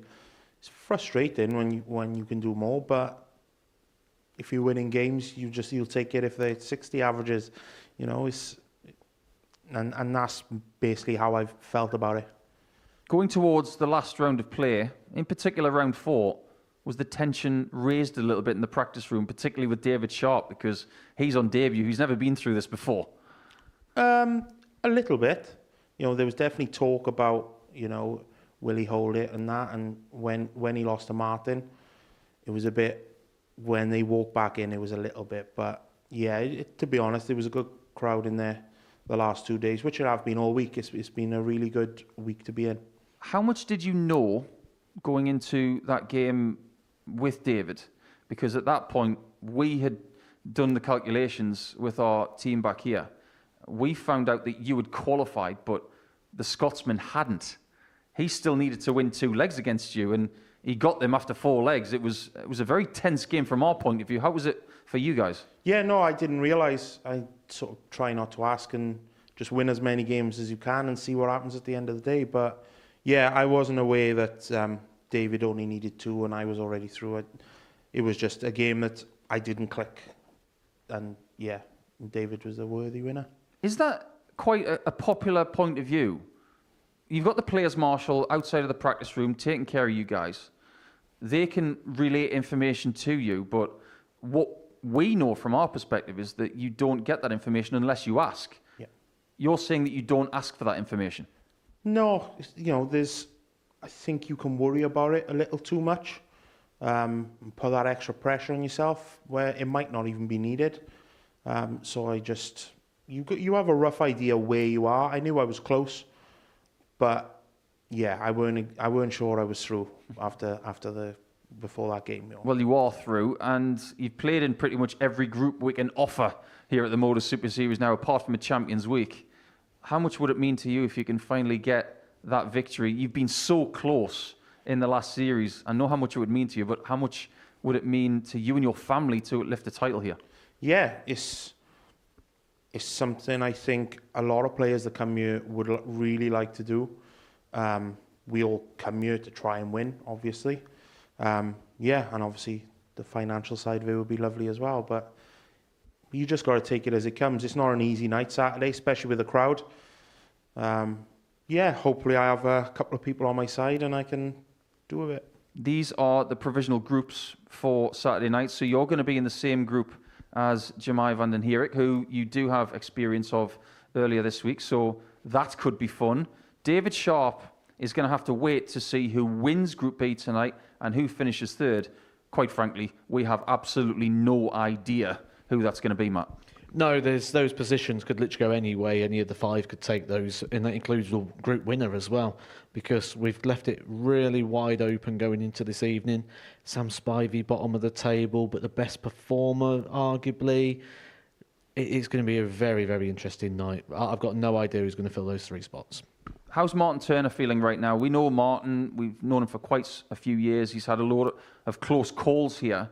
He has been all the way to a final like Kurt has, but just came up short a little bit here this week, playing 25 games. If he'd won one more in Group C, he would have squeezed through, but it just wasn't meant to be for him. And I'm sure if you ask him, he'll tell you exactly which game that should have been. There'll be one game, there'll be a moment that he'll pinpoint this all down to and say, had I hit that double, had I won that leg, I'd have won that match, that was the difference. And it's hard sometimes because you'll always have those little moments. And for him to go out after winning 7 matches, he's going to feel that's quite harshly done. It's very rare we do lose players after winning 14 points in a Group C, but as we said at the very start of this, when you're separating the table in the terms of the quality that we've seen this week, and it has been a very top half and bottom half group, someone's going to come up disappointed, and unfortunately for Martin, that's him. Someone's going to be disappointed a little bit later on tonight, but let's remind you of what we have got in store for you a little bit later on from 10 p.m, because Lee Cox, who had some troubles last night, found himself on 4 points overnight. He will be elated with that. If he can do that again, possibly, that could be good enough to get through. Shane McGurk, who is leading the table in Group B, will have Scott Campbell, Sam Spivey at the foot of the table on 2 points, but still possible with Carl Wilson, the very dangerous East Sussex man, back later on. Van den Herik is through. Sharp and Parry are through. Tonight from 10, we've got Group B. Give us a prediction, Matt. Who do you think's going to come through? Who might slip up? I think we're going to see Shane McGurk come through. I think he was very good last night, and I think he could go the same way again. Scott Campbell always impresses me every time he's here. I think if I had to pick 2 to miss out, I'd probably go with Cox and Wilson, meaning Sam Spivey's going to go from the bottom into one of the top 3. Kurt, I know that when this is over, this is a night where you can relax and get ready for Saturday night. Is there any feeling of celebration, or is it just, I've accomplished the first part of the mission and I'm going to get the rest I need for Saturday night? Yeah, pretty much. You know, you come here with the task of getting through to Saturday. Your job's not done until you win a Saturday. So yeah, just try and stay focused and as best I can. After Saturday night, any thoughts about maybe playing in Selzy on Sunday? No, not this time. I'd done it after the international week and I went to the ADC. But that was a tough, long day, and I don't plan on doing it again. Is that a wise plan, do you think? Win a Super Series week after 6 days and maybe don't do anything else? Yeah, you need a bit of time off after this. You know, you don't want to start pushing it a bit too hard, especially with the nature of this sport and how it's done. We've spoke quite a lot of the risks of this, where you're sort of dropping muscle onto joint. If you can be doing that for 7 days a week, over the length that is needed, with the mental intensity that is there as well, you need that break. And yeah, I don't think it's a good idea to go chuck another tournament on the back of it. Well, Matt, thanks for your company the last couple of days. We'll see you tonight from 10 o'clock. Kurt, congratulations. Thank you. I know how hard it has been this week, but put your feet up, rest. We'll see you on Saturday night. We've got more coming up for you on Pluto TV right now, though, because we have the story of the 3-time world champion, John Lowe, coming your way next. We've got a tungsten talk with Jimmy Van Ski as well. He's had quite a few success stories here at the Modus Super Series, and he might even talk about his journey at Lakeside. We've got Group B tonight from 10 p.m, and we've also got the finals night coming your way from 7:30 p.m. It is on Saturday Night Live on Pluto TV. Thank you for your company over the last few hours. Group C is over, but Group B is just about to begin in about 4 hours' time. We'll see you then. Take care. What a finish! What a man! The drum roll finishes, and the target is hit. And it comes on finals night, and it's a Andreas Dirty Harrison! Marvin Van Velzen!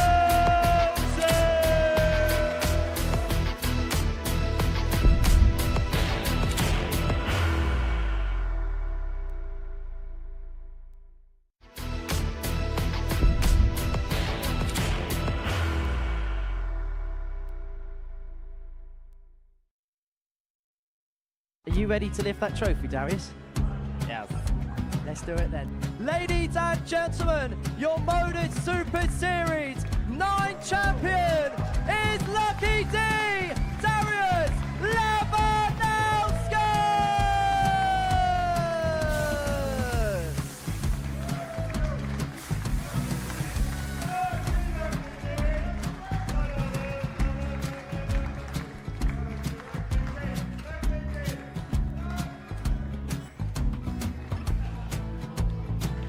Well, what a wonderful night of darts we have seen, and we are ready. Our champion is ready, and it's trophy time. So receive the trophy. £25,000. The new Modus Super Series champion, the Terminator, Marvin